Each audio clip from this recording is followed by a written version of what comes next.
This is the moment we've all been waiting for the thousands in attendance and the millions watching around the world. Ladies and gentlemen, let's get ready to rumble!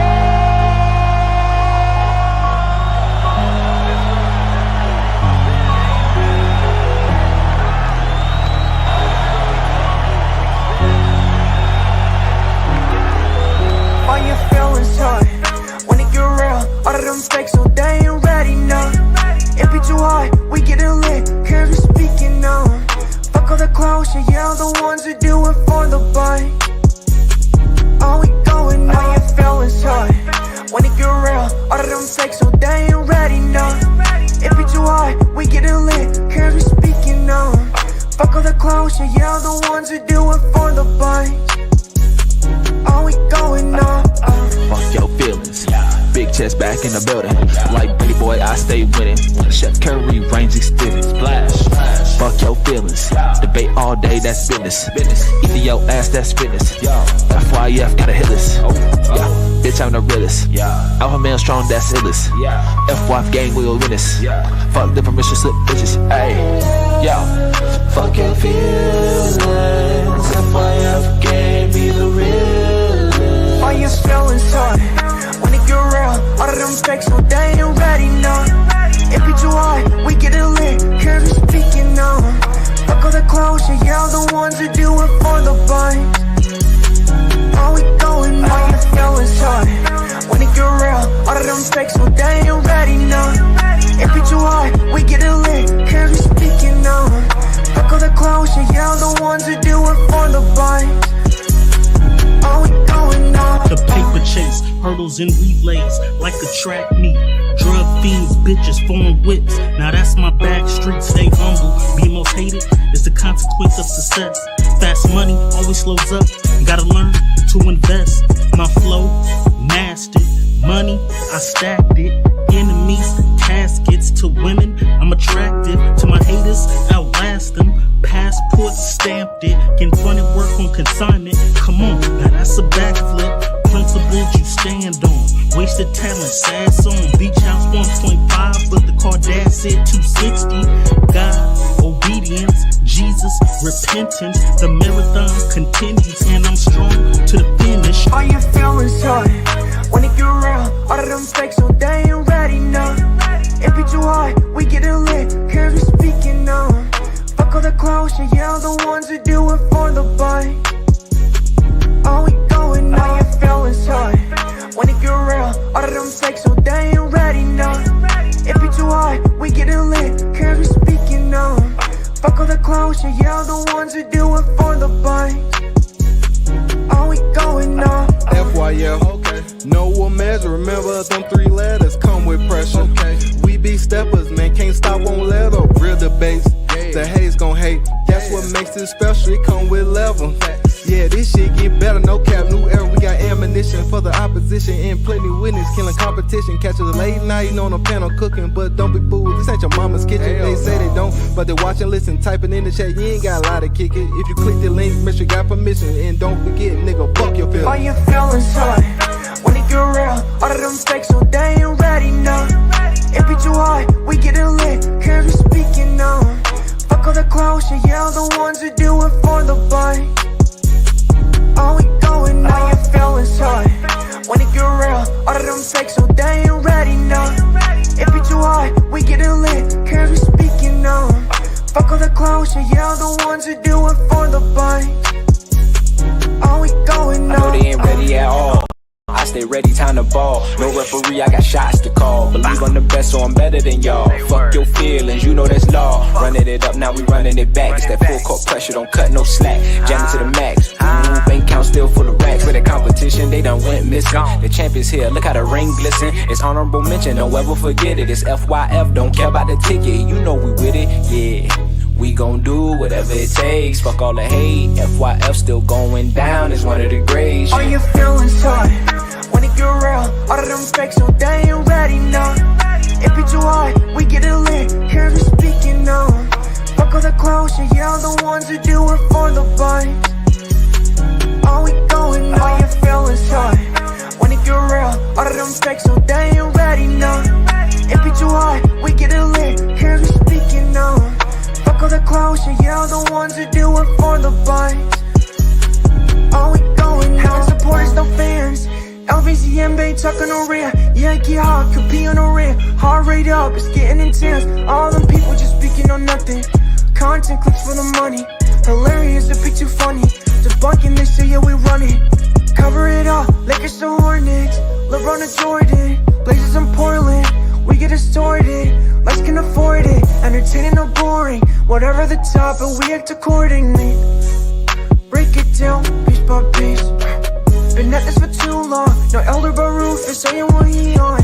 Lace better stay gone. We get them all done. We get them all done. Yeah, we get them all done. All your feelings hurt when it get real. All of them fakes, so they ain't ready, no. It be too hard, we get it lit, cause we speaking on. Fuck all the clowns, yeah, the ones that do it for the bite. Oh, we going now, your feelings hurt when it get real. All of them fakes, so they ain't ready, no. It be too hard, we get it lit, cause we speaking on. Fuck all the clowns, yeah, the ones that do it for the bite. Oh, we going now.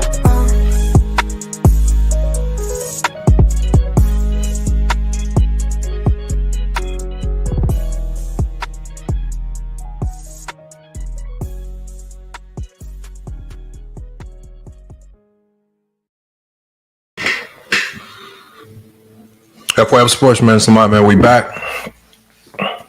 Another live stream for you guys, man. Salute to everybody, man. Appreciate you guys over on Newsbreak. Make sure you guys coming over if you're watching on Newsbreak. All right. I know a lot of you guys are watching from Newsbreak, the YouTube live. Make sure if you're watching the YouTube live stream from Newsbreak, make sure you hit your YouTube app, come over to YouTube, hit the like and subscribe over on the YouTube app. Right. And I know you guys like watching over on Newsbreak because of all the features and whatnot. And I definitely appreciate it. But make sure you come over to the YouTube app, hit the like and subscribe to show some appreciation on, because sometimes we don't get the credit for the views and the engagement when you guys just watch from Newsbreak. So again, I appreciate you guys, man. Salute to everybody. He said, where's Newsbreak? Newsbreak is just an app. So if you just go, and I'll put the link in the chat, man, if you want to download Newsbreak. We put a lot of content out on Newsbreak as well. So the only difference from YouTube and Newsbreak is that every time we do a video or a live stream, it also comes with an article. So if you like the articles, if you like the traditional news, you can go over there. You can watch the live stream from Newsbreak. Just go straight to the article and you'll see the video embedded right there in the article. You can watch right there. And then you'll also see a live community chat over there as well, where you can join that community chat as well. So, and I just appreciate everybody over on Newsbreak. We're approaching 150,000 on Newsbreak as well. So again, salute to everybody over on Newsbreak that's helping us blow up over there. And then the same with YouTube, man. Appreciate everybody, man. I appreciate you guys showing up to support all of the GOAT James Kingdom streams, man. Those are big right there. And then, like I say, I'm gonna be back active over here. He said, Lamont, you remember LB from Ticket TV? He died, man, a couple days ago, man. And damn, you know, rest up to LB, man. We had some epic moments with LB, man. Man, that's crazy, man. It's a small world, man. It's just, you know, it's just crazy just to think of that, man. But LB, he was out there doing his thing on YouTube. And, you know, wish him and his family the best. I know it's crazy to think of, man, especially during this time of year, man. Christmas, New Year's, you're supposed to be happy, but, you know, unfortunate circumstances kind of happen. And some, you know, we can't really all choose when that happens, man. So again, prayers up to LB. Salute to LB, man. We'll, you know, now that I know that, man, we'll do a recap. We'll do a little, we'll do a little refresher of some of LB's top moments, man, just to give him a big time salute from FYF Sports on his way out, man. But yeah, salute to LB. Salute to all the Ticket TV fans, man, that supported his channel. Because I mean, the sports talk is sports talk, but man, like I say, it's real stuff, man. It's real stuff that go on every day as well, man. So yeah, tough news to hear right there, man. So Make sure y'all go to his page, man. Y'all spam up his comments, and you know, with some prayer emojis and your well wishes, man. I'm sure his family would appreciate that. A salute to Ricky E245, one of the OGs of the channel, man. We got a lot to cover today, y'all. We got a lot to cover today. And Ricky E245, if you didn't hear my shout out from last time, appreciate you for the PayPal donation, man. If you guys want to donate, man, you can donate to the FYF Sports PayPal at fyfsportsdebates@yahoo.com, man. Or you can always hit the Cash App to support the channel as well. But salute to Ricky E245. He came through in the Cash App. A couple of you other guys, you did as well. I'm going to be giving you guys shouts out as well. Salute to Big Dog Talk Sports, man. Appreciate you pulling up. And like this stream today, especially when I drop the link, I want content creators to come up, man. I want to hear from the content creators. That's going to be big for me. You know, today's stream is just gonna be about, Mingo Jester. Yeah, rest in peace to LB, man. That's tough news to hear, man. He was a good dude, man. He was always putting out good content, man. And, you know, whatever those circumstances were that led to that, man, that's extremely unfortunate, man. You know, and you know, just hearing that news, man, it's tough, man. LB was a good dude, man. Good dude. Gave us some of our most entertaining moments here on FYF Sports, man. And, you know, on the politics side, man, he always talked good politics over there, man. It was always interesting to listen to some of his live streams when he dived into politics, man. Salute to Wee Bay. LB, man. Tough news to hear right there, man. So I know there's going to be a lot of people that was close to him over on Ticket TV that are really going to be hurt by that, man. So make sure y'all go over to Ticket TV and show some love for LB, because I'm sure they're going to be talking about it over there.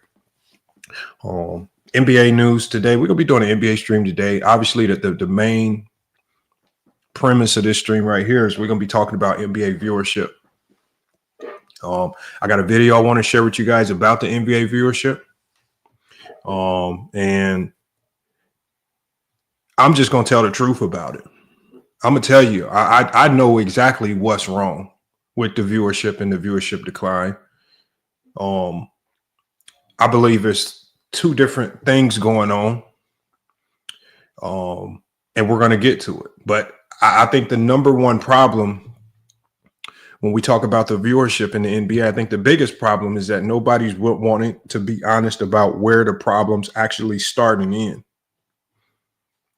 Yes, Weebay. Yeah, it's been a minute, man. Salute to Weebay. Again, one of the OGs of the channel, man. Appreciate you pulling up. All right. I like to, you know, at the beginning of the stream, I just kind of like to talk a little bit of NBA talk just to kind of make sure we get everybody in before we jump into the meat and bones of today's stream. We got some NBA news going on, man. There's going to be a lot of Christmas Day games going on. Make sure you guys, I'm going to be posting scores as the scores come in. I know we got a big game tonight, the Lakers Warriors. That's going to be good. And it's, like I say, it's going to be a lot of viewership there. Yes, sir. Khalil Burton, man. Merry Christmas. And Merry Christmas to the entire chat, man. Everybody that's been supporting FYF Sports, man. Appreciate you guys, man, pulling up to FYF Sports today. And like I said, show your love. Show your love. If you have any well wishes, if you want me to give any shout outs to LB, just put your messages in the Cash App or the PayPal, man, and I'll make sure to do that. But we got a lot of stuff going on. I think some of the biggest things going on in the NBA right now is with the Miami Heat and Jimmy Butler. Trade talks there. I mean, we've been hearing a lot about Jimmy Butler maybe coming to the Phoenix Suns. His Suns are looking to move away from Bradley Beal, which, I mean, I think we all kind of seen that coming from a mile away. Bradley Beal is, I don't even know if Bradley Beal is a good fit anywhere. With his contract, is he a good fit anywhere with any team at that dollar amount? And I think with the Phoenix Suns, I think that's the biggest problem with Bradley Beal. Your production is not, if KD goes down or if Devin Booker goes down, your production isn't worth all this money. He's eating up a ton of the salary cap. And when it's needed of him to produce, right, he's a third option. So obviously scoring can't be his forte right now. Can he give you enough defensively or in regards to playmaking to account for all the money that he's making? I don't think so. This is one of the reasons why I said years ago, I think the super team era or the era of loading your roster up with those 2 to 3 stars at the top is kind of dying because we see all of those teams struggling.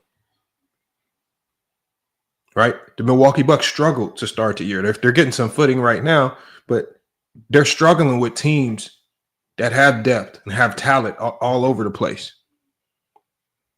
Yeah, I know, Khalil. You forget that he even played for the Suns. See, he's quiet. I mean, he's like he got his money. He's rode off to the sunset.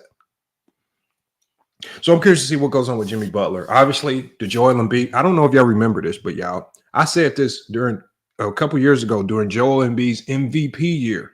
I did a video, and I said the Sixers need to trade Joel Embiid now while he's an MVP. You can't win with him even when he's at his peak form. Even when he's at MVP form, you can't win with him because you can't trust him. Whether it's injury concerns or whether it's just him dissipating and disappearing in the playoffs, you can't trust him for multiple reasons. And now the Sixers are stuck in a situation where they have this star load managing every other night. You don't know what the hell you're going to get out of him. You're paying him all this money.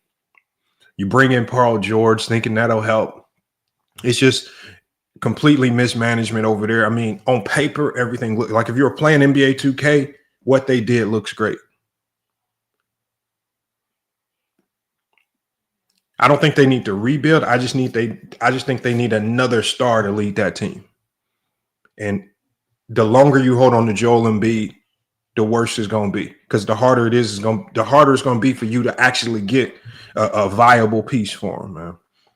So we'll see what happens with that, man. But there's a lot of hypothetical trades out there for Jimmy Butler. He's been connected to the Lakers. He's been connected to the Suns. He's even been connected to the Spurs, from what I've heard. We'll see where he lands. And then a lot of times with the Miami Heat, we always hear fake trade news. So I don't even know if they're actually even considering trading him. You know, salute to Mr. Winners in the chat. He said Sixers are going to have to wait till next season to move Embiid. Maybe so. I don't know if any team pulls the trigger mid-season. I mean, it'll be tempting because he's Joel Embiid. But for the Sixers, you have to right now, you have to activate you have to pick up the phone for anybody with a trade offer and at least hear them out. You have to at least hear them out. All right. Make sure you guys let us know in the chat who you got for the Lakers-Warriors game. LeBron James and Steph Curry. Should be another battle.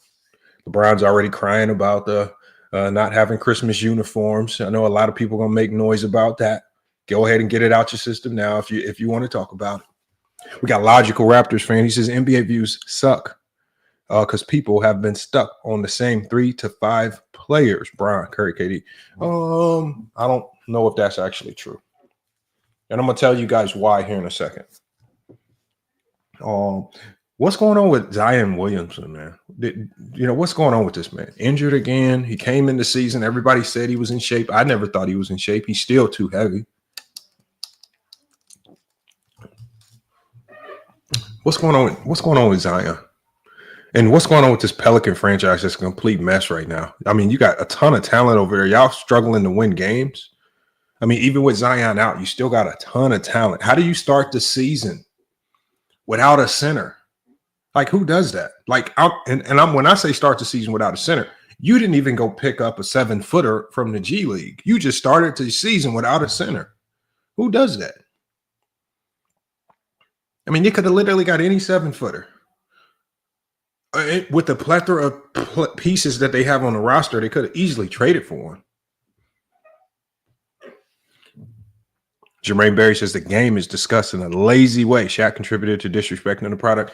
And Jermaine, that's kind of what the problem is, but it's not necessarily the problem. I don't think it's necessarily the problem, but I think you headed in the right direction. He said Magic Johnson articulated why the NBA sucks. Let me put this comment on the screen. Alpha Buckeye too. Alpha Buckeye says Magic Johnson articulated why the NBA sucks. There's no hate amongst one another. Everyone super brotherly and friends. Well, players of all eras have been brotherly and friends. Alpha Buckeye. We'll talk about this later. Jordan went golfing with Danny Ainge before playoff games. I mean, Jordan went gambling and golfing with opposing players all the time.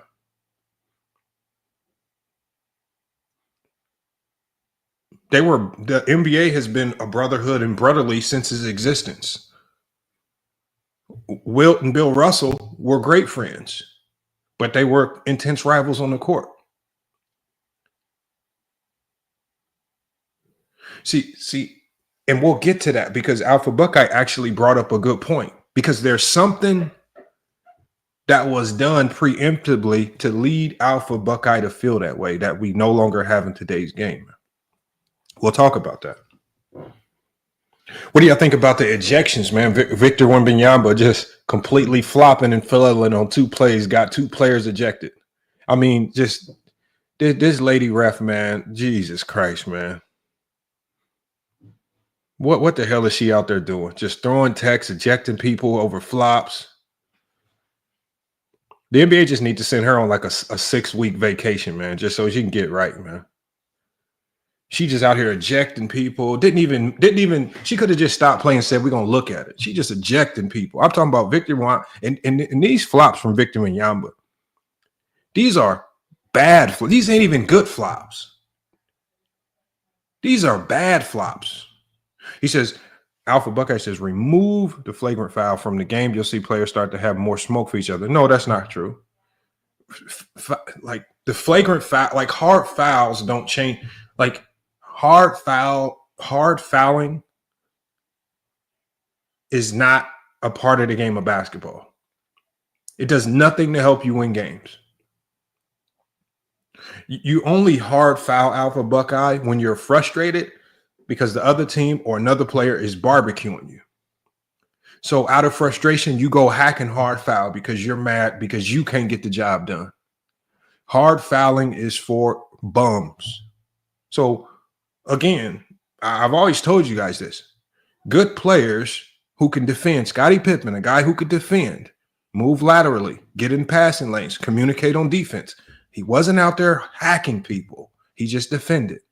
Gary Payton wasn't out there hacking people. Kawhi Leonard's not out there hacking people. Hakeem Olajuwon wasn't out there hacking people. You don't need to hack to have a rivalry. We've seen some of the greatest rivalries of all time, but we didn't have to have hacks. Bulls and Pacers in the 90s. They weren't out there hacking each other. They was out there hooping. Right? The Lakers Kings in the 2000s. They were hooping. They weren't out there hacking. Intense rivalry. You don't have to hack. You don't have to do that stupid stuff. Hacking is for bums. Yeah, Andre Drummond did come back from his ejection, which is even more embarrassing, you guys. Malik J said, your mods banned my account for no reason. What's the name of your account that was banned, Malik J? And if it was, I'll unblock it. I know I didn't do it, but if the mods did it, I'll unblock it for you. Just type the name of your other account in there. So again, I don't think the game has changed very much. The game hasn't changed. The level of competition, nothing has really changed. There's only one thing that has changed.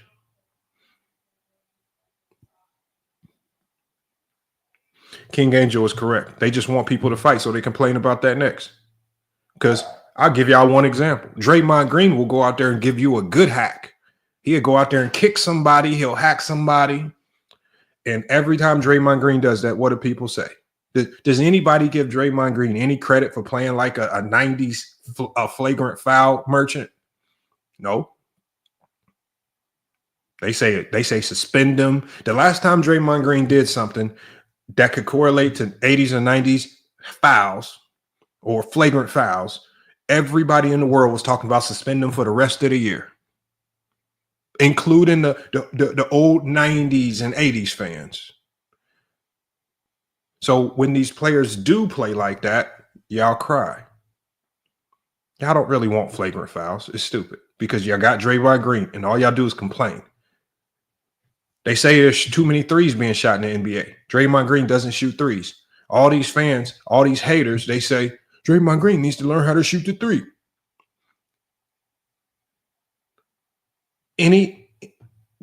all the things that y'all say y'all hate, when a player can't do it, you beg for that player to do it.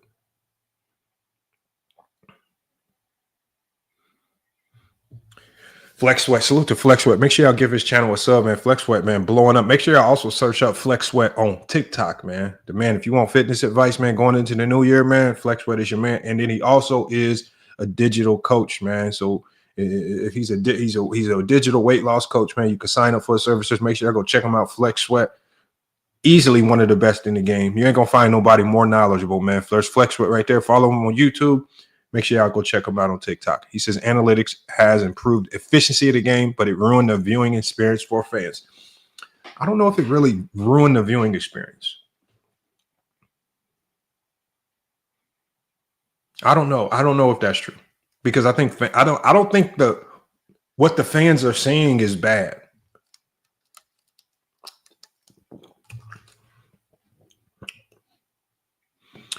We got David. He says the problem is laziness. He says those guys have hundreds of millions of dollars. Why they have to work harder? They don't give a shit no more. That's not true. Those guys work hard than a motherfucker. I'm gonna tell you that much. In the off season, their diets, the way these guys. I mean, some of the diets and some of the workout regimens that some of these guys have in the off season are unreal. Some of these guys are working to get their body fat down under 10%, under 5% on the super athletes. I mean, the regimen, the time that they put in, unmatched, right? When you see guys like Drew Holiday in the offseason, the work that he puts in, work out 5 a.m, go home, eat lunch, take a nap, work out again, go home, eat dinner, work out again. That's not a normal life. They're literally they're literally changing up everything about themselves and their lives just to put their bodies in, get their bodies in shape to play an NBA game. We got Yaya. This is about the third time he said it. He says gay flags in politics. I think you're making that up, Yaya. I don't see any flags, or in the NBA, they've kind of separated themselves from a lot of the politics since 2020.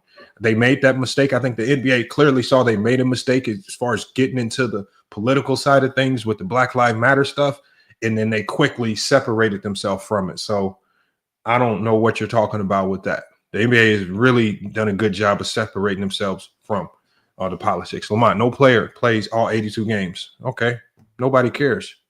No, most players in any era of basketball don't play 82 games. And you can go to literally every era of basketball. The majority of the players don't play 82 games. Why does it need to change now? Why now all of a sudden everybody needs to play 82 games? They need to play 82 games because John Stockton and Jordan did it a few times in the 90s. That's 2 players.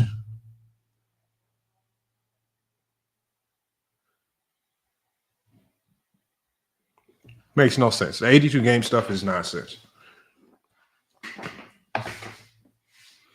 It's all nonsense, man.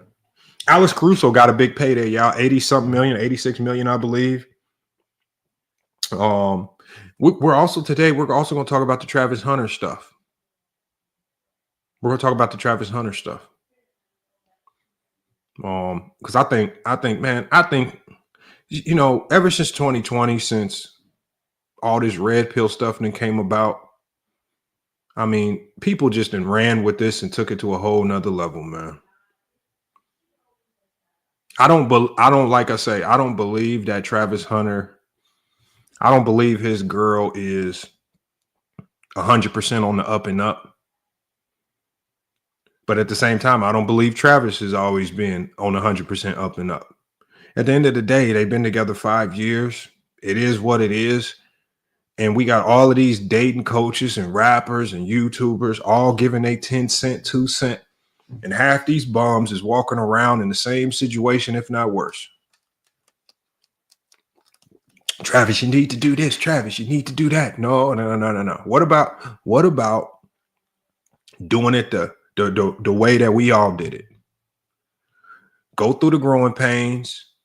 If it goes south, cry your tears in private, strap up your bootlaces, come back out and do it all over again and learn on your own.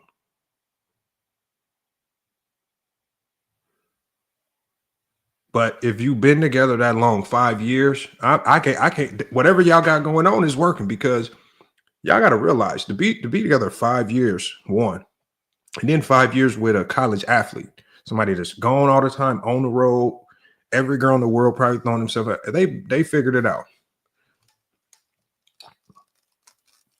We'll talk about that as well. Salute to J Mar Pootie in the building. Pootie, man, just be in the comments going crazy, man. Max is already killing Ticket TV. Ticket TV hasn't even done nothing yet, man. He says, are real ends words done? All real N words done dealt with 3 words. Let him do it. Thank you, big dog. Man, look, man. You everybody be running around talking about, yeah, break up with her. Don't do it. Don't break up with her. And it'd be all these, like, in Big Dog Talk Sports, it'd be all these same dudes, right? If what's her name, Lena, if she hit them up in the DM, they all going.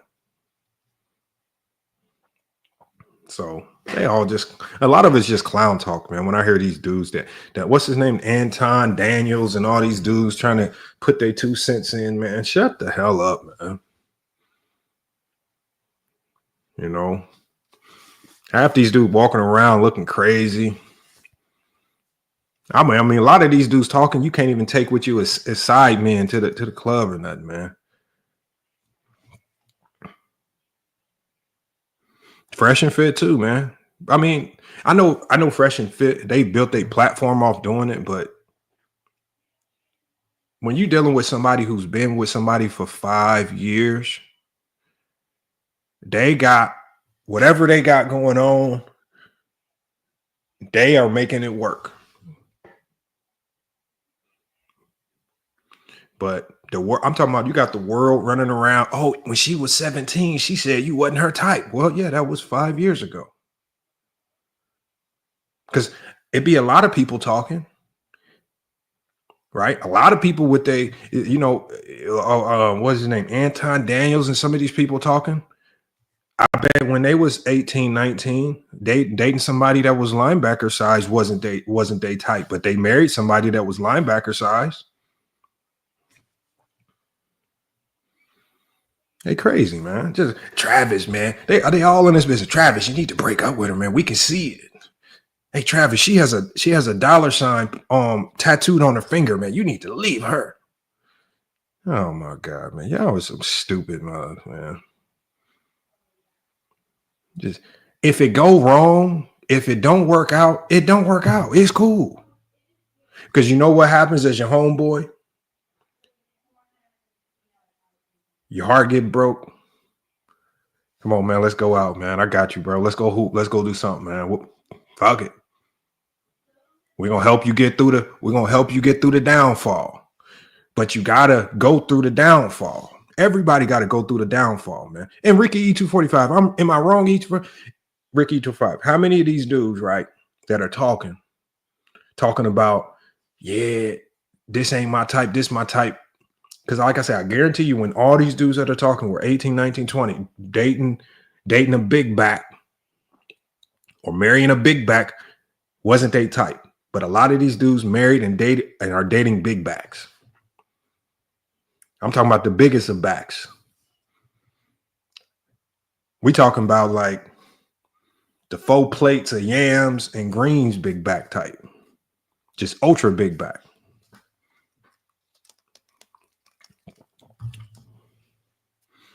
Now, if she was big back, I'd be like, yeah. J Mar says, I disagree. This is because a lot of us have been through it. It don't matter. Because we don't know, J Mar, the inner workings of their relationship. That's the thing. We see less than 1% from the outside looking in, and now everybody want to chime in with their own opinion. There's only maybe 2 to 3 people in his life right now that can tell him or give him advice on what to do. That's Deion Sanders, his dad, and maybe some of his closest friends like Shador. Outside of those 3, the people who are in the inner workings, the people who are on campus, who hear the rumors, who know what's going on, who know what's true, what's fake. Dion, who has been with him since he's been a little kid. Those are the only people. J Mar says, he said something about something being documented. He says, actually, no, Lamont, they literally have documented their every move in detail. No, they don't. You don't know his every move in detail. Because when the only time we even hear Travis Hunter is when he's on the football field. Or if he goes live on his gaming channel and he shows us what he wants us to see. He chooses what we see. Like, because when he was at Jackson State, nobody cared about him or her. Right? When he was back at Jackson State and nobody cared. Even his first year at Colorado, nobody cared. Oh, but now he's about to go to the NFL. People don't have nothing to do with their lives, so they start digging, looking up this, looking for this. But so they see one clip of her frustrated at a football game, and now they know her. No, I'm not going.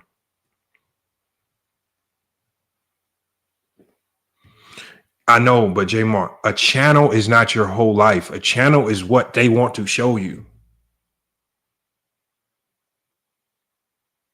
The majority of the time, especially with the couples channels, they're fake.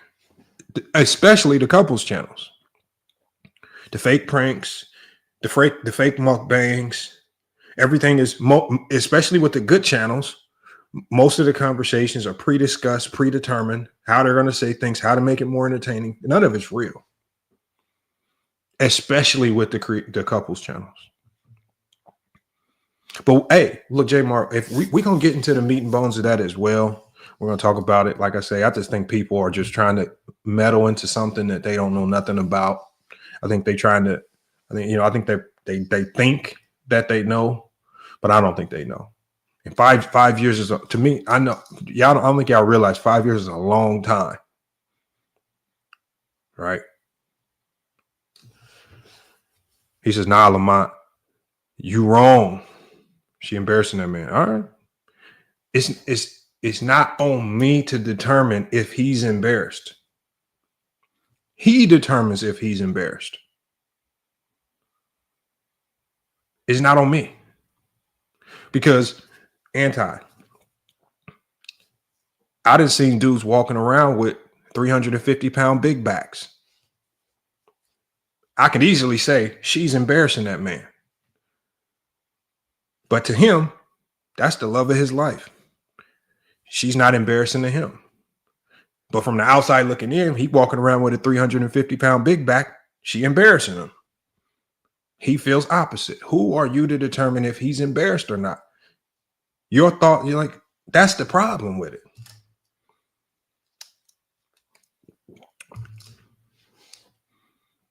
He says, I mean, they literally sit down and have told him step by step how and what they do and done. I don't know what that means. Is the big back messing up the bag? Big backs don't know how to not mess up the bag. Big backs are gonna eat the bag up. What you mean? When has a big back ever helped the bag? Give me one big back in history that's helped the bag. Come on, man. He says, watch her take him for everything he got. He's a millionaire now. He says, Travis Pride on the line. As a man, you have to have self-respect, Lamont. Okay.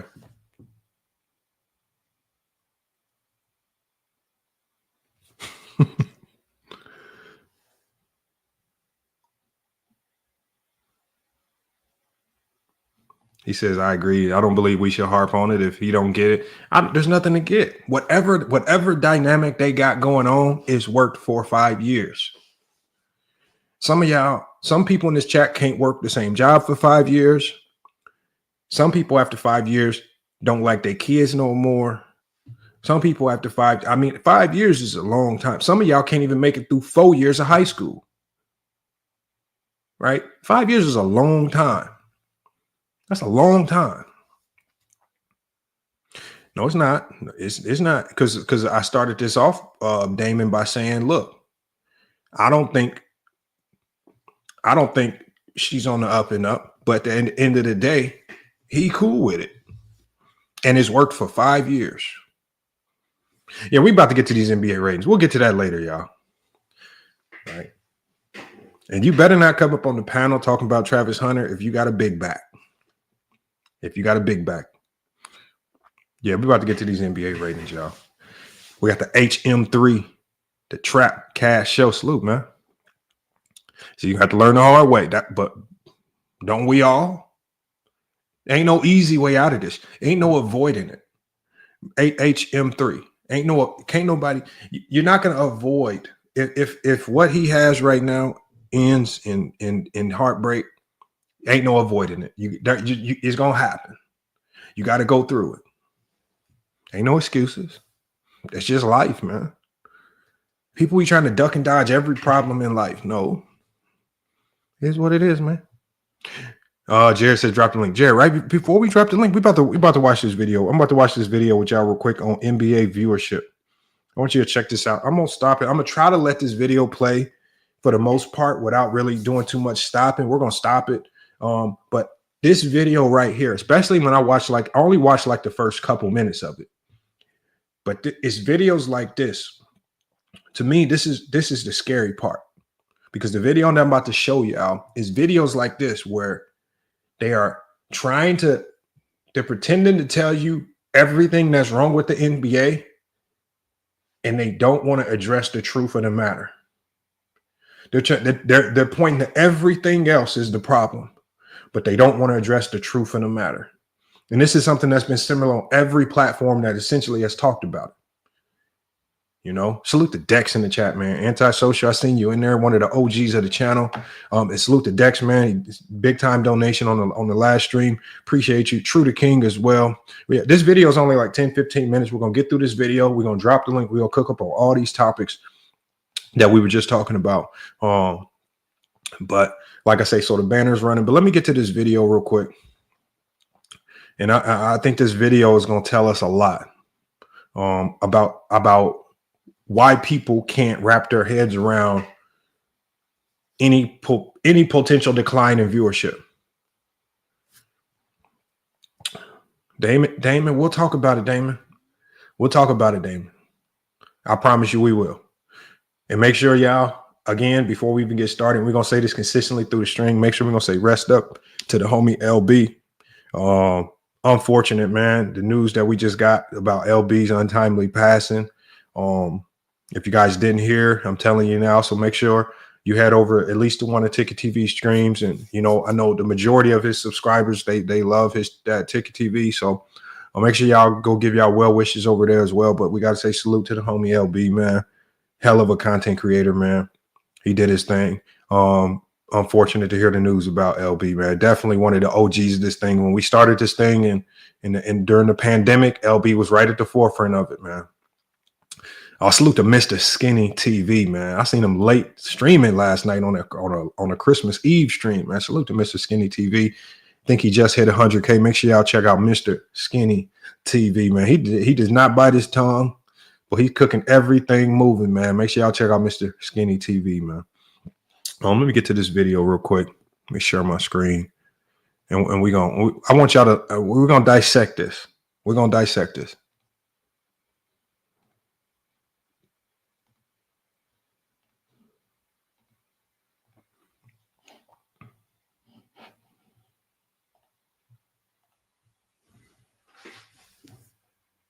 Superfan following every season without fail. All the way to the hoop. Scoop to the hoop with a foul. Point 71 and 72. Basketball is more than just a sport for me. It's a way of life. And honestly, I can't imagine a world without Steph Curry draining impossible threes, LeBron James.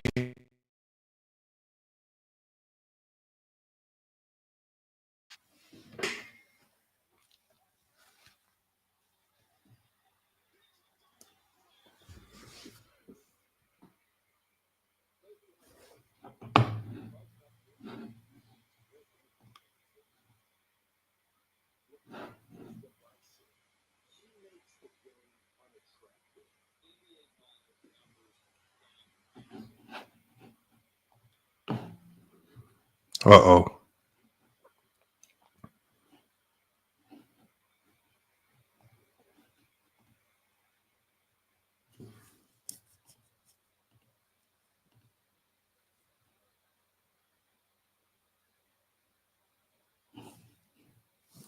Hold on, y'all. I'm about to fix the sound real quick. Give me 1 second.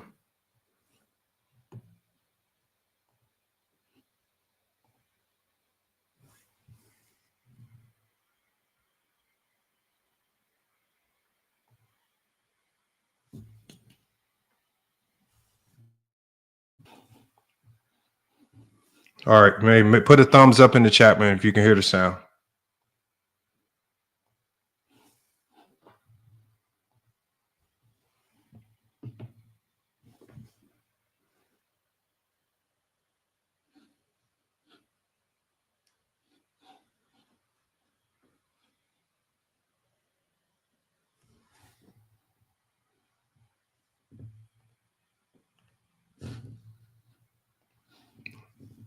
Nope, still here. I gotta put it back up. That was on me. My bad, y'all. It should be good now. Today's video, I'll share my own perspective as a super fan, along with insights from experts and fans around the world to explore the big question: why is the NBA dying? You know how much league pass costs? League pass, and you don't even get all the games. You don't even get the games in your own city. Yeah, you don't get the Laker game. Yeah. On the floor. Technical foul, Luka. He waved him off. Appears that way. And somebody else, or is it Udoka out?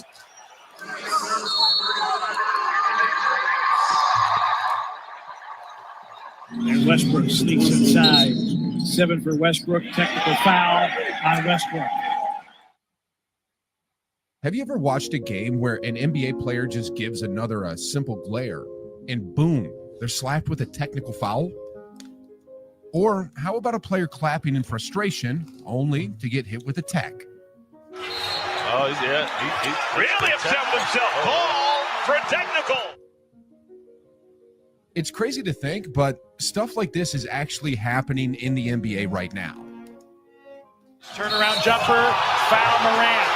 And John's got to watch his reaction. He already is sitting on 1 technical foul.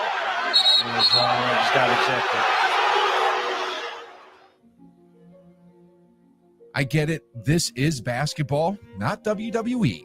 But the NBA and its referees have gotten so soft that even the slightest hints of drama get shut down with a whistle. And honestly, this is just one of the reasons viewership is dropping. Because here's the thing, drama sells. Pretty play, a 9-1 run, Minnesota. Oh, come on, man. No way. Come on, man. Take the UFC, for example. When Conor McGregor was in his prime and gearing up to fight Floyd Mayweather, the drama was off the charts. I mean, those press conferences alone were pulling in more views than some NBA Finals games. Don't believe me? Check this out. The Toronto press conference for Mayweather versus McGregor racked up 8.4 million views on YouTube alone. Now, compare that to the 2020 NBA Bubble Finals, which averaged just 7.4 million viewers. That's the power of drama, and yet the NBA wants no part of it. For example, Giannis got a technical here for simply looking at Al Horford after a dunk. Jason Tatum got hit with one here for just hanging on the rim after making a big play. And then here's Jokic, the league's best player, getting ejected over, well, basically nothing. This will be a technical. Oh, they threw Jokic out of the game. I get that the NBA wants to avoid another Malice in the Palace incident, but this complete lack of drama and technical fouls at every corner is turning fans away. Bulls fans booing the refs for ejecting Jokic shows how bad of a call it is. My dad took my 9-year-old nephew to his first basketball game, and his favorite player got ejected early in the third for nothing. This is absolutely disgusting. And this one, which perfectly sums up the 2025 season. Refs got more highlights than anybody that got drafted this year. That's outrageous. What happened tonight, this is completely BS. This is shame. And I want y'all to see, right? I'm going to pause it real quick. I want y'all to see, like, y'all see the direction of this video. where the blame is getting thrown. This is just one element of the blame. This is a 15-minute video. They're talking about the different elements of blame on what's affected viewership, because we're ultimately talking about the decline in TV ratings, right? The decline in TV ratings. So far, they're telling us that the decline in TV ratings is because the league has become softer. Refs are making bad calls. I want y'all to try to really put 2 and 2. Damon, if you think it's facts, I want you to think a little harder. And as this video plays, y'all, I want y'all to think about back when viewership, we're specifically talking about TV viewership, back when TV viewership was at an all-time high in the 90s, what helped create that? And how can we get back to that? We'll talk about it here in a second. Let me play this video. Officials who are too quick to blow their whistles, eject players, or change the outcome of games while eliminating any possible drama are just one of the many reasons NBA viewership is in a free fall. We've got breaking news. LeBron is a Laker. Breaking news. Kevin Durant is headed to Phoenix. Portland is sending Damian Lillard to the Milwaukee Bucks. Giannis and Dame, that is a scary thought. Piggybacking on my earlier point about the lack of drama, another reason NBA viewership is dropping is the complete lack of heated rivalries. The other thing is the rivalries with the NBA. I'm not going to hold you. I want that. I miss that. I liked it when people didn't like each other and was really trying to go at each other. In the UFC, for example, we want to see John Jones fight Tom Aspinall, not watch them train together and be buddies. The reality is, NBA players switch teams faster than a game of hot potato these days. As a result, there aren't many rivalries anymore, and rivalries bring drama. And as I mentioned earlier, drama sells, which is another area the NBA is lacking right now. Maybe that's just maybe that little toxic side of me, you feel me? I just like controversy. Not just individual players, but like doesn't even feel like there's team rivalries anymore. Like a Lakers-Celtics game, it's like whatever now, you know? Kevin Durant, for example, he's one of the greatest players of the last decade, but how can home fans get emotionally invested when he leaves his team every couple of years? Then there's LeBron James. While many of the younger generation consider him the GOAT, he's notorious for jumping ship whenever the going gets tough. By constantly avoiding long-term battles, he's also avoided building the kind of rivalries that fans crave. And now, according to what I heard recently, he's reportedly interested in teaming up with Golden State and joining arguably his biggest rival, Steph Curry, all because his Lakers experiment has turned into a complete disaster.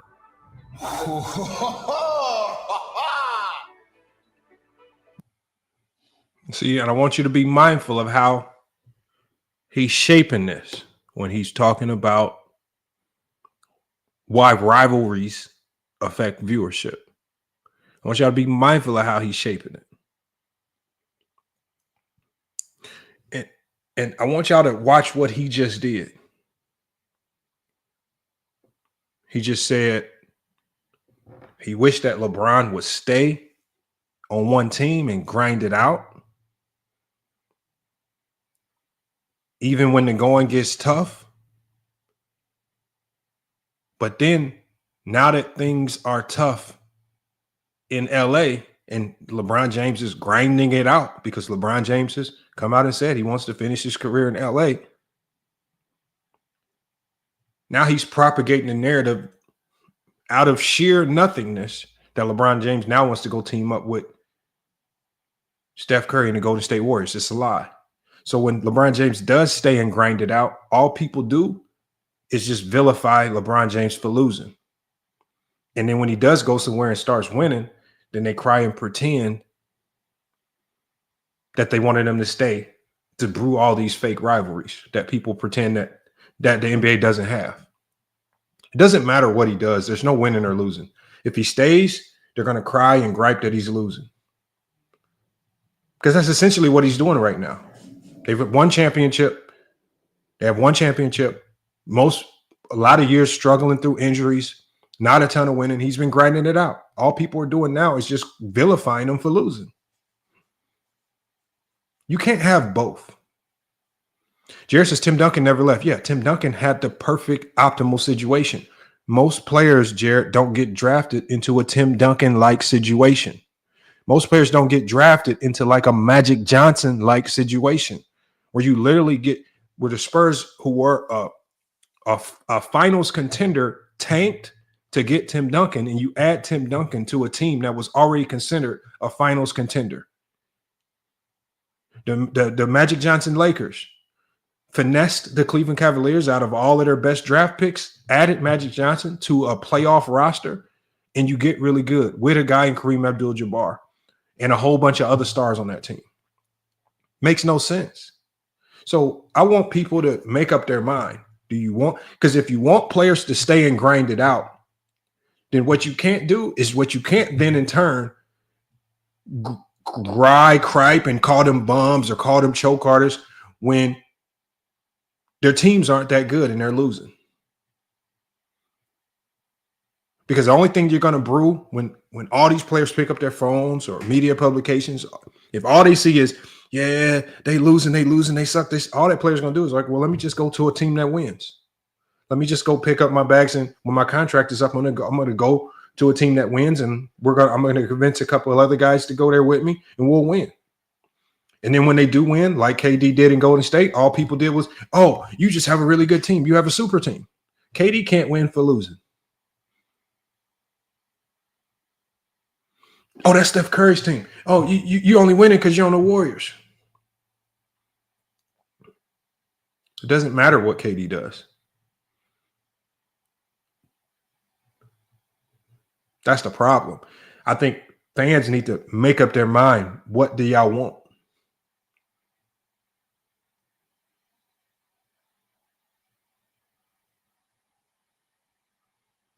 And we're going to get to all of this. Salute to Michael Jordan fans are the best. I saw him here in the chat.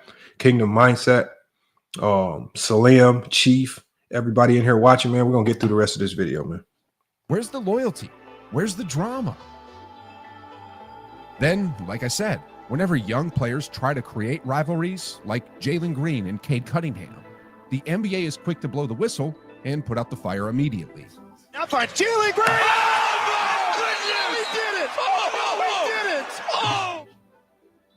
As one fan put it, the fact they gave a tech for that summarizes everything wrong with today's soft NBA.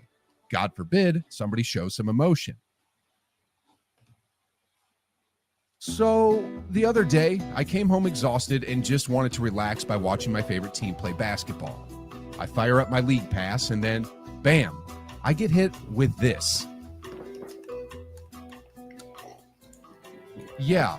For some reason, the NBA blocks out home games for everyone on their League Pass app, making it ridiculously hard for fans to watch their favorite team.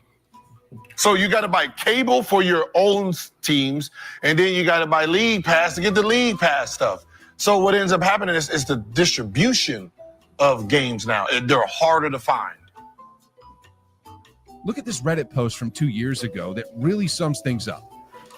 I have TNT as well as League Pass, but it won't let me watch the Bucks-Warriors game on TNT due to a regional blackout.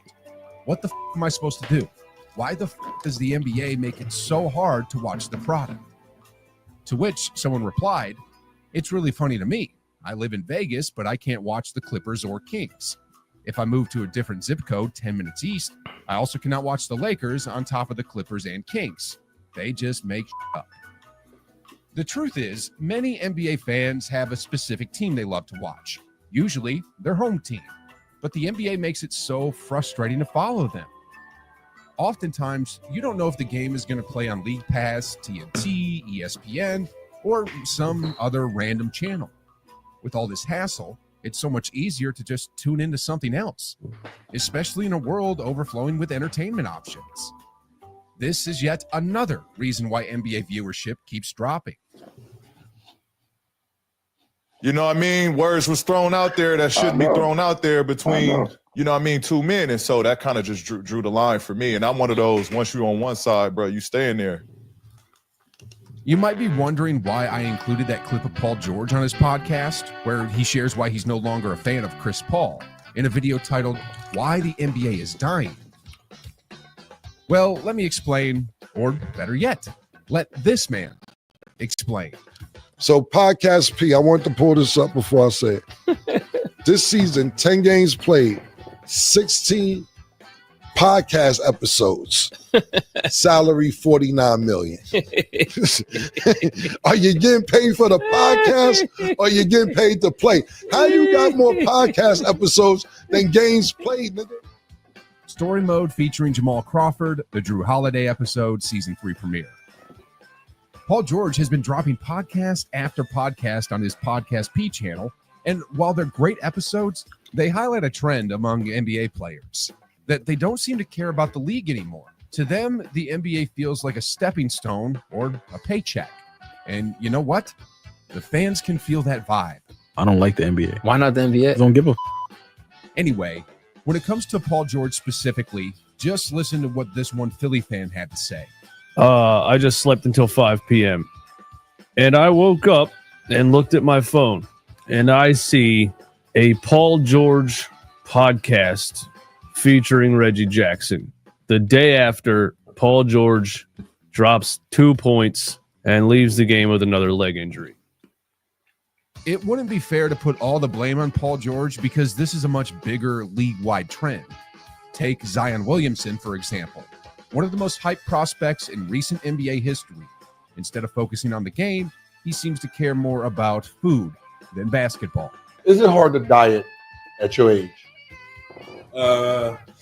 Be honest. Since it's you, I'll be real. There are times when I will say that, man, that shit hard.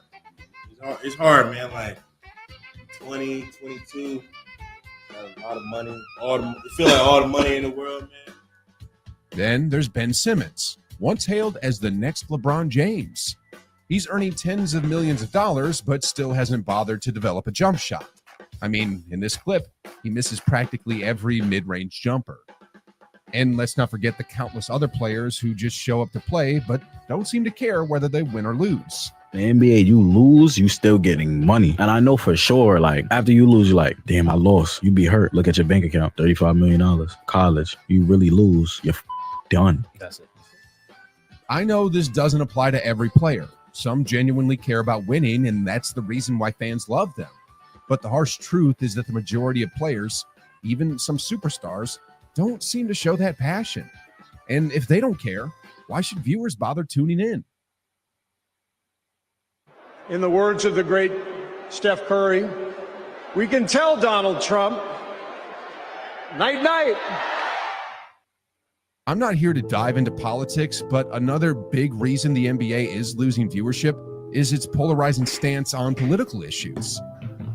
Me and my friends call each other that all the time. I'm not his friend, though. I don't want to see that on the note. He's not my friend. Again, I'm not picking sides or saying which side is better, but the reality is, when the NBA chooses one side of the political spectrum, they alienate the other side of their viewers. If there's a poll I'd be interested in, is the following. What percentage of MLB players give to the left and the right? What percentage of NHL players give to the left and the right? NBA and NFL. Which one do you think is going to be majority of the money being given to the left? NBA. 100%. And it won't even be close. Damn, lost a fan. I remember why I don't watch the NBA anymore. And this is the main reason I don't watch the NBA anymore. That was a stupid comment. And I actually like that man's podcast.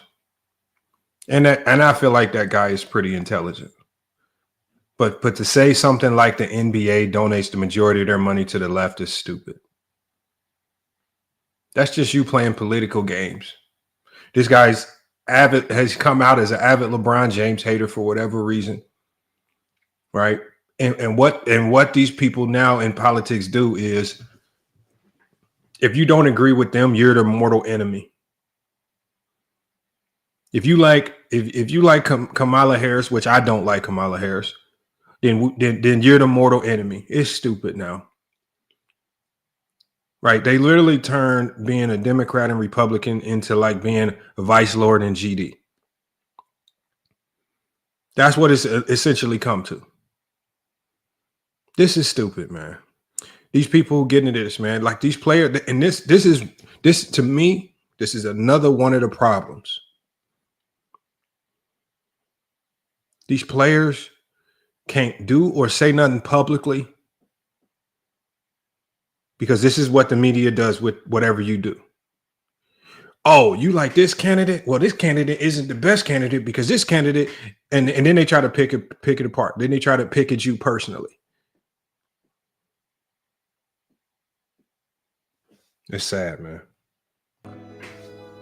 Now, I'm not saying it's wrong for NBA players to speak out about the state of the country or share their opinions on who they prefer in the White House. But based on what I've seen, it's clearly bad for business. You don't lose all the viewers from the opposing political side, but you definitely lose a chunk of them. And when you combine that with the lack of drama, overly abusive referees, the difficulty of watching games, and players who don't seem to care about winning, you end up with the perfect storm for plummeting viewership. Oh, and I haven't even touched on the three-point shooting yet, which has made some games almost unbearable to watch. The three-point shot was revolutionary when Steph Curry came out of nowhere, hitting impossible shots from half court. It was exciting, it was fresh. But now, when the three-point shot has become a cold, calculated algorithm, like what the Celtics are doing right now, it loses its magic. Entertainment is just too easy to find these days. Netflix, YouTube, Amazon Prime, TikTok, UFC, you name it. Sure, the NBA just signed a massive new deal and made more money than ever, but that doesn't change the fact that viewership is falling. If the league wants to bounce back and dominate the entertainment world again, they need to seriously rethink many aspects of their business. Not that I'll ever stop watching, though. As a super fan, I can't get enough of the NBA. I mean, did you all catch the game where Jordan Poole took down Nikola Jokic in a showdown absolutely no one saw coming? On a night when Jokic dropped a career-high 56 points? Yeah, Jordan Poole straight up turned into Steph Curry that night and completely took over against the best player in the world. And if you're wondering what I'm talking about, don't worry, because I've got the whole story for you right over here.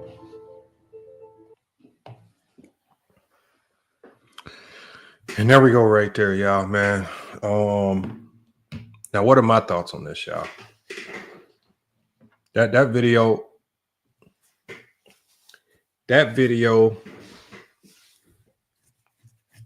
does a good job of deflecting blame. That's all it does. Salute to Just Blaze, man. Appreciate that, Just Blaze. And we're going to keep these lives coming. All that video does a good job of deflecting blame.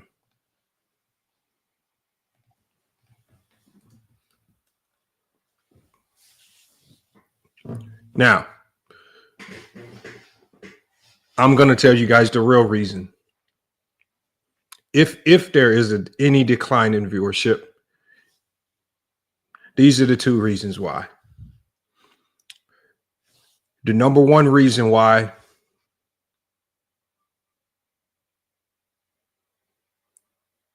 has been the eradication of local media.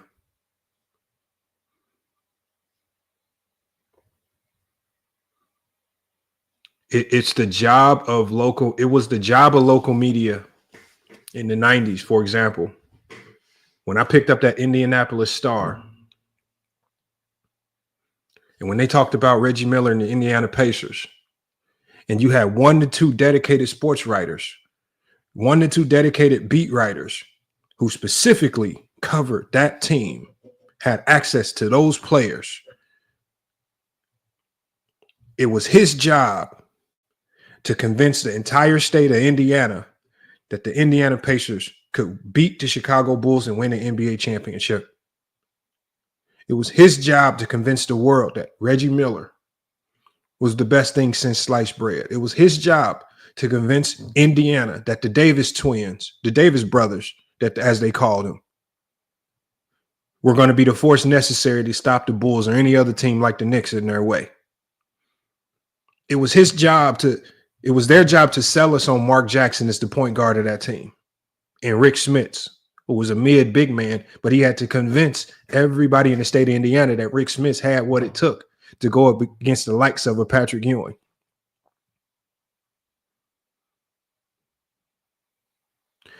When you picked up the Chicago Tribune, dedicated beat writers. New York Times, dedicated beat writers. LA Times, dedicated beat writers. And and thank you, King Quest OZ. They were local hype men. Because the local media did what? Even if it was a false narrative, it was their job to paint the picture in the local media's in the local mind that their team was good enough to win an NBA championship. Right? When you up in Seattle with Gary Payton and Sean Kemp, okay, probably not the most optimal combination of players, but do you think those guys had time? Right? Especially if they were a dedicated beat writer. And if they wanted access to these players, the one thing they couldn't do is they couldn't run to local media and hype up a whole bunch of lies and fake narratives about this. Like, if you're a dedicated beat writer and you have access to Sean Kemp and Gary Payton, well, if you go write an article talking about, oh, Gary Payton missed a shot, so Gary Payton's the biggest choker in the world, and Gary Perker don't have a jump shot, and this is why they losing. Well, you know what's gonna happen? You no longer have access to Gary Payton. He's gonna tune you out. Now you don't have access.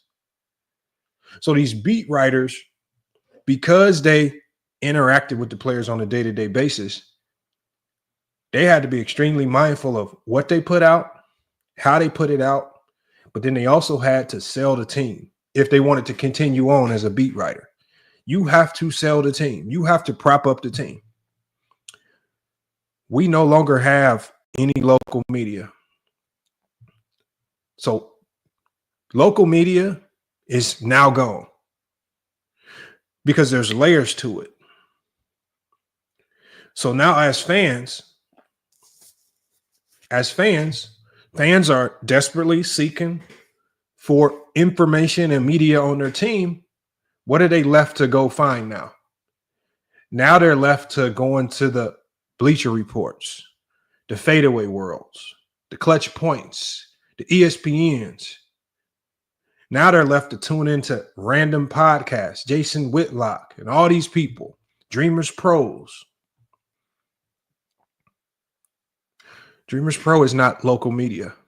Dreamers Pro doesn't have any allegiance or affiliation with any individual team, city, or state. Clutch Points does not have any affiliation with any individual team, city, or state.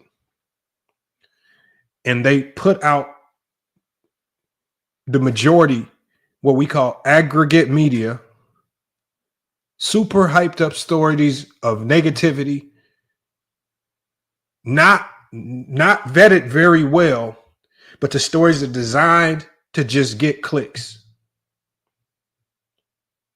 So what happened is, and this is media gave up on local media because local media no longer was profitable. So now local media is gone. And so now it's left up to national media to not only do the job of local media, but also do the job of national media. And this is what we have. Media is killing the viewership. Because there are no more checks and balances to what you say.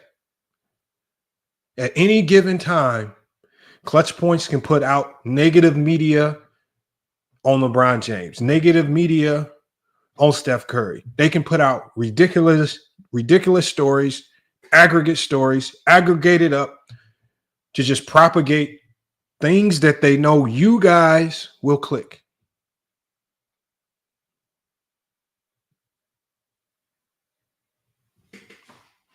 No, in a sense, Michael Jordan fans are the best. And there's even Kenneth, and there's a couple people in this chat that can relate to what I'm about to say. There was a time when some of us were little, when we were waiting for our parents to be done with the newspaper. We would grab the newspaper, we would thumb through all the sections, and we would just pull out the sports section. And what are we looking at in the sports section? What is it saying about my team? Local media. And generally, when you pull out that sports section, the first thing that you see in the front of the sports section during the NBA season is a big picture of last night's game with your team. And it has some souped up hype. Like even when the team loses, right? I want y'all to think back to some of these newspaper headlines. Even when your team lost. Man, Reggie Miller, dominant performance in a close loss to the Boston Celtics. Reggie Miller destroys the Dallas Mavericks with 7 threes, right? Whether they won the game or whether they lost the game. They sold you a story about the player, even if the game wasn't even that exciting. Even if you watched the game, and let's say the game wasn't that exciting, when you read that newspaper would word and put the game and make the game seem like it was the most hyped up game that you've ever read. They sold you the players.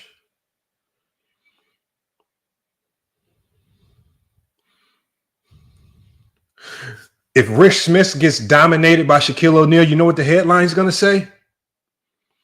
It's going to say, Rick Smith fought tooth and nail in a valiant effort against the most dominant player in the league, Shaquille O'Neal. What they're going to sell you on is that Rick Smith, not as good as Shaquille O'Neal, fought tooth and nail. He didn't give up. Shaq might have scored 30, but he was battling. That's what they selling you. So they sold us on it. They didn't sell us on, like, you know how easy it would be, for example. You know, there were some games where we can look back to a ton of games where a lot of these players missed shots, did a lot of things. Headlines could have been extremely negative. But the one thing, especially back when there was print media, is they sold the hell out of the players. They sold the players. They sold the teams. They didn't spend a ton of time bashing their own players for losses, bashing their own players for falling short. And Thunder, I don't think this is multifaceted. This is not multifaceted. And the reason why we know this is not multifaceted, because you're going to have a ton of people that come up here and say, it's the threes. They're shooting too many threes. Well, what about the time in the NBA where they didn't shoot any threes? What about the time in the NBA where they barely shot jump shots? What about the time in the NBA in the 80s where defense was completely non-existent? What about the time in the NBA in the 90s where the game was slowed down to a bore because of illegal defense, and all teams did was play ISO basketball at the end of shot clocks, and it slowed games down to a bore? Even though the optics, even though if you sit here and watch a 90s basketball game, it is not very exciting. But media sold you on the fact that this was the greatest thing since sliced bread. When you heard that music, NBA on NBC theme music, you thought you was about to watch the greatest game ever in NBA history just from hearing that sound. The little videos that they played before the game sold you on the rivalries, right? When they play those little hype videos, NBA on NBAC, then they will play the hype video, Knicks battling the Bulls, Knicks battling the Pacers, right? Bulls battling the Utah Jazz. They sold you on the fact. Then they would Put together the clips of Jordan gets into Anthony Mason's face. Jordan, that one time that Jordan went face to face. If you were watching it from the New York Knicks demographic, Starks going baseline dunking on Horace Grant and Michael Jordan. Pippen dunking on Ewing, standing on top of him. They would regurgitate that and regurgitate that and regurgitate that, and they would handpick the few moments where there was contention, bundle them all up into a compilation video, and they would sell you on the fact that they now hate each other. They didn't hate each other. Do you think Oakley and Jordan hated each other? Oakley and Jordan were fierce competitors. Oakley and Michael Jordan are best friends still to this day.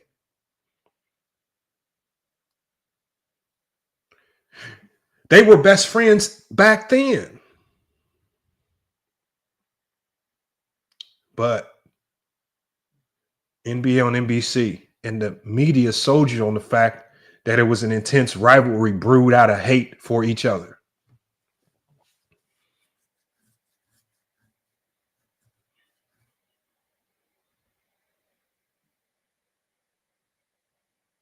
That's why. A lot of this is just fake.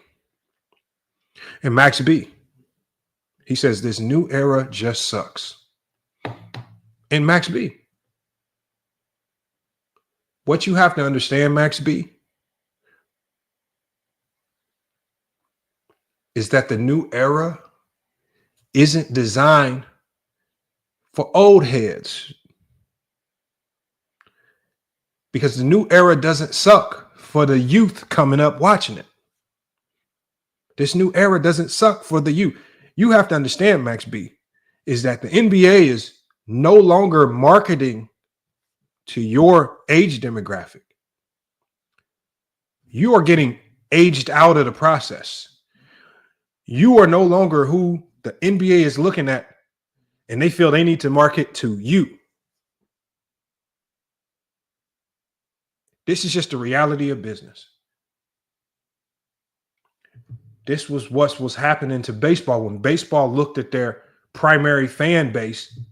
Damn, our primary fan base, if we keep marketing to these guys, these dudes about to die. We got to start finding a way to market to the younger demographic.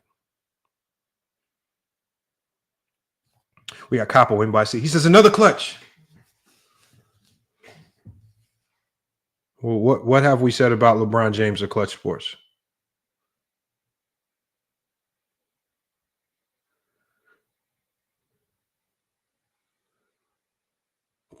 Curious to know.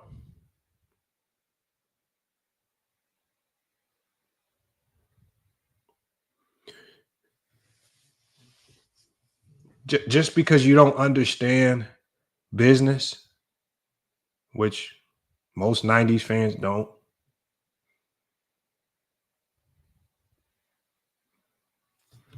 He says, I agree with Thunder. It's multifaceted. It's not, I don't think it's multifaceted because the NBA, every era of basketball has been different. Some eras with three-point shooting. Some eras without three-point shooting. Some eras like the 80s, high pace. Some eras like the 90s, slow pace. Some eras like the 2000s, completely defensive. Basketball will change. Some eras, we may go into a new era of basketball here in 20 years where they might go back to not shooting a ton of threes. Basketball will change. Just because it changes doesn't mean it's a bad product. It just changes.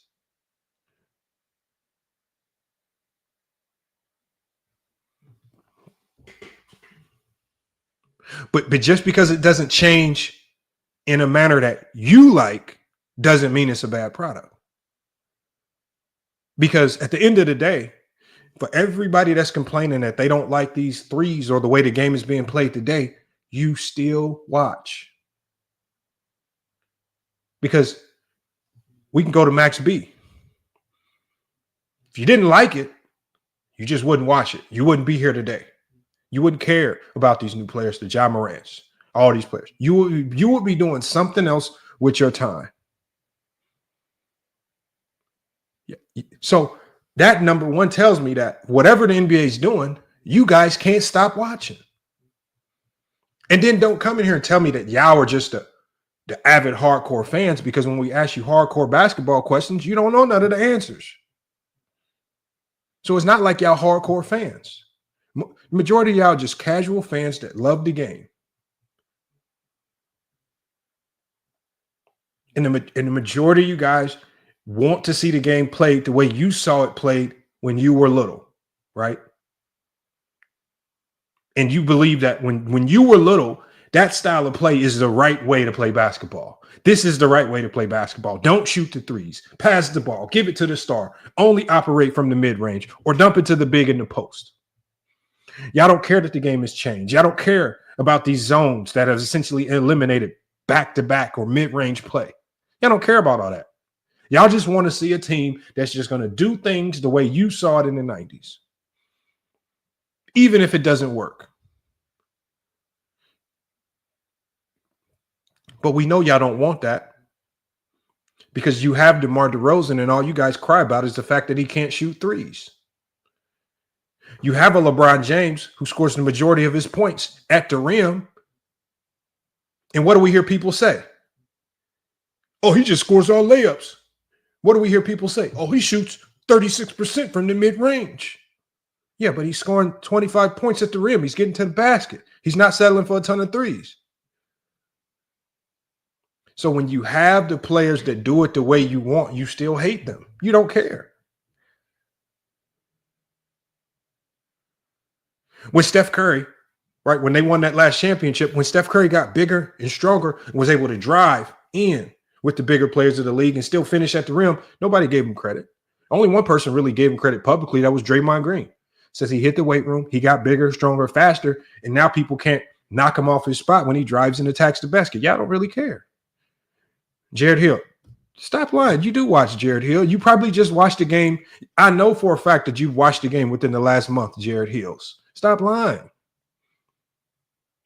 Because the only way you can even surmise that it's a bad product is if you actually watch the games. Because if you don't watch the games, you wouldn't know what the hell was going on.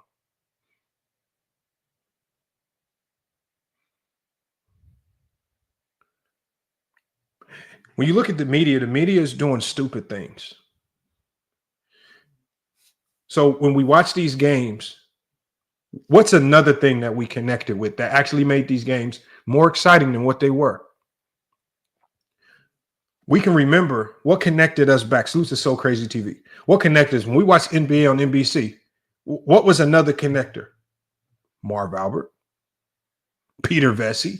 Y'all, we specifically remember the voices of Marv Albert and Peter Vesey. But today, what did they do? The two best things that we had, Mark Jackson and Van Gundy, what happens with them? They get fired. The two voices that we actually like to hear when the game is being played, and they replace them. Doris Burke. I don't want to hear Doris Burke. Jalen Rose. I don't want to hear no goddamn Jalen Rose. He's just not good at this. And you stick these people in place that we don't really care to hear. Thank you, Iron Man. That's another fact right there. He says JDR's cry when the Lakers getting the bonus, saying the refs are helping them. So when the Lakers, a team with Anthony Davis and LeBron James, who will pound the post the entire game, they will get to the post, they will get to the rim, create contact, get to the free throw line. But when they get to the free throw line, you say the refs are cheap. And you'll literally say this against a team like the Celtics. You'll say this against a team like the Thunder, teams that are out there chucking up threes.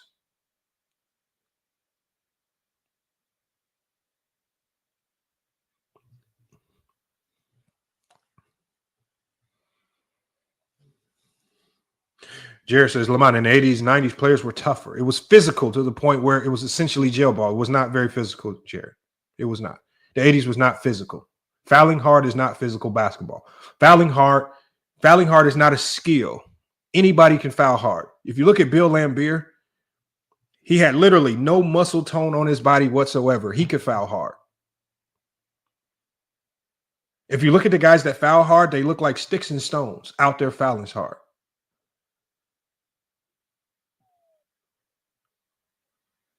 You don't see high-skill players fouling hard. It's stupid. So without local media, there's no connection to the local fan base. There's no one out there propagating any belief in any individual team. And so how does that affect viewership in two ways? Well, one, now I have no interest in going to any of these games. Why do I want to buy tickets to see my home team if you're not painting a picture as to why I should go? Especially in this particular time, right? Where the economy's bad, money is low, the price is up on everything. So to go to a basketball game, it's like a bill now. Like to go to a basketball game, it's like for some families, it's like an investment. Right? If you bring a family of 5, husband, wife, 3 kids to a basketball game, right? Food for 3 kids at the game at a minimum, it's going to be about $100, $150. Not to mention the tickets. Depending on where you sit, and if you only go in one time a year, you want halfway decent tickets. Halfway decent tickets to an NBA game is going to cost you around $90 to $100. That's going to be $500 right there for the tickets. That's just halfway decent seats where the kids can actually see the players because you're only going once a year. Nobody wants to sit in the nosebleeds for $25 where you're literally squinting, trying to zoom in with your phone just to see something. So if you're only going to go one time a year, you gotta know if this is an investment that's worth my time. But if every time I read anything about my local team or players, if the only thing that I'm reading is, oh, he sucks, he choked, and he should have stayed on this team. Well, why am I investing? Why am I paying to go see this? Why am I going to go pay to go see this? Everybody telling me this it ain't shit. Why am I going to go see this?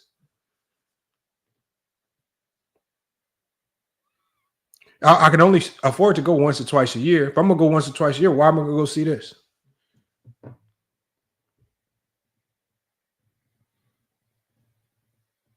When I could just watch it on TV. But what's the gift and the curse to that? Just because this is all media. Well, if the games don't sell out, the games can only sell out if the local media does a good job of convincing the local fans to go to the game.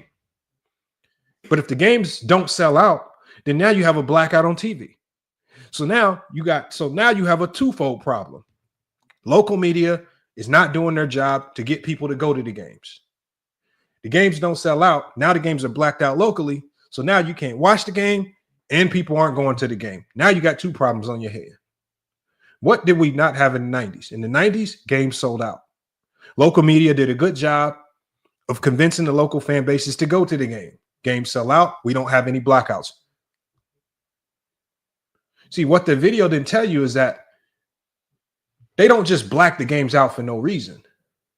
They only black the game out when the game doesn't sell out. Kingdom, if you have a question that you want me to stop and answer, put it in a PayPal and I'll stop and answer it. Put it in the Cash App and I will stop and answer. If you want to stop the presses so we can pay attention to you, well, give me a reason to stop the presses and pay attention to you. I don't think you will. And it can't be that serious.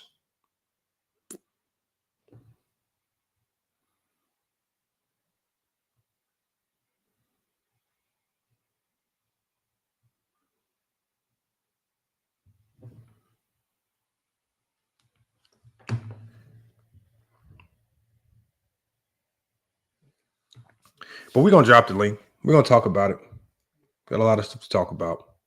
My belief is that media has done a shit job because at the end of the day, when we're talking about viewership and TV numbers, it's on the media to sell us certain things, right?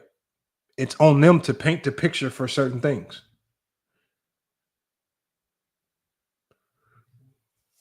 It's on them to hype up certain things to a degree where casuals will tune in and be highly interested and invested.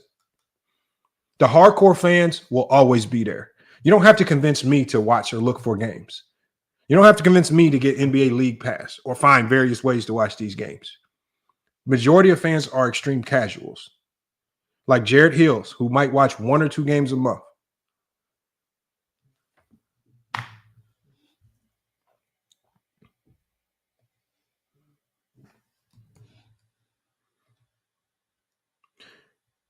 He says, didn't have betting apps in the 90s. What does that have to do with anything?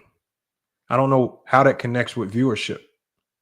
If anything, the betting will help viewership because you'll have a ton of people at the games invested in certain players, hitting certain props, games, over, unders, X, Y, and Z. The betting has only elevated the interest in the game.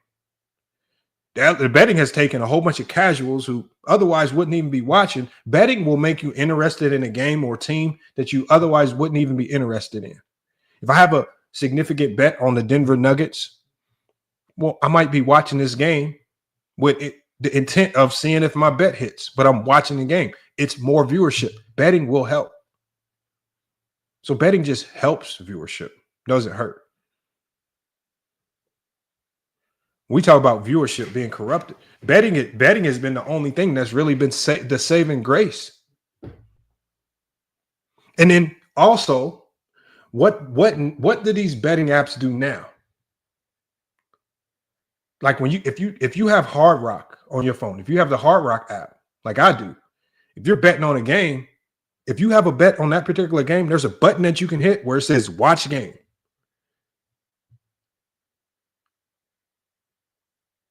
But then if you're watching it from the Hard Rock app, how does that count towards viewership or traditional viewership numbers?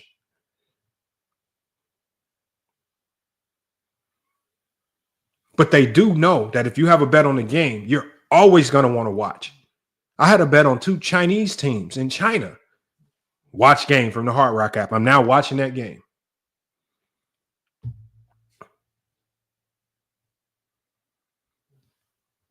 Kingdom Mindset, what's the Cash App? Oh, I'll drop it in the chat for you. I just dropped it, but I'll drop it again for you. And I'm about to drop the link so we can get everybody up here to cook. All right, NBA viewership. What are y'all thoughts? What's the cause of it? And if you're going to tell me that there's a specific cause for viewership dropping, you got to give me an example of how viewership, whatever you're saying, has caused viewership to go away. Because the one thing I haven't seen is when this guy did this video about the text, I haven't seen anybody tell me ever in life when I asked them, hey, you watching the game tonight? Are you watching the Laker game tonight? No, I'm not watching the game because they might call too many texts. I've never seen that. You watching Golden State play tonight? No, I'm not watching. They might shoot too many threes. I've never heard ever in basketball conversation that has never been said. So that's how we know it's a fake reason. Because nobody in this chat has ever been talking about a game and said, yeah, I'm not going to that game tonight. I think the Warriors are going to shoot 35 to 43s.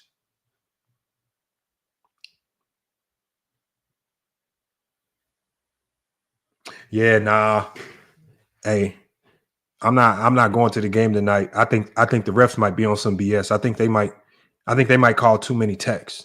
Who cares? You still gonna go?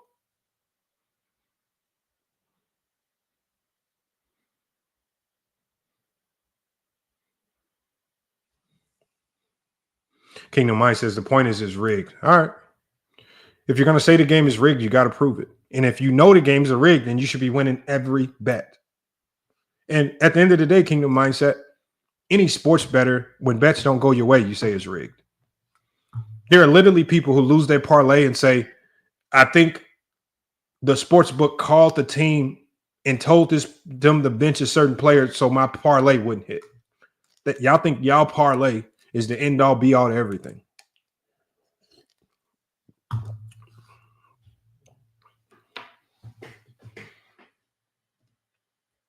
And like I said on my post, if you don't like the NBA, then go to your local YMCA and watch them hoop. Go to LA Fitness, go watch them hoop. If you got kids, high school, middle school, go watch them hoop. And then come back and talk to me about what basketball is supposed to look like. I want you to go watch all that. Go watch LA Fitness. Go to LA Fitness, watch them hoop. Go participate. Go watch your kids hoop, high school or college. Then come back and we'll talk about what real basketball is supposed to look like.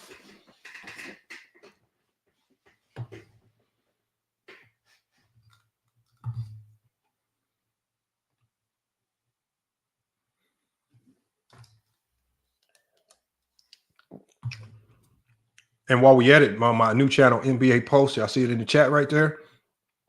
I'm gonna be dropping. If you are interested in prep or high school basketball, I just got the rights. I'm gonna be running all of the high school circuits. So we had the Palm Classic. I mean, we had the Tarkanian Classic, all of it, all those videos, all those games. If you have any teams that you want to see, we're running them all NBA Post. And I've already put some of them up. Like I say, it's going to be on a slight delay, but we're going to be getting those games up. We're about to get all those games up and running. It's going to be literally hundreds and hundreds of games at the prep level. This way, some of you guys can be informed. You know how when we talked about LeBron James and there were so many people uninformed? Well, this way, when we talk about these kids from the high school and up, you have actually somewhere to go where you can see them play in high school. You don't have to be out there like Sports T, just talking about Bronny James in high school, but you can't even tell me the name of a high school. You don't even know where the high school located, right? You're just saying he a bad player in high school, but you didn't even watch him dribble a ball in high school. I asked Sports T, what's the color of Sierra Canyon jersey? She told me orange and blue. See what I'm saying? We got a lot of idiots among us, man. Let me drop this link.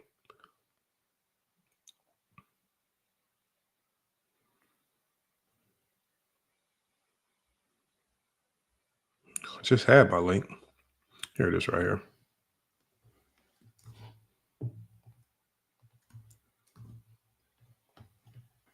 Thank you, Jared. I mean, Jared, it was the easiest question of the day. Talking about orange and blue.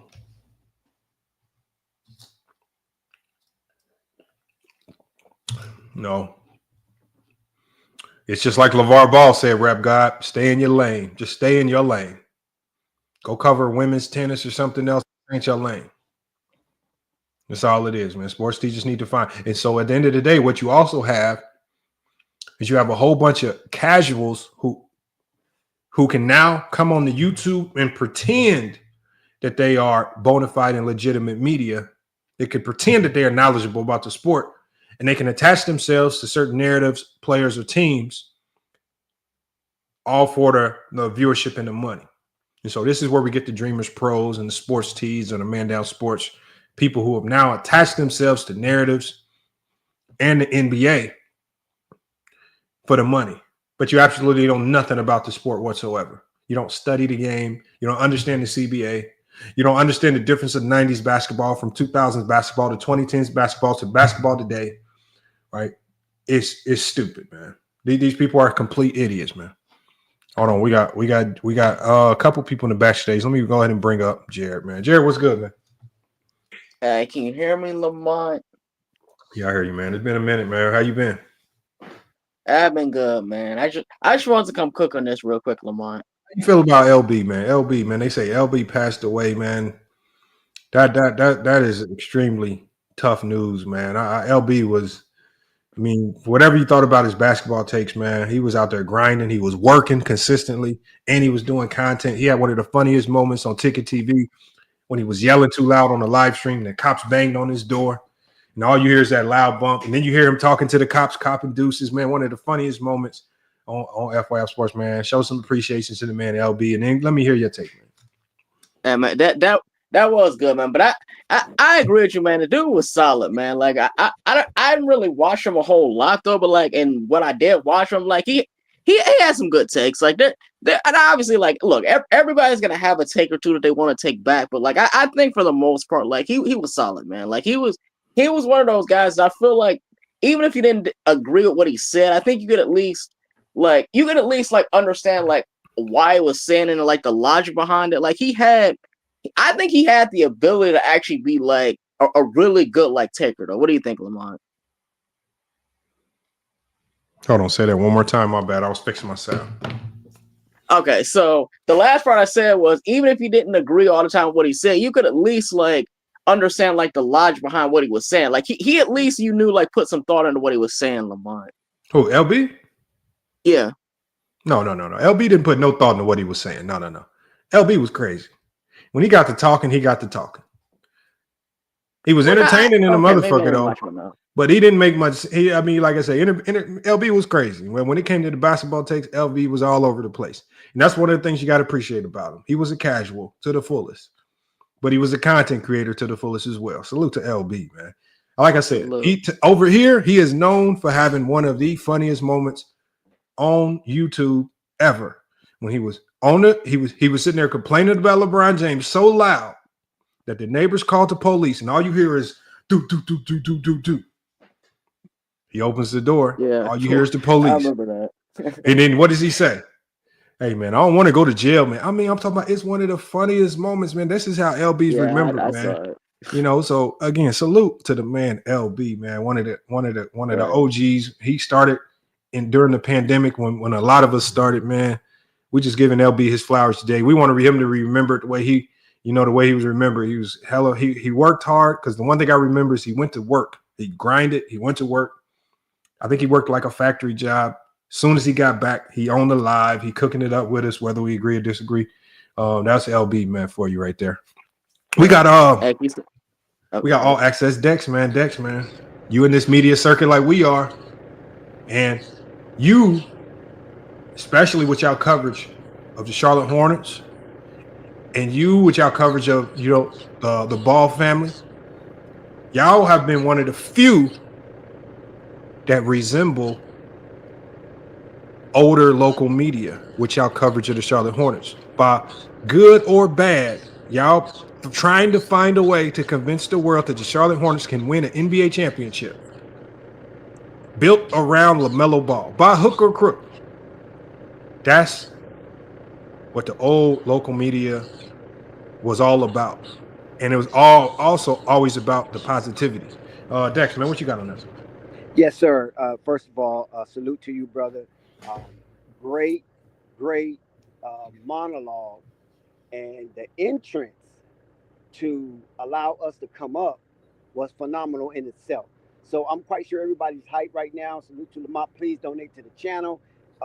Keep it coming. Do not be embarrassed. Do not have regrets. I know it's the holiday, things is kind of skimmish, but listen, if you have the mitigated goal to dig into your pocket, to bring something to the surface, to help the channel grow and keep people like ourselves a part of something great and big, hey man, hit that Cash App, hit that PayPal. Listen, FYF, I just really have a question for you. First of all, shout out to Flight Sports TV for even bringing me to the surface to be able to share my my voice on these platforms. So shout out to Flight Sports TV.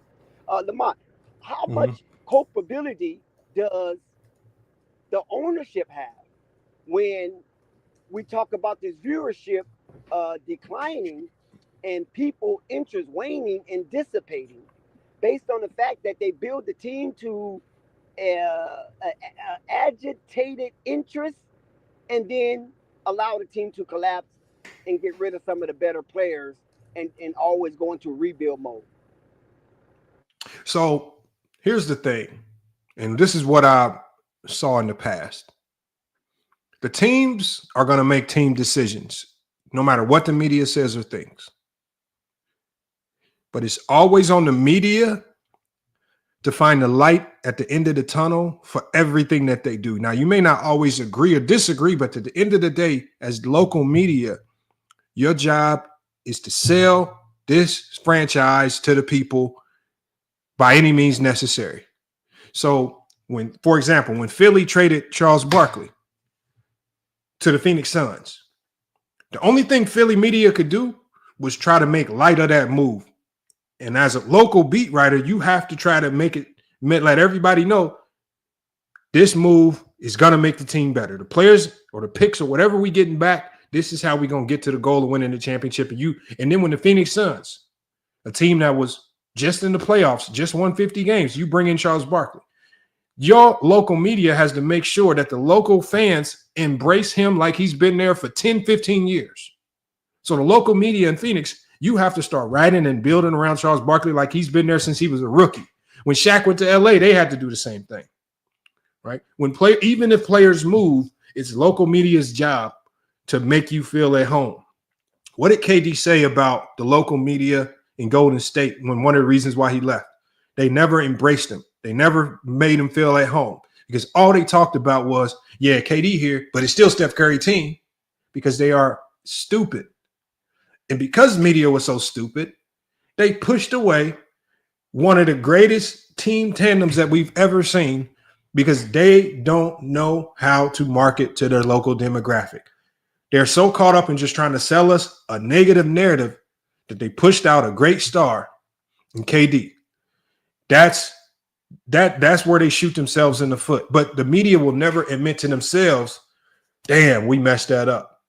Damn, we broke this player, right? The media plays a role in some of these players mentally checking out and having some of these mental struggles because some of these players think, okay, what is the media going to say about it? If I miss this shot, if I miss this free throw, what is the media going to say? Are they going to lift me up? Are they going to rally around me? Or are they going to try to tear me down? Media now will just tear you down, local and national. They just all about tearing you down. You miss a shot, you're not clutch, they're tearing you down. AD missed those 2 free throws a couple weeks ago. Everybody tearing them down. The man had a hell of a game. All they doing is just tearing him down. Over 2 missed free throws. Not to mention the fact he had a great game. Don't talk about that. He missed 2 free throws, tearing them down. That's where we at right now. Yo, what's up, Lamont? All right, we got Michael Jordan fan. Let me get before I get to you, Mahari, because Michael Jordan fans are the best. Was in here next. Hello, Mahari. Let me get to Michael Jordan fans are the best. Michael Jordan fans are the best. Do you agree, man? Do you I believe that the responsibility of viewership falls on local media. It's their job to get people in those stadiums. Stadiums sell out. Blackouts are non-existent. Push the players, whoever you got, whether they just got there, however they get there, you got to sell us your team. That's non-existent now. I think that's one of the reasons why we don't see the same interest in NBA. And I wouldn't call it a decline in viewership.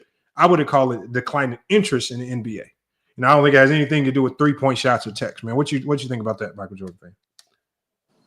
Hello, everyone. Michael Jordan fans are the best. And what I think about it is I think it's a great point in respect to the contrast of how local media used to be in the past with the newspapers and just to not to be redundant, but the localized news information or just information that you would get in general.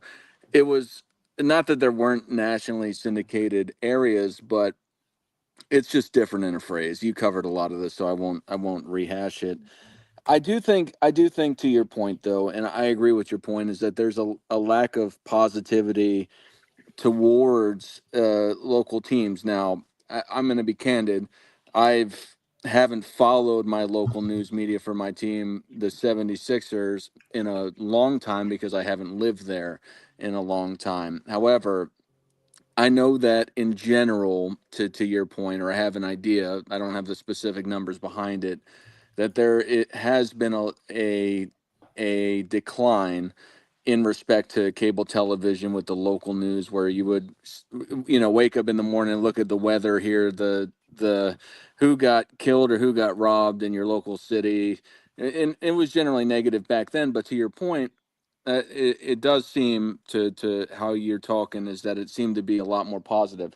Now, I know of I know it still exists, but to your point, it's different. I think it's a big part of it. And I do agree with the one guy, Thunder, that talked about it. It is multifaceted. And I think some of the biggest differences on top of it is Adam Silver being in charge of the NBA versus David Stern. Even though he was a disciple of David Stern, he's not David Stern. So he's decided to do things his own way. One thing that we were talking about on my show lately was the trying to push how they've redesigned the floor for the Christmas games, as if that's really a big selling point to watching basketball. That's just one example that was given, but the idea of it, I think that it seems to me, just speaking as an individual, that a lot of the things that you're talking about to compile them and make it a bigger thing, the local media really, and not just the local media, but the media in general, including the NBA itself and the teams individually, isn't selling the competition aspect of it as hard as it seems as they did when it was more centralized before the 24-hour media and the internet age and just the information age at large. It seems that that lack of vigor to say, hey, we're behind our home team and we're going to win and we're going to stay positive and we're going to root for them. I agree. It seems like that's gone away. And especially with me, I don't have the experience of living where I grew up. So I don't know what my local media is saying, but to the point of it is that I agree with what you're saying at large, is that is a part of it, but I do believe that it is a multifaceted thing, as the one guy said, Thunder, is that there is the play style changes, and that affects demographics. Now, to what you had said before too, is that the younger fans with the AAU basketball, how they've been selling the NBA, what they have been watching, they like it. But then there's the older fans that don't, and I'm not saying it's a new phenomena or anything like that. But I think within the information age, it's exponentially being proliferated more, because for one, it's a new phenomena with the internet, generally speaking, again, that with the new information outlets and media outlets proliferating this stuff. I do think it's more than the local media, because I feel like I've been on the soapbox for a minute, so I'm not going to stay up here much longer. But the point of it is I do think you have a valid point. I don't think it's the end all be all, but I do think it's different. And I think that local media in general, for what I've seen, I haven't seen it individually speaking of different areas that I've lived, and the newspapers have generally died versus you mentioned it before. The point of it is that I do agree that diehard fandom seems to have just gone to a national level, where it's just generally media has become more casual and they don't focus on a specific team. And people more so follow national, broadly speaking, whether it be me or Dreamers Pro or you or anybody, where it's on the internet.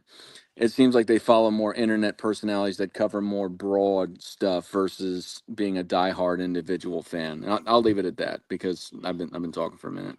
No, you're fine. And like, let me show y'all something too. And it's just a few of them. I have a lot more, but here's an example of what I'm talking about. Pacers lose. It's the Indianapolis Star. Pacers lose. But how do they describe the Pacers losing? They could easily say a number of things, right? Never fun when your team loses. Celtics survive persistent Pacers. It says the rally proof Pacers have come of age. They lost, but this writer said, I have to find a way to still sell this team, whoever we have on the roster, to the Indiana fans. He can't just start off saying Pacers choked. Pacers need to go trade excellent players and bring some more experience in. In a loss, he just talks about how we got to bounce. We lost. We were persistent. We're going to bounce back. This is the type of writing as I'm talking about. Pacers nearly run Bulls out of the playoffs. They lose, like most teams did to the Bulls in the 90s. But they talk about how the Pacers fought to the end, which they did. Took them to a game 7. Fought to the end, tooth and nail, right? And really had the Bulls on the brink of elimination if it were not for a Steve Kerr flurry to finish the Pacers off. Lamont, it's the spin that they put on it. Go ahead. Yeah. I said it in the chat, and I don't think I reiterated it on voice for the people that weren't watching. And that's essentially what I said. I think that you're right in respect to the concept of, and I think where people are disappointed, it's the same thing. I just don't think I wouldn't put all the blame on the local media, is that I think that media in itself is not selling competition well, whether it be to the examples that you've given. You have a side that you pick because that's natural, whether it be an individual player or a team. They're not selling the do or die attitude of sports, at least in the NBA in the past, where the examples you've given. That's all I got to say. The point of it is that I agree with you, but I think it's a larger concept that it's not particularly local media, is that they're not selling competition the way that it was in the past, where people were drawn to it. I think, and I brought up in the chat the 24-hour media. I think people forget about the story because it's so accessible to them as it was in the past, or versus how it was in the past. Well, I just think that before we get to a lot of these other problems, right? I know people have gripes about the shooting, the refs, anything. Before we even get to the players, it's the media that pays the NBA millions, hundreds of millions, close to billions of dollars to put out this product. And to me, it just feels like if you're paying this much money, if you're pumping this much money into being the sole proprietors of this particular product, but all you can do with this product is push it in a way that pushes fans away, we have to start with the media first. That's why I'm starting with the media, because the NBA has basically said, this is our product. The media are the distributors of the product. But there are, so the thing is, it's like this. If I have $1 billion, I mean, I can think of a number of different things. Let's just say I have a tractors for farmers, and I sell the distribution to these tractors to you. Michael Jordan fans are the best. But then you take these tractors to Alaska, or you take these tractors to Antarctica, you get to try to sell them, and you take them, you do something with the distribution that completely screws up the value of the product, right? You're not doing it right. You're not selling it right. You're not putting it in right for people. It's on the media to set the groundwork for viewership. They set the groundwork for viewership. It starts with the media. It literally starts and ends with the media, right? If viewership goes down, it's the media's fault. They're the ones paying billions of dollars for these rights. Do the right thing with the rights. Sell the product. It's on you to dress it up and sell it so that people watch.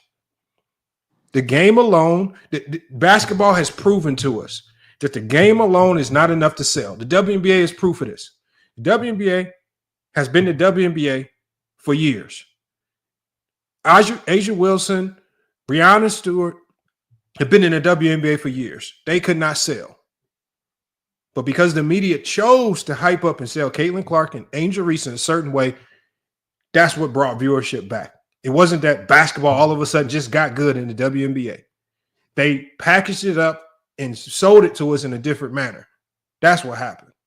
And now you've opened the door for even casuals to start watching the WNBA. But they don't know how to package up the NBA and sell it correctly. It's craziness, man. No, I'm with you what you're saying. I brought it up before. I think to include myself in just general social media in a phrase, 24-hour media, I kind of lump them together. Mm-hmm. I think that it's, in respect to selling the competition for the people that listen to me, and I'm not putting this on you, but just other general content creators. If you want to point fingers, I guess you could say, the guys that you mentioned before. But the point of it is that I think you're right in respect to how they're selling it. And I don't watch ESPN, and I don't know if Stephen A. Smith is saying, oh, there's too many technical fouls, they're shooting too many three-pointers, or the local media guys. If anything, I agree with you in respect to media as a word, but I don't understand, and if you're saying it's happening, then I'll take you at face value, because I haven't watched ESPN in quite a while at this point, or other big major media companies like Fox or whatever. But the point of it is that I agree. If you've bought the rights to sell these games on your network, then why would you put it down, and why not try to sell the competition of the game? I agree with you. I just don't know what they're saying, but I do know what a lot of the social media people are saying, and it is largely negative, and it also is a large part of how people receive their news in the same respect. So, And yeah. the crazy thing about it is, if you think about it like this, is it's very rare that, because I feel like we're a part of media on social media, which I want to separate social media from media because I think we have a different job. But the majority of social media, which is a new element into this over the last couple years, we absorb and regurgitate what we get from regular media. So whatever regular media, because regular media dictates what's valuable to talk about and what's not valuable to talk about. And so they kind of incentivize social media to talk about certain things based on what they feel is relevant. So when national media is pushing the game in a particular matter, talking about it, all it's going to do is it stimulates social media to talk about the game in a particular matter because they're getting the majority of their information and news from regular media. So ESPN is important in this. Clutch Points, Fadeaway World, Bleacher Report, they are extremely important to this because they're media. There's a lot of content creators that rely on Clutch Sports for news stories, what's hot in news, what should we talk about today. It's very rare that you have YouTubers that watch the game of basketball, watch an NBA game and say, okay, I'm making my live based off this particular game that I just watched without relying on some form of media to attach it to, like a news article, report. Like when we listen to Carcino, he's always talking about some article that he found, or even with Dreamers Pro. What is Dreamers Pro always saying? Well, he starts to show off the same. Well, I was searching on the internet and I found this article. That's what he says every time. He takes news from media and then he regurgitates it on social media because he's getting his information from somewhere else. It's whatever they give him, he regurgitates. And so it's I think the social media element is the lesser blame in this, right? Because they can only follow the money. They can only follow what's popular to talk about, what do people want to hear. That's all. So there's only so much culpability that I give to social media. I think it still falls on mainstream media. Their mismanagement of local media. They've completely corrupted national media so much so that they've called it aggregate media. And I just have to say that's where it starts and ends for me. Mainstream media screwing it up. I know, Nahari, it seems like you want to talk. I got one last thing real fast because I don't want to hijack this thing. But the aspect of it is that, so are you saying that people on ESPN or Fox and or ABC, NBC, I'm not entirely sure who's all playing all the games all the time, but major networks, I think it's ABC and ESPN, I think they're linked. But the point of it is that you're saying that the debate shows, the basketball shows that they're having are being hypercritical of the general style of the NBA at large, because I haven't personally witnessed that. I'm asking a genuine question. So I don't want to say hypercritical. This is what they do. And I've been big about this, and I've said this on other live streams. For example, if Steph Curry has a bad game in the playoffs, scores 10 points, shoots 3 of 20 from the field, national media is going to push the narrative that he choked. That doesn't happen in the 90s. They're going to come up with some narrative or nuance to give props to the defense that was applied and potentially talk about the bounce back that he could have in the next game. But this narrative of guys choking and all this stuff, it starts with mainstream media. They push these original narratives. And a lot of people in social media attach themselves to those narratives and push that. That's all it is. They don't know how to talk basketball. A lot of these guys don't know how to talk basketball, right? When they see Steph Curry shoot 3 of 20, to me, I say, well, there's a goddamn reason why he shot 3 of 20. Maybe you need to be giving that defense some credit because you're talking about holding one of the best scorers of all time to 3 of 20. Maybe we talk about him. Maybe we talk about that defense. Steph Curry just scored 0 points the other night. Nobody said anything about the defense. I saw one video on YouTube talking about the defense. Everybody else is talking about he choked. Like he walks in the game and he's supposed to just have 20 points. He's supposed to be gifted 25 to 30 points just from being Steph Curry. Like the other team is not supposed to do anything about him being there. So nobody gives anybody credit for defense. Nobody cares. Nobody cares about that. His game is just talked about all wrong. It's hyper focused on offense. No credit to good defense. I mean, it's just all over the place to me. Like, I think it's just completely, and then like I say, it's hurting the viewership numbers because at the end of the day, national media is not doing anything to help sell out games, right? All they're doing is incentivizing people or basically telling people don't come to the games. It's not worth your time or money. Games don't sell out. Local games are blacked out for people that want to watch it. Now you've worsened your problem. Makes no sense to me. Shoot yourself in the foot. Yeah. All right. Now let me talk my 2 cents though. That y'all actually did a great job illustrating that. But I want to take it to a different type of angle that I think that's more important too. And I think that the video even addressed this too. One of the things that I get very frustrated when it comes to watching games is not just the media itself, because the media has a lot to do with that too. And you guys killed that very completely, and I completely agree with it 100%. My issue with the NBA is simple as this. It's the overreaction from the referees. And you know where it comes from? To me, here's where I think of this. I think that I think where it comes from in the fact that the NBA still has PTSD from the Malice at the Palace in 2004. Because remember what happened after the fact. Even though Jermaine O'Neal, Ron Artest, Steven Jackson, Ben Wallace were not wrong for what they did, but in the aftermath of that, what did the media decided to do afterwards? They painted a narrative about these, about these black players as criminals and things of that sort. And after that, the NBA completely overreacted and instituted, the dress code afterwards. Then they started monitoring, more of the physicalness of the game that really played a lot into the fact that a lot of these referees called the quick technical fouls. Like, do you think about this for a moment? Why is it that female referee completely overreacted with Joel Embiid? Because the fact of the matter is, you're the referee. You're not supposed to overreact on a simple, shocked look by face of Joel Embiid. Now, I'm not the biggest fan of Joel Embiid overall, but for her to do that, it's this more about you. And if you can't handle that kind of rigorous stress as an NBA official, then you shouldn't be officiating games, period.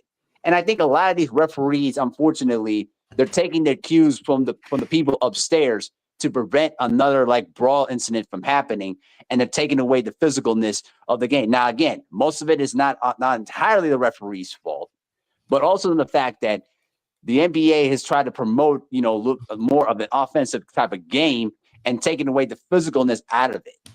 And unfortunately, it also drove away a lot of fans in that aspect too. Not just the media itself. What do you think? Let me ask you one question. So we can go back to when you talked about the dress code. Sure.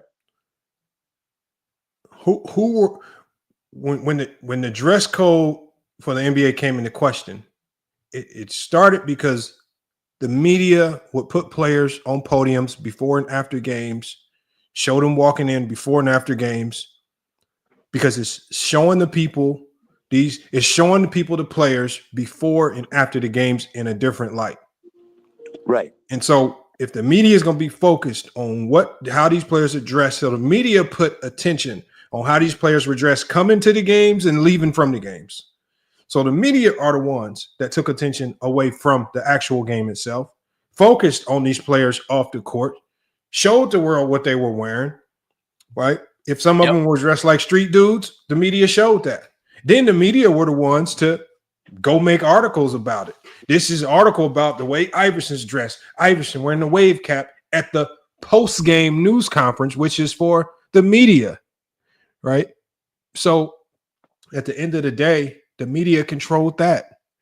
So the media had a lot of the influence in the dress code even being changed, because the NBA can only react to what the people say based off what the media puts out there. The media put out there that this is what the players are wearing before and after games. They started propagating this image of some of these guys being thugs. So the NBA said, well, we're about to change that. Everybody's wearing a suit and tie. Move on to something else now.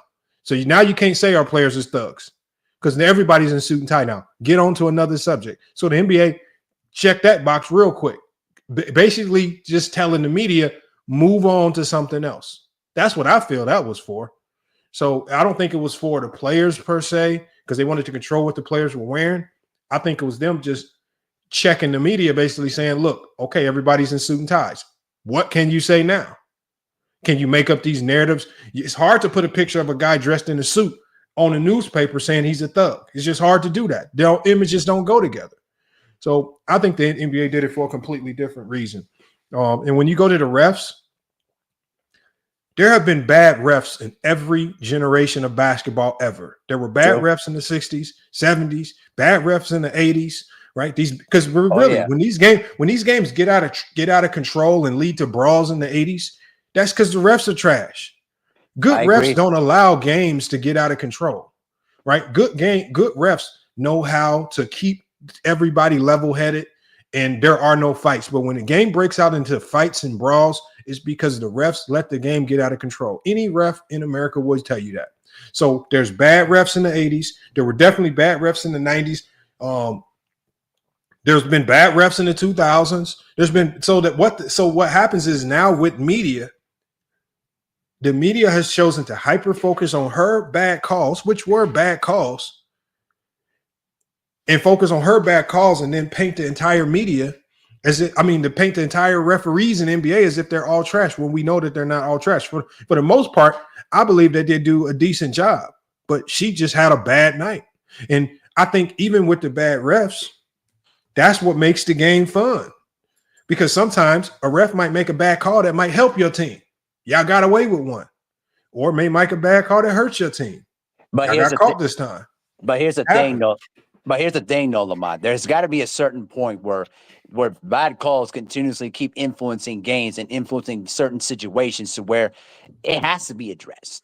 Because bad calls have always influenced games. Well, here's the thing, since basketball started. But wait a minute, Lamont. But wait a minute. What I'm trying to tell you here is that at some point, referees.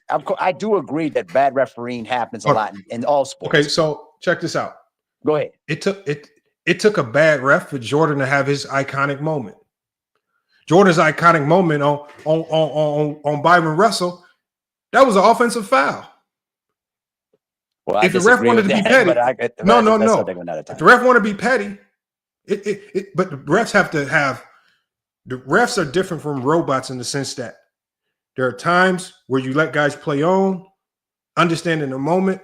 There are times when you call it. It's a tough balance when you're a ref. And so what people are asking refs to do, who are humans, y'all want refs to be like robots. Refs can only call what they see.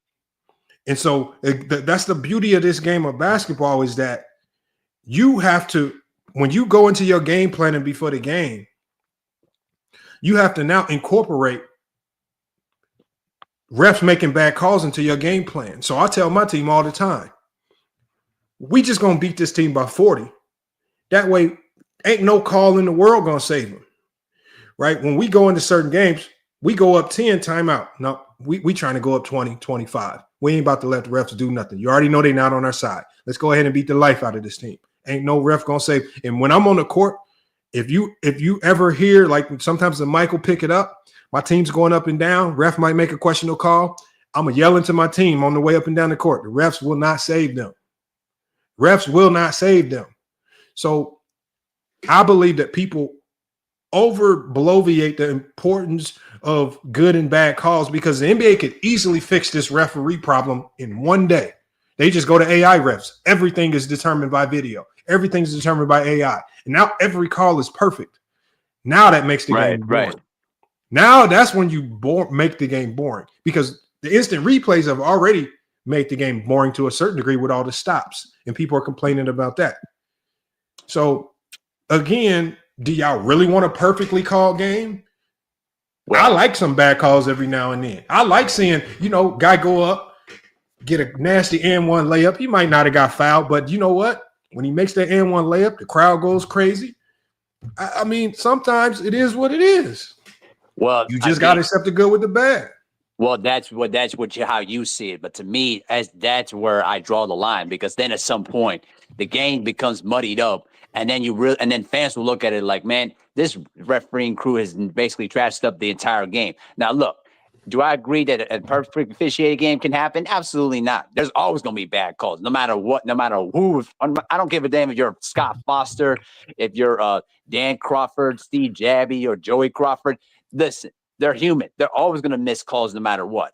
What I'm saying is that there's got to be a certain point where, listen, it's getting to a point where now you're muddying up the game because you obviously are blatantly missing calls, and then you compounded the mistake by calling the unnecessary technical foul. I'm talking about the overreaction of officials of this era of basketball. But that's just one game, though, Mahari. But like, you can't, unless you're giving me, unless what you're saying, then how come is it that Jason Tatum was dunking on the rim, and then he's trying to protect himself, and then he gets called for the technical foul? But that just happened in college basketball too, in the Rutgers game. And the guy got called for a tech. Ref made a mistake. You know what refs do when they make mistakes? They'll go to the coach. My bad, I missed that one. I've had it happen to me a number of times. Because Ted Valentine never admits a mistake. No, but refs make mistakes. Sometimes they might catch the tail end of you hanging on the rim. And really, with Jason Tatum, from their angle, it might have looked like he did the slight pull up right at the end, because refs will let you swing and then come back and land. But if he did the slight pull up, they might call that. He might have called it wrong. And if the ref looks at the replay and calls it wrong, a good ref is going to run by that coach and be like, my bad, I messed up on that one. But see, that's the thing. Refs make mistakes sometimes, but at the end of the day, them calling that on Jason Tatum, it doesn't decide the game. It doesn't decide winner or loser. It's still the players play on the court that decides winning and losing. Well, but then there's the other problem. The other problem here is that when you call the unnecessary technical fouls, you're suppressing the players from showing their individuality on the court. That's the other problem. And I'm not saying it's not entirely the referee's fault. It's more on the NBA that needs to address that issue. But Mahari, give me one person in basketball history. Do you have a clip of any player that was at that game and said, as soon as they ejected Embiid and I left, I couldn't watch this no more? They stayed. Because the thing is, once you get the people at the game, the media, the media's job is this: make sure the people are at the game, and which ultimately sells out the game, because we're talking about viewership.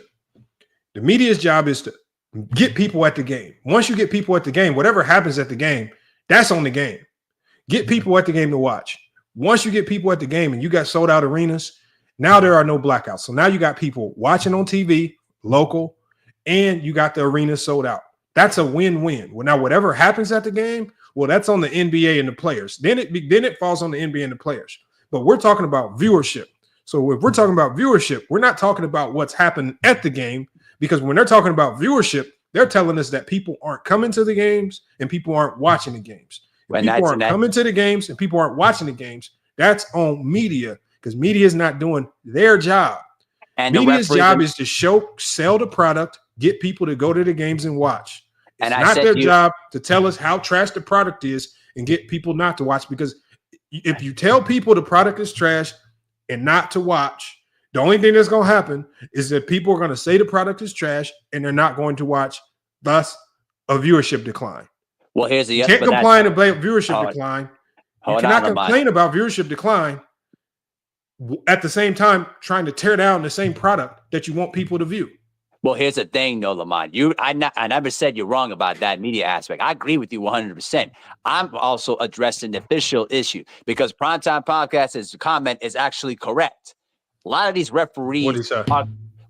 Remember, though, Conrad, this right there is right in front of me. It says the referees are literally controlling the games, and I agree with them 100%. And that's the other problem. Again, I agree with you when it comes to the media. The media has a lot to do. But that's still step two, though, Mahari. Hold on, Lamont. Let me finish first, because I let you have your time. But here's the thing: you're going ahead of yourself, though. But here's the thing. We're talking about viewership. We're not talking about the quality of the game. We're talking about viewership. But that's a part of the viewership issue too. No. Who? Give me any example of any person that says I'm not watching anymore because of the refs.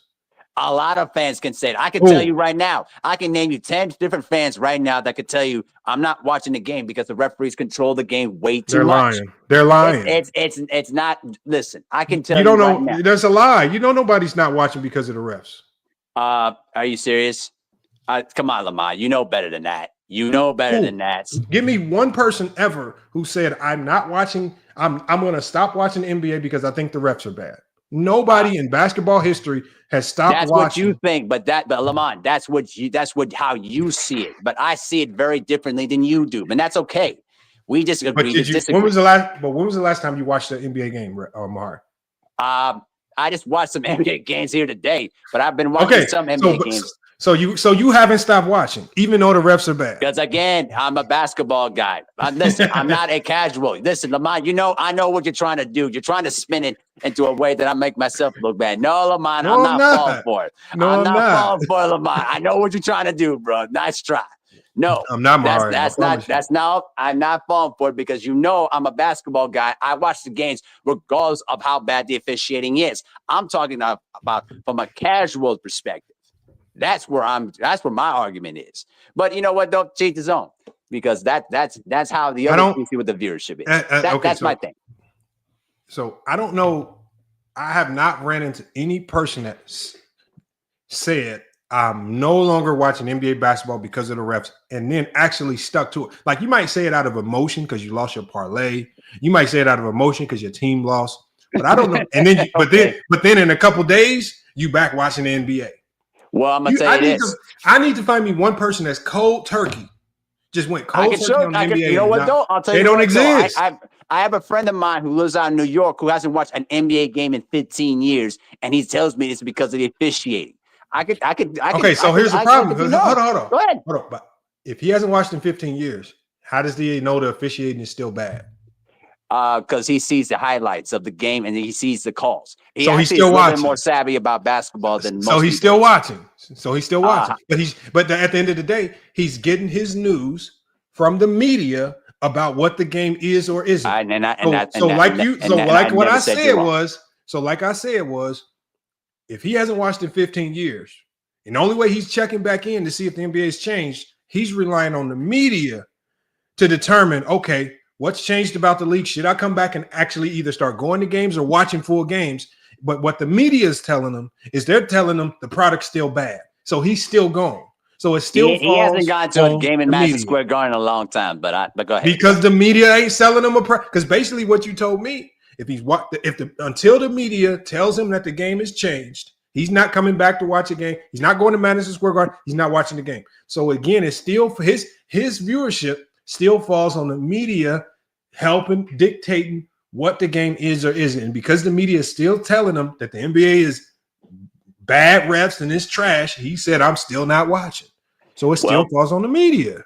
And it also falls on the referees to do a better job of officiating the games. So that way, quick technical fouls doesn't always happen. That's my point. Mahari, there is only, like, the refs in the NBA, like, to get to that level, you're like, there might be like 50 refs in the NBA. Out of the millions and millions of people that are refs, going to referee schools, working their way up from high school circuits to middle school circuits to college circuits to JUCO circuits, NCAA circuits, just to grind and get an opportunity to be a ref in the NBA. Literally, the refs in the NBA now are literally the best of the best. This is the best it's going to get because they're humans. Human nature, humans era is one of the reasons why the game is even exciting, because humans make mistakes. Refs make, and that's part of the gamesmanship. Players can bait refs into making bad calls, just like Victor Wembanyama did with faking and flipping and failing and falling, just like Vlade Divac was doing in the 90s when he was flipping and flailing. I agree. He was baiting the refs into making bad calls, just like Jordan did in the 90s when he baited the refs and flipped and flopped to get calls. Right when he got in the ref and when Jordan got in the ref face in the 90s, you know what the ref said? You know, Jordan, I believe you, man. I'll change that call for you. Jordan, was it foul?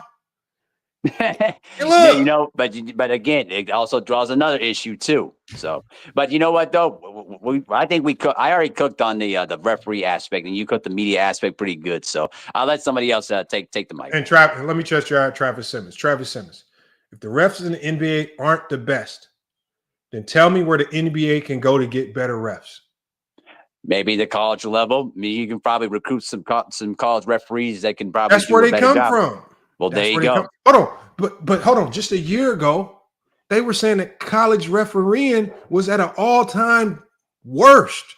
So why would you go get them from college? Because the media just told us last year that college refs were at an all-time low. Well, so where's you go? Where's you gonna go to that? Well, I didn't pay attention to that. I thought some of the college referees were actually pretty good. But you see the common thing? The media has some type of weird asphyxiation with calling the refs trash, from the NFL to the NBA to college and Major League Baseball. And Major League Baseball. I could tell you what, umpires in MLB have just been ridiculous. Remember, Adrian Hernandez had a settlement with baseball because there were a lot of people in MLB that hated this guy. Yeah. Oh, let me address Chief Marshall. Chief Marshall says, Negro, you just argued that this is a softer era than Jordan's while acknowledging Jordan era did equal flopping.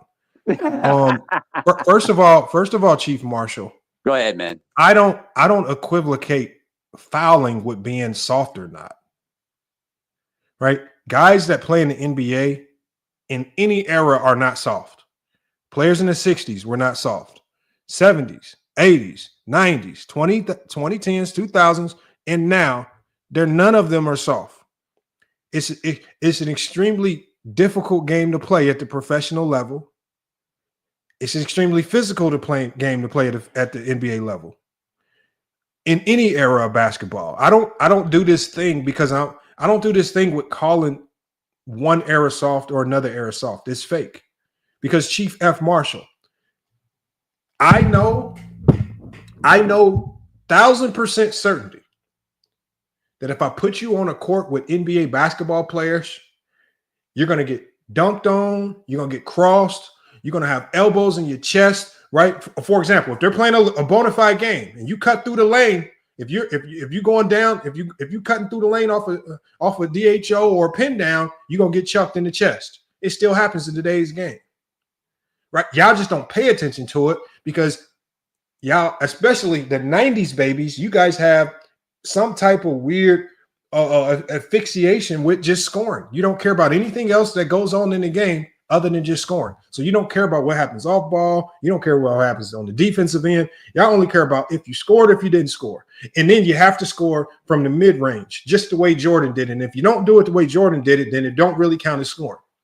Because that's why Steph can't be a great scorer. This is why LeBron can't be a great scorer, because he's scoring at the rim. Y'all got all these weird stipulations to how guys can score because y'all only care about scoring.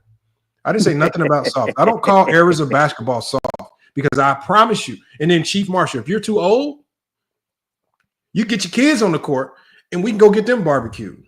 The thing is, as a coach, especially if you're in Arizona, I have access to a gym at all times, and you or your kids can get shown the physicality of the game in one practice. I can show you the physicality of the game at just the collegiate level in one practice. My practices, you know what I tell my players all the time? I say I'm a bad ref. I don't be calling no fouls. Guys be falling to the floor, getting hacked. I mean, it'd be World War III in the practices, man, because I'm trying to get them ready for the game. Why would we practice like that? Why would we practice like that if the game ain't physical? Y'all sound stupid, man. If the only people say that, the people that don't pick up a basketball and go hoop. They He says, gotta Cap, I'm not they even. gotta call the fouls. No, my players don't call no fouls. I call all the fouls. The refs gotta call the fouls. The refs. Yeah, but my thing is, when we practice, Michael Jordan fans, we're practicing in the event that the ref don't give you your desired call. How do we react? Because everything can't always be a foul. I'm with you. I'm with you. I'm not trying to interrupt you. I'm with you though. No. That's all I'm saying. So the thing is, like I said, we practice in the event that we have bad refs. Jared, you got some background noise. Was that Jared or it might be King Rowe? But let me get to some of the other people on the panel. We got Slim, who just pulled up. Slim, what's good, man? Hey, man, what's happening, Lamont? Peace to everybody. Hey, listen, man, I was sitting here thinking, as y'all were talking, like when I think about the TV ratings suffering and stuff like that, I really think it comes down to the fact that the access to the games has been so fragmented with everything going to the streaming apps.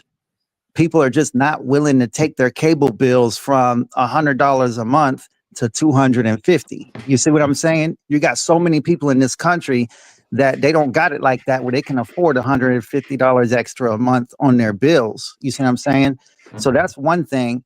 And then the interest of the game, because of the lack of superstars. I think there's less superstars in the league over this last 10 years that are like synonymous with a singular team than what there was in the past. Most of the players, the greatest players in the game, they usually had the first 10 or 12 years of their career, you know, on a singular team, whatever team they got drafted to. And I think these players are moving, you know, after their first contract as opposed to after their first couple of contracts. And so there's a lack of interest in the local settings for these smaller markets because their greatest players are leaving so much sooner. And they're just not willing to pay the extra money, knowing that their great player is going to leave the market anyway after their first contract. Yeah, but that's the problem. It's on the media. So here's the thing. The one thing that will never be constant in basketball are the players. Teams can trade players. Players can leave on their own. Players can get injured. Now they're out. The players are always coming and going, whether they're good players or whether they're the bad players. The players are never the constant for any team. So it's on. This is why I say it still falls on the media, because it's still on the media. Whatever you have, it's on you to sell it. If your team if the team trades away the best player, still on local media to still sell that team or whatever the team is trying to do, whether it's a rebuild or whatever they're doing. So, because the one thing that we all know here, Damian Lillard tried his hardest to be loyal to the Portland Trail Blazers. Right. At the end of the day, it was just going to leave Damian Lillard stuck without any real opportunity to win an championship, and it was going to hurt his legacy when we go back and talk this game and we try to go back and rank where he falls in NBA history. People are going to say he didn't win a championship. Damian Lillard wanted to stay in Portland. He just says, look, as long as I'm here, I just don't want to rebuild. Let's keep trying to win. What did Portland do? They said, yeah, Dame, we're going to try to rebuild, and then proceeded to tear everything down right in front of them. CJ, you're gone. Everybody gone. They didn't try to keep LaMarcus Aldridge. When LaMarcus Aldridge went to San Antonio, Portland could have did a little bit better job as far as trying to keep LaMarcus Aldridge. They didn't do nothing there, right? So again, they let everything fall apart around Dame. And what is Dame supposed to do? Stay loyal.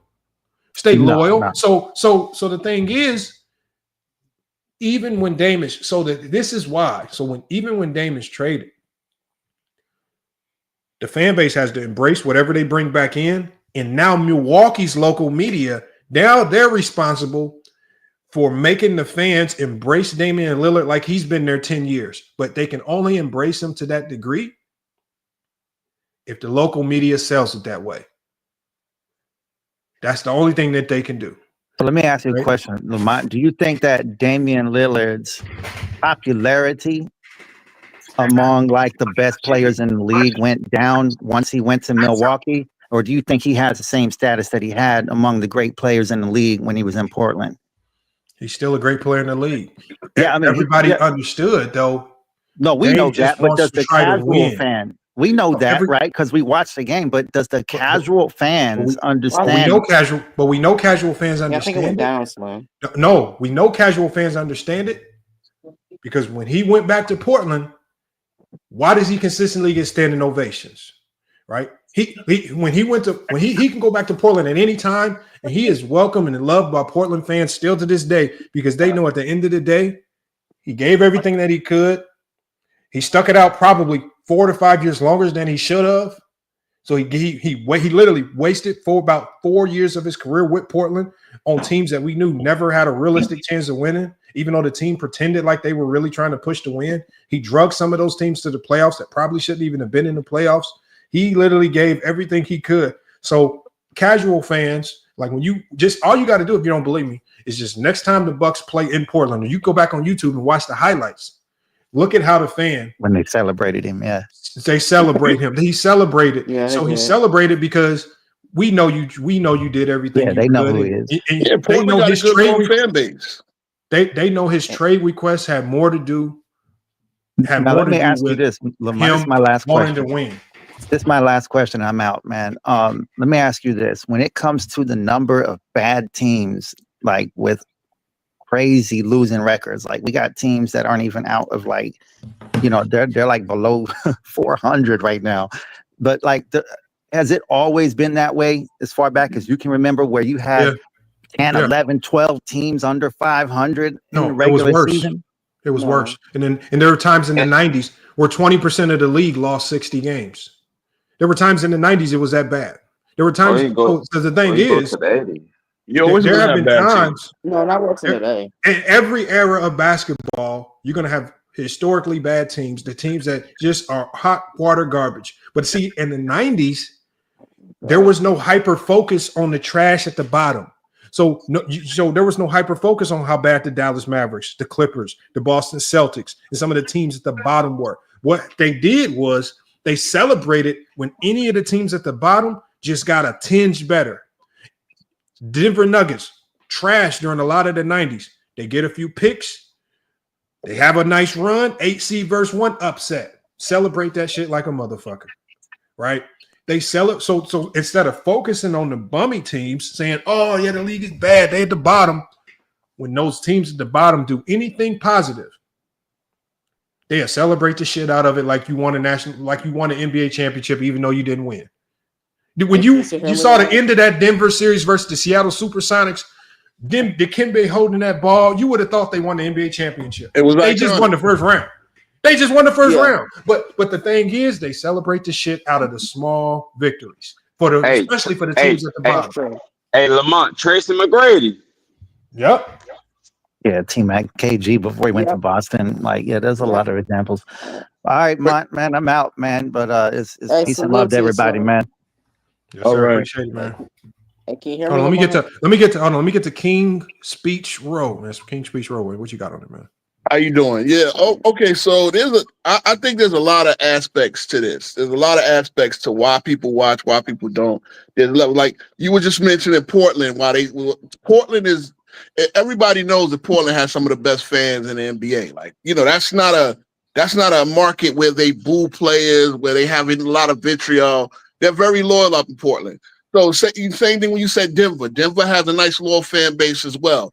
These are those smaller markets where I live in New York, where it's vitriol, right? I mean, even Ant-Man said, I'm not coming to New York with Cat because y'all boo me when I have one bad game. Trust me, as a Knicks fan, I know this, right? And I have to fight with other Knicks fans all the time. Stop being negative towards the players. I got to fight with, I actually got a bone to pick with All Ball TV because they got on Jericho Sims, and Jericho Sims' defense actually won us the New Orleans game that we would have been embarrassed to lose last Saturday.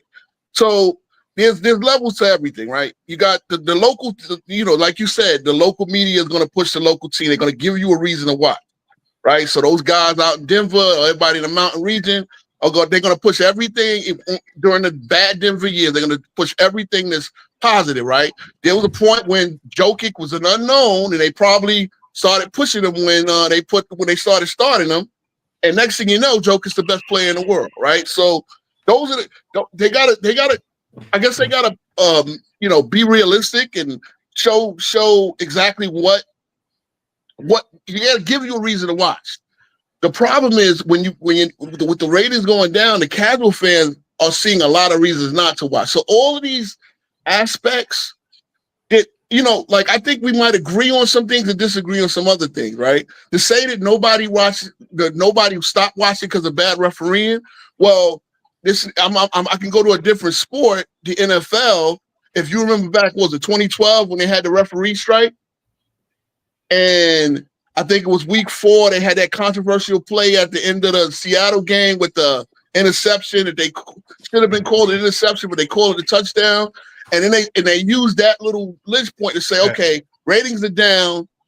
We got to get rid of these replacement refs to get the refs back in. Remember that? When the NFL, what does the NFL do better than almost any sport? promote because the his NFL game. Promote his game. Not just promote the game. They promote teams because the NFL is notorious for cutting their star players and not blinking an eye. You could be a star running back. You could be a star running back, cut, and you gone. And you know what? The fan base is going to keep ticking because they promote team over player. And it's easier to promote team over player in the NFL because they wear helmets. It's hard for you to connect with the players. You know, so the thing is in the NFL, because they've committed to selling the team to the fan base instead of players. Remember what I said, players can come and go. The team ain't going nowhere.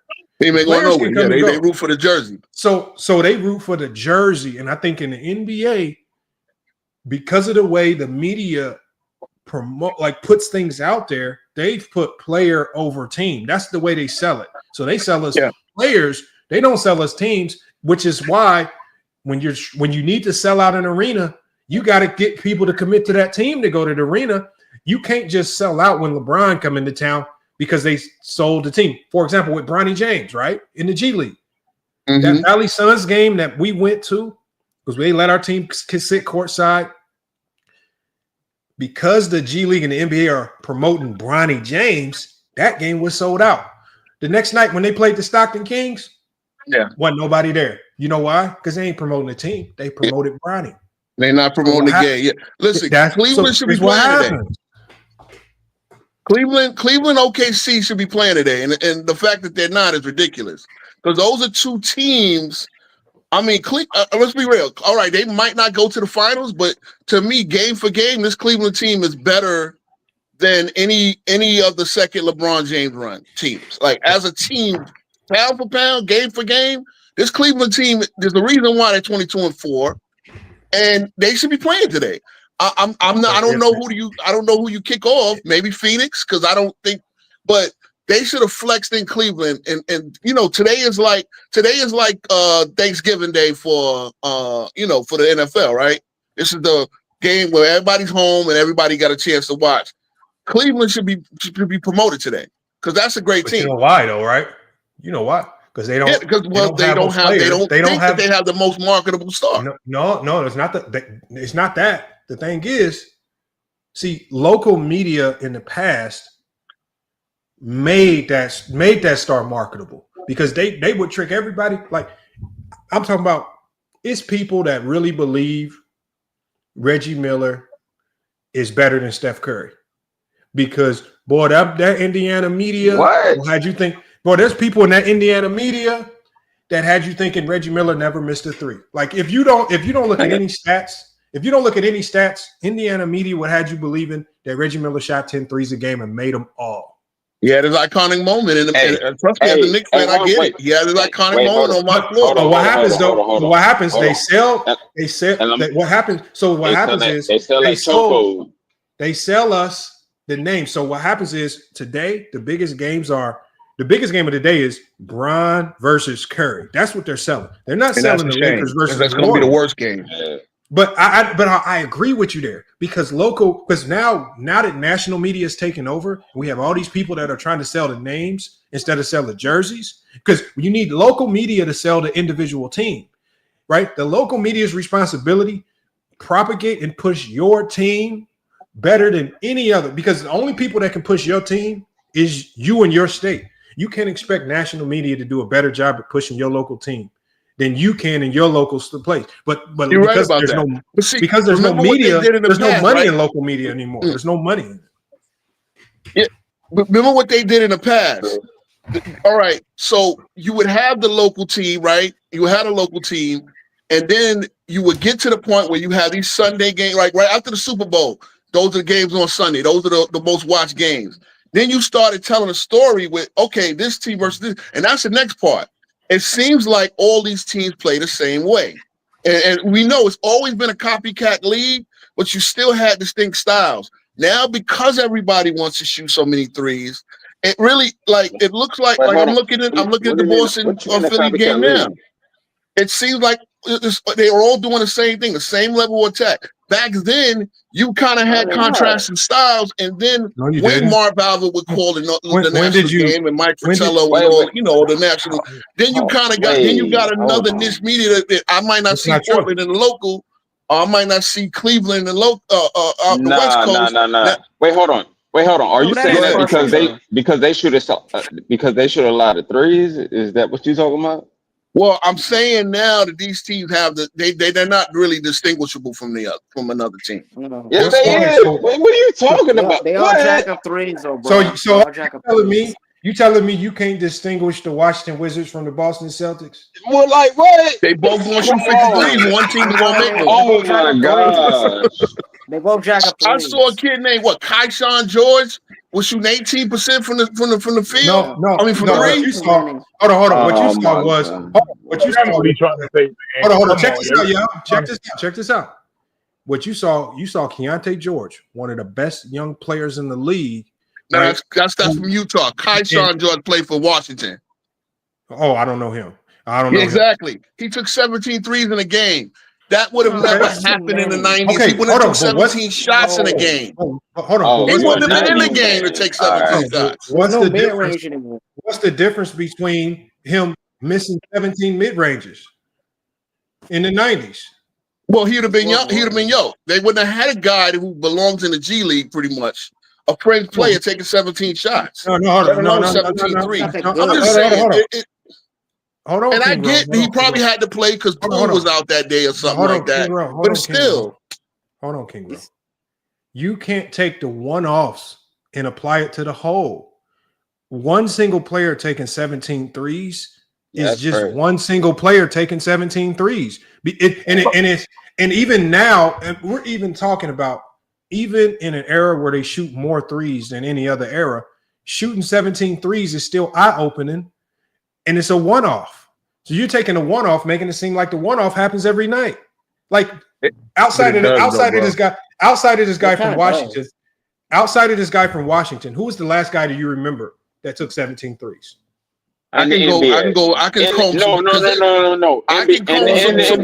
box scores and find a few. In the NBA. No, but my example is that it's a one-off. It don't really happen that much. So you're saying Wimby just take 16? Matter of fact, hey, when Stephen Curry broke that 3-point shooting record for the season, I don't even think he took like 17 threes in like one game. He might have, but 16 Lamar. Bro, jerk, really? Oh, my Did Wimby take 16 today? No, Yeah, I'm but talking you about also- like early in hold the on, season. Jared, like he but took 16. Jared, you know, Wimby also has the most dunks in the NBA too. So I don't give a damn. shouldn't be Shoot shooting them threes. What you mean, shoot threes? Wimby should take any shot he wants. I mean, he's that good. And he could take 17 threes, and guess what? He could miss all of them, and he could make all his dunks, and guess what? It's still gonna be Gucci. You know what I tell my player? Hold on, Jared. This is what my center on my team right now, y'all, 6'8". You know what I tell him? I told him at the start of the season. I said, I need you taking at a minimum 3 to 4 threes a game.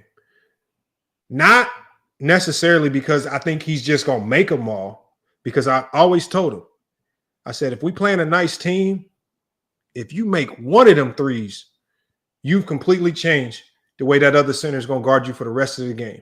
So as opposed to if you're not taking them at all, he's just going to sag off and drop into the paint and just be help defender. It's just going to cause havoc in the lane for everybody else. You make one three, and because he don't want to get barbecued, because he don't want to get cussed out by his coach, he going to be a little bit tighter on you. Him leaking off, trying to cheat in the help, go for weak side block. He ain't going to really do that as much because you didn't knock down 1, 2, 3. Exactly. I told him, I said, everybody on this team needs to be able to shoot 40% from the corners. Everybody needs to be able to at least make a 1-3 to keep your man honest, because if you a complete bum and you not shooting, I am not guarding you. If you are not shooting the basketball, if this is why, Jared, when you tell people to not shoot threes, it's stupid, because you're basically telling the other team, well, we don't need to guard you. So I think it doesn't matter. 7-4 just means every three you take is wide open. That's all it means. Hey, and on top of that, Lamont, you also know that you have like a little bit, like, you know what I mean, like, all right, so you like shooters, well, not shooters, well, you're a shooter, right? Yourself. Yep. Yeah, exactly. And you like people that like play make and stuff like that. So like you'll be a little bit, you know what I mean? Whatever. Cool. But like it seems like, you know what I mean, like I don't think other people can understand unless they actually played or they actually coach or something like that. To the point where they can understand like what's going on. It's a waste of size on Lamar. No, Jared, you be blowing me, bro. Like no homo. Hold on. The worst thing you can do to a player is just because they're tall, you stick them in the post. I've seen so many players get completely ruined as basketball players because the coach says, "Oh, you're taller than everybody else. Let's make you a just center. Put you in a post." Yeah, they ruin high school players like that. Yeah, so at the high school level, high school is notorious for completely ruining players because at high school you'll have a guy that's 6'6". In high school, that's kind of tall. Most teams don't have a 6'6" player in high school, especially public high schools. And so they'll stick this guy at the center spot, not knowing that as soon as he goes to college, that 6'6", you now a shooting guard. But you stuck this man in the post and made him be a center. So it's better to train these players to kind of be versatile anywhere on the floor, because as they level up and play higher levels of play, that versatility is what keeps you around. Like you got to be able to do a little bit of everything.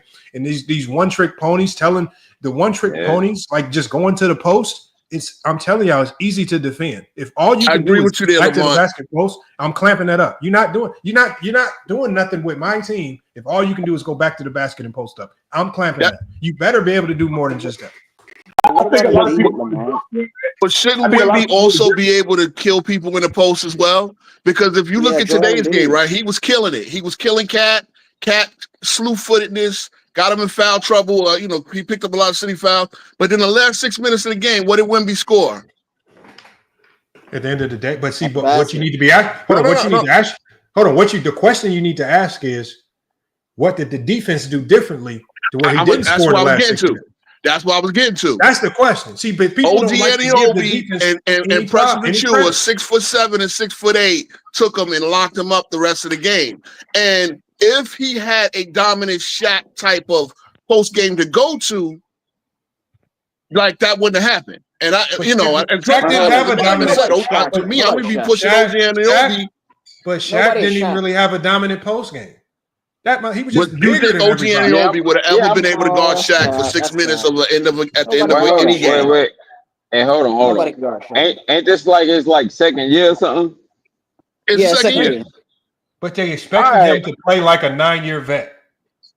Get in the post. He does. He does things you can't change. I mean, my bad for cursing, bro. I don't mean to. I apologize for that. But what the heck? Come on, now. Like, big man should shoot.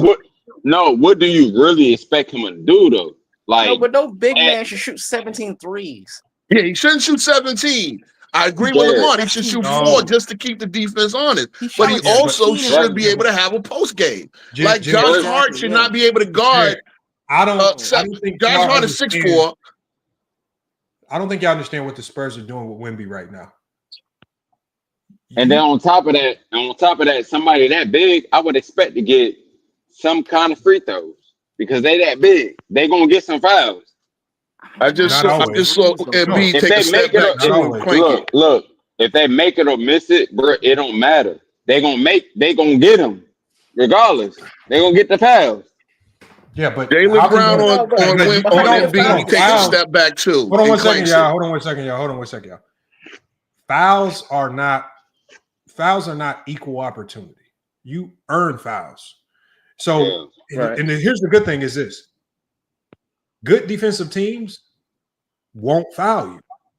So how can you make these imaginary free throws if a good defensive team is playing sound defense, if the help is always there, which means the man doesn't have to over pursue. He doesn't have to leave the ground. If they're playing good defense, they're not fouling. So free you don't just get free throws because you big and you in the post. That ain't a given. Yeah, but it's not a lot. It's not a lot of teams like that, Lamont. What you mean? Yes, it is. No, I'm saying it's not a lot of good defensive teams like that. Is what I'm saying. There's more good defensive teams. There's more good defensive teams in the NBA than you guys give them credit for. Yeah, that's a decent amount. There's more. There's more good defensive teams than what you give credit. No, I'm not saying they're not good at defense. I'm just saying it's not like those type of defensive teams that you like. You know what I mean? No, yeah, but it can happen in spurts too. See, this is what happens. See, we know that teams aren't going to play perfect defense for an entire game, but what happens is, let's say a team tightens up their shoelaces and they play perfect defense for the last 5 minutes of the game. So if they play, what happens in today's era is when a team tightens up their bootstraps and they play perfect defense for the last 5 minutes of the game, they might have an epic comeback, win the game. The defense never gets credit. What the news will then come out and say is, oh, this team choked. He went 1 of 8 in the last 5 minutes, and he couldn't make a bucket. But they don't get the defense no praise. They won't get the defense no praise. That's just how the day is, man. No, but I will say this though, Lamont, in all honesty. When the point I was trying to make, he actually brought up a good point, and I'll kind of expand it a little bit. Do you feel like the players, like the stars nowadays, don't want to compete as well as like the other stars in like the 90s and 2000s? Like, because I think a part of it is like these players, because that's why I brought up like players don't play all 82 anymore. Like there's give me an too example. many players nowadays that'll just rest for no reason. Like it's just give me an example of guys not competing. Come on, Jared. Well, and I'll example. Well, I knew you was going to say I'm about to give an stupid. example. No, I'm about to give an example. So give me an example of the most recent time where you saw guys not competing. Well, I'll start it back in 2010. I really think that's when it started. No. I want to go back to a memorable moment over the last month or 2 months or 3 months of NBA basketball. Give me a moment this year in the NBA where you saw guys not competing. Okay, so the main example I'll give you is a guy like Joel Embiid, for example. Like the Sixers right now as a team are not very good. And I think when you're not a team that's very good, like that reflects on your best player. Like if your best player can't play all the games and is sitting out and all that stuff and doesn't want to like play every game, like that's going to reflect on your team. Like your best player has to set the tone for your entire team. Like if Jared, you're giving me an example of a guy that's injured. Give me an example of guys not competing. But he's low managing too, though, Lamont. Okay, but low managing is an organization decision. It's not a player decision. Players have already explained this. If the team says you're not playing, you're not playing. You have no say-so in it. You can't override the team. You can't override the GM. Cannot override the coach. If they say you got to sit, you're going to sit. Damian Lillard and CJ talked about how the team would come to them at the start of the year and say, here's a list of games. Y'all need to pick 5 of these games that y'all sit. No ifs, ands, or buts about it. They got to sit. So at the end of the day, that's not their fault. Problem. That's a big problem. Okay, then hold on. You said it. The players aren't competing. How can the players control it if the organization is making them do it? Well, and I'll say this to be honest, and this is what kind of really bugs me sometimes about watching the NBA. Like when you have superstar players that are playing now that aren't playing all the games, like as a fan. The one thing that I did appreciate about a guy like Kobe you're still all over the place, Jared. What is an example of guys not competing? Well, I brought up Joel Embiid as an example. Like when you're sitting out games, like when you're okay, but that's healthy injury. Still, that's not competing. That has nothing to do with competing. Like because when you say competing to me, you're talking about guys going head to head, not giving no effort, no intensity, not trying to win. Guys just throwing games, losing games, not caring. Give me an example. No, actually, you know what? That actually is a very good point. So I actually transitioned to another point I was going to make. Like, I've noticed that, like, in today's NBA, there aren't as many hard fouls. And I think, to me, when you have a situation in this game where it doesn't feel like guys are really trying to play as hard a defense nowadays, that's the hard fouls. I'm saying, like, Jared. So let's say the Washington Wizards, they just feel that their team is so trash. They said, you know what? We having an open tryout. and me and you are at that open tryout, and you guarded me, are you going to hard foul your way onto the roster if they need a good defensive player? Or are you going to sit in front of me and play some sound defense? Why would I just hard foul? Thank you. Exactly. Stupid. Like, you have to play defense. Like, here's the thing, though. That's not what I mean, though. That's not what I meant. I don't mean like you're hard foul like every game. Like, that doesn't happen. That's not possible. What I'm saying is, and I'll just go back to the 2000s because that's the era that I'm most like in my head, right? They weren't hard fouling in the 2000s. They literally had a brawl, Lamont. Like in the 2004, I think it was. Hold on, it was even still a little bit of it's the physicality aspect. There's literally no physicality. Even if you remove, yes, there is physicality. Even if you remove the brawl, it was easily the best defensive era that I've seen. Defensive era. Well, yeah, I agree with that. I think in that era you had enforcers. That's you had a few enforcers, guys that you knew were gonna, you put a couple of bruises on you, like the Reggie Evans types, the Ben Wallace, that type. If you go to the lane, like you there's need a to difference expect a between hard physical foul. and dirty, right? So that's hold on. Yeah, exactly. There you go. No. Even I don't care. Reggie Evans in today's game. I don't care how physical he tries to be. If you put him in front of Kevin Durant, he getting barbecued. Right? Well, all that physicality. I know he probably would. Kevin Durant would drop 40. But there's a certain wear down factor. Remember, the physicality, think about it. It's just a different style of play because in the 2000s, scoring was down. The zone had just got re-implemented. Teams were trying to adjust. So they weren't shooting as many threes. Or they just didn't have as many good three-point shooters. So you needed to have a lot of post players to score, guys that get into the lane. So needing those strong guys because remember, he played in the era where if you could be a big body, they needed you to help defend Shaq. Because Shaq was just punishing with physicality anybody in his way. Of course. I agree with that. At the end of the day, that style of play in the 2000s called for Reggie Evans being valuable. Unfortunately, the game has changed. The style is a little different. Reggie Evans. You know what today's version of Reggie Evans? PJ Tucker. I mean, the guy's averaging 2 points, but he found a way to win in teams.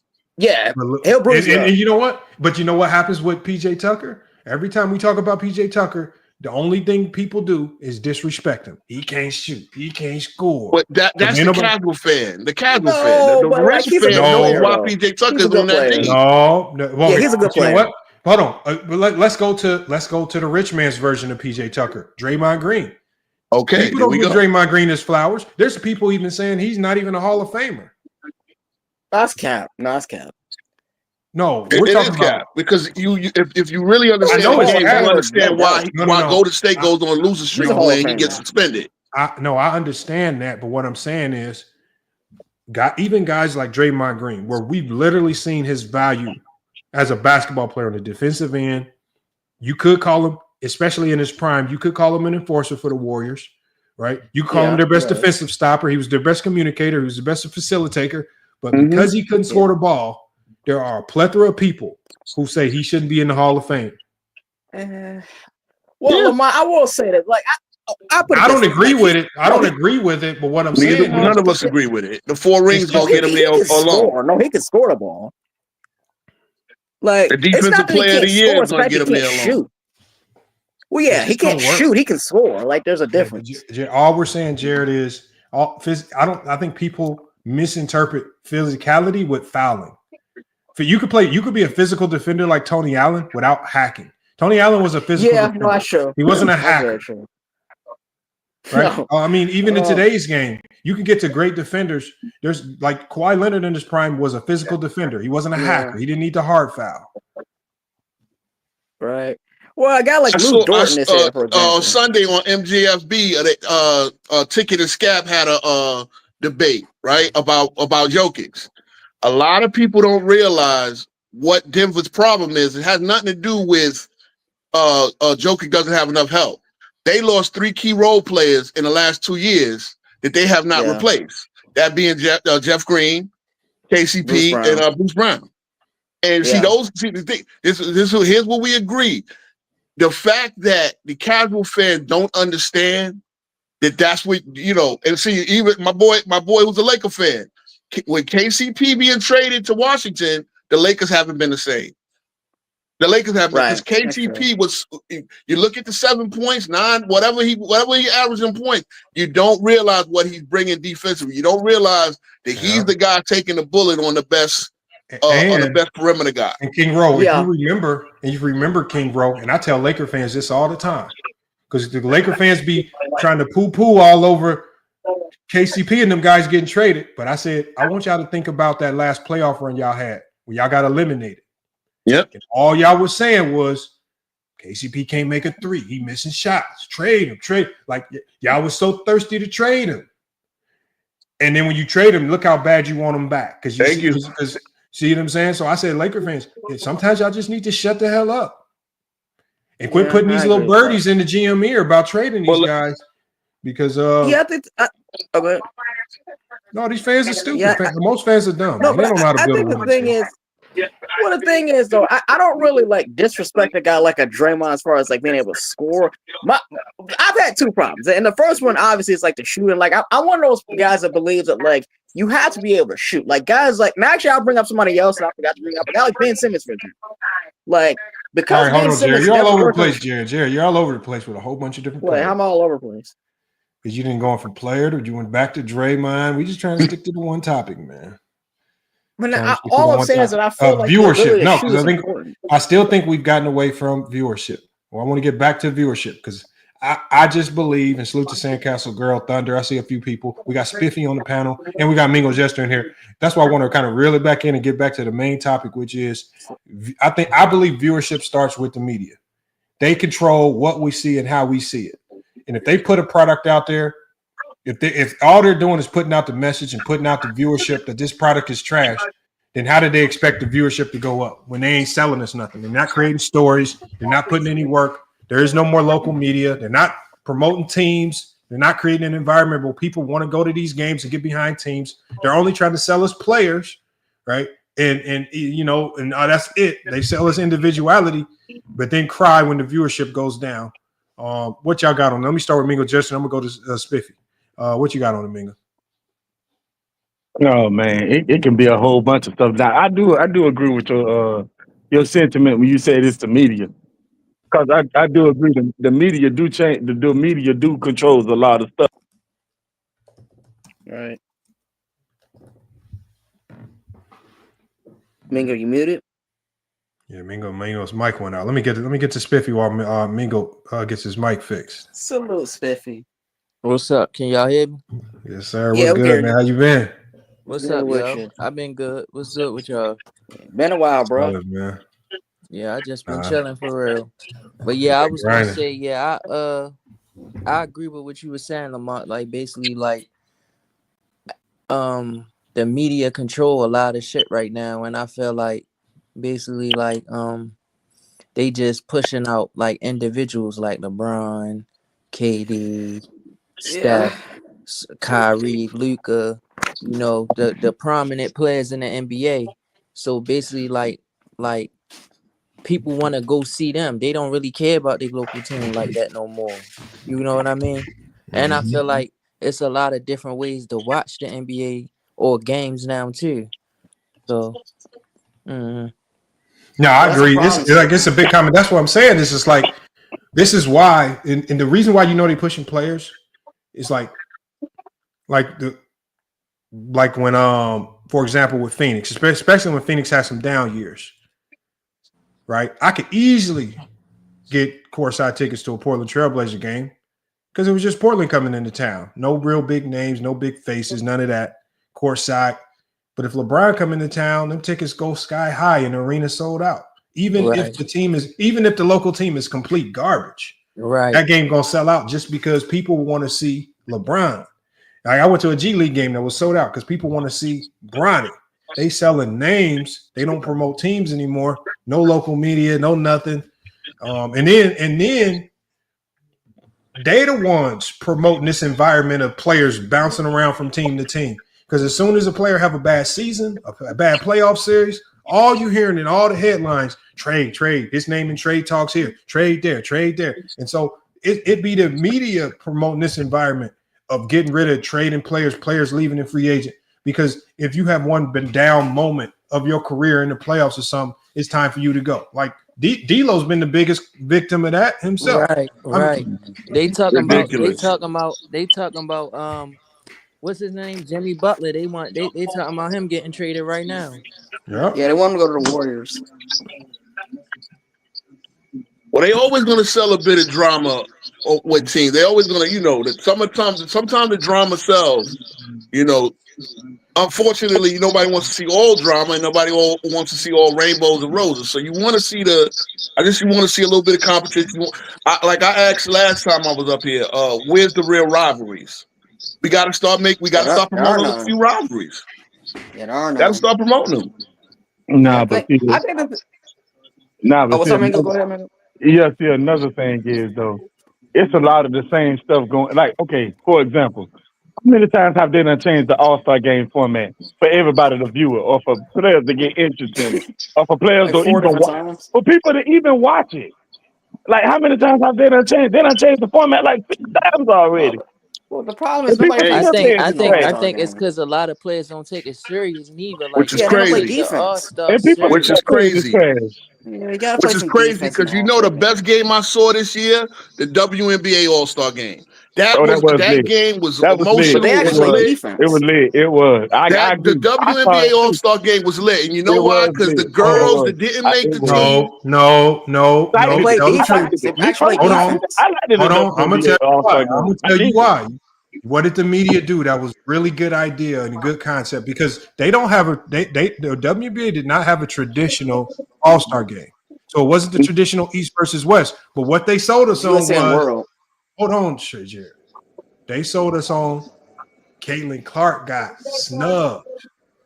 True. She should have been on the Olympic team. She got snubbed. She's on the All-Star team. So what they did was they promoted the battle. It started with Caitlin Clark versus the Olympic team. So it was Caitlin Clark and the other All-Stars versus the players of the past who kind of put it out there. They're kind of in the way. They're kind of stifling, kind of diminish. So it was a storyline that was sold there. It was Caitlin Clark and this fact that she got snubbed from the Olympic team versus the Olympians. That's the story that was sold. It wasn't because we just wanted to go see some great basketball, because at the end of the day, it was still women playing basketball, and there's only a limit to how good that basketball can be. But they sold us the story. But you know what's crazy? The ones that played, Caitlin Clark didn't play well in that game. It was that African girl that turned up. Turned up. Yeah, but we only go watch because they sold the story. So the media did a good job of getting that makes an idea. How about you do vets versus the youngsters in the All-Star game? Right there, the vets not gonna want to get beat by the youngins. I mean, that's just one little idea, but the fact that they can't just come out and have the pride. Like when Kobe was alive, the All-Star game was always lit because Kobe looked at it. That was my first jump-off point when I had to play against Jordan in '98, right?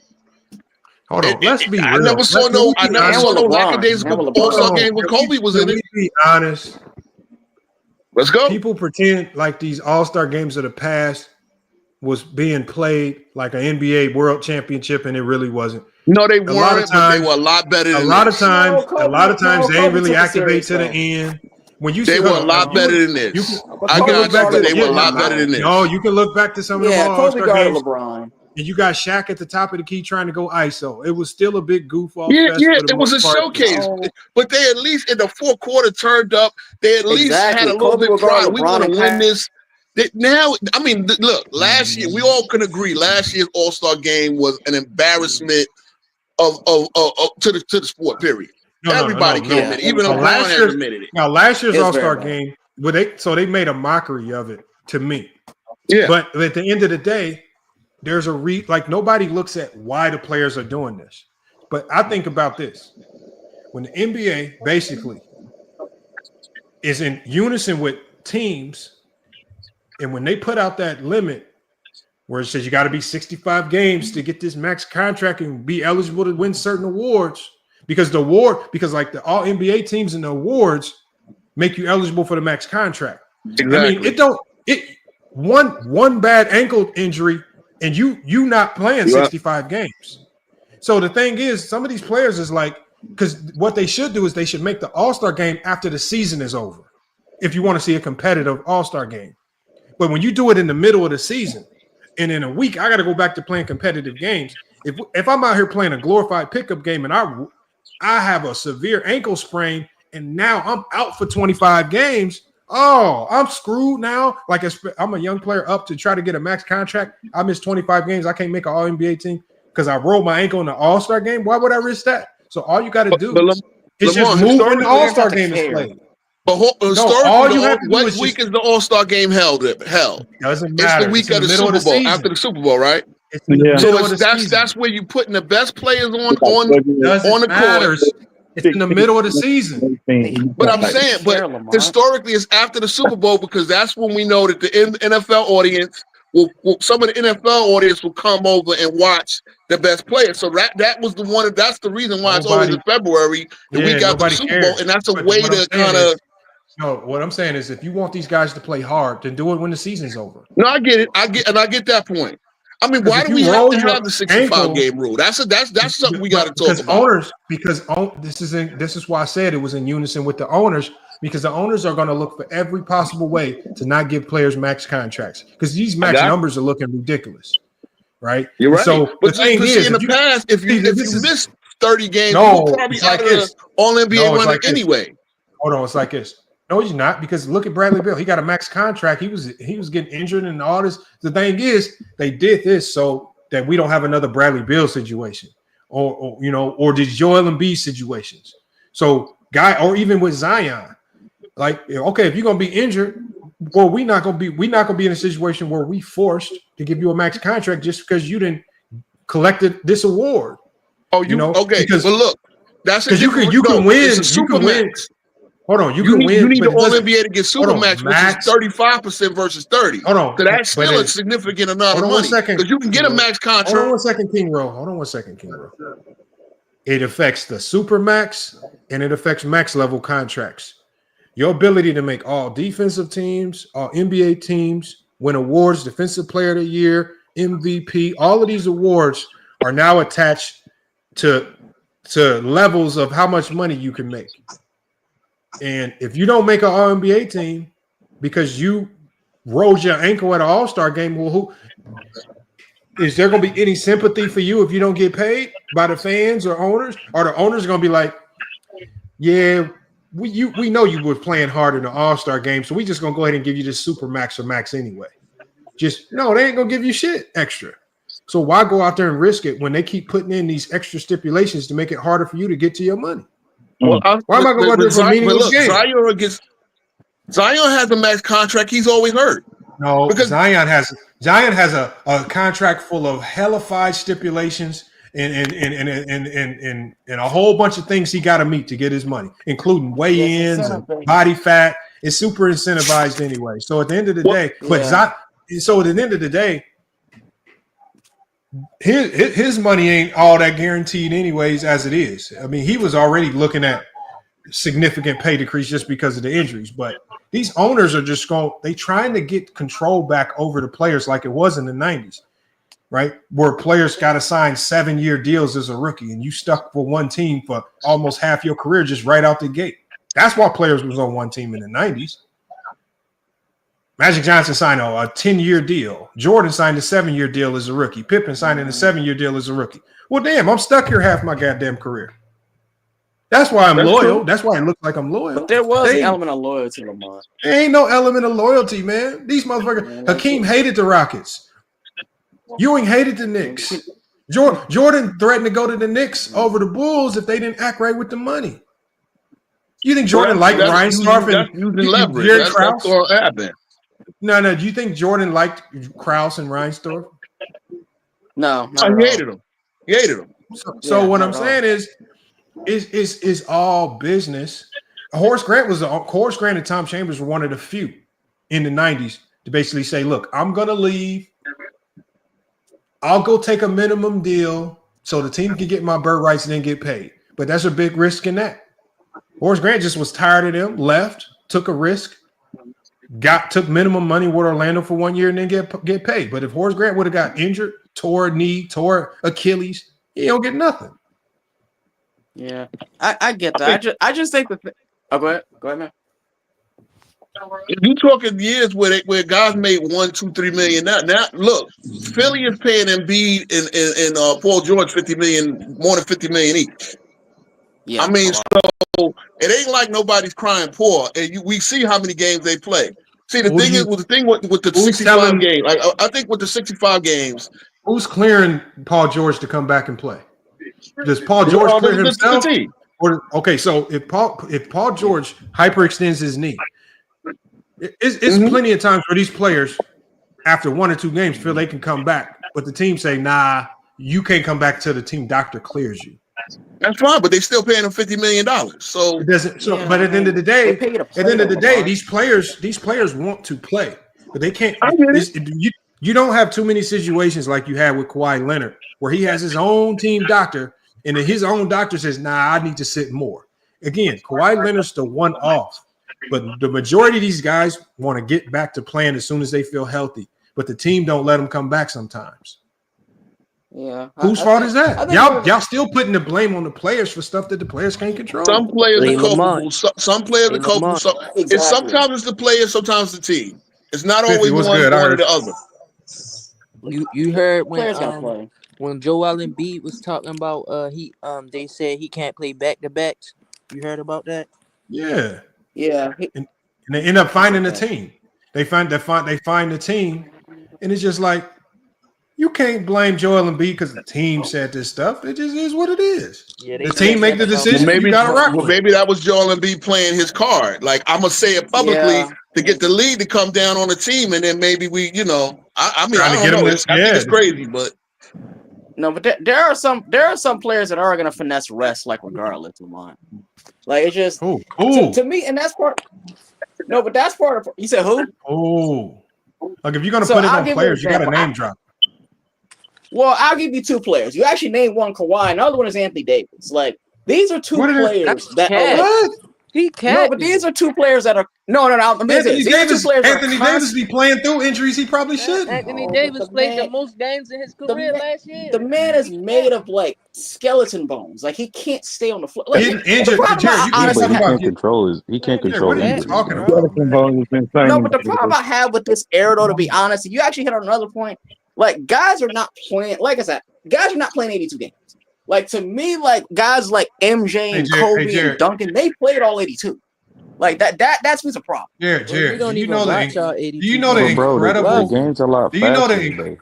amount of luck you have to not jam a finger, break a finger, roll an ankle, fracture a foot, hamstring pulls? You know, an incredible amount of luck. Like, the players that you mentioned that didn't get hurt, there's an incredible amount of luck involved, which is why there's not a lot of them. You keep naming the few as opposed to talking about the NBA in its entirety.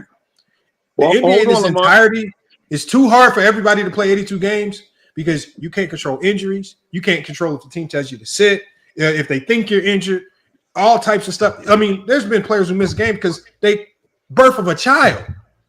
So you want me to miss the birth of my child because I want to keep this stigma attached to my name to play 82 games? Well, even look at a guy. Even look at a guy like LeBron. No. Like LeBron has never played. Well, he played all one time, but like you just complain. So you telling me the years that LeBron played 77 games or 76 games, he was half-assing it? Hey, Lamont. Well, what I'm saying is, I believe 78 games a year. No, what I'm saying is, I believe that first 15 years. No, I'm saying, like, as a guy that's like the main, because really it's the main star of the league. If he sets the tone that like he's not going to play all 82, then the other guy's not going to play all 82 because they're going to look at it like, what's the point? Like, the main guy's not playing all 82. Hold on, Jared. For the most part, outside of injury, has LeBron James played well over 70 games when he's healthy? Yeah, yes. Well, mostly, yeah. What you mean? Okay, when LeBron James is healthy, not talking about the years where he had the significant ankle injuries and stuff. When he's healthy, does he play closer to 82 games. Like when I say closer to 82 games, I'm talking about like above 75. Well, yeah, he's asking me if he's playing like 80.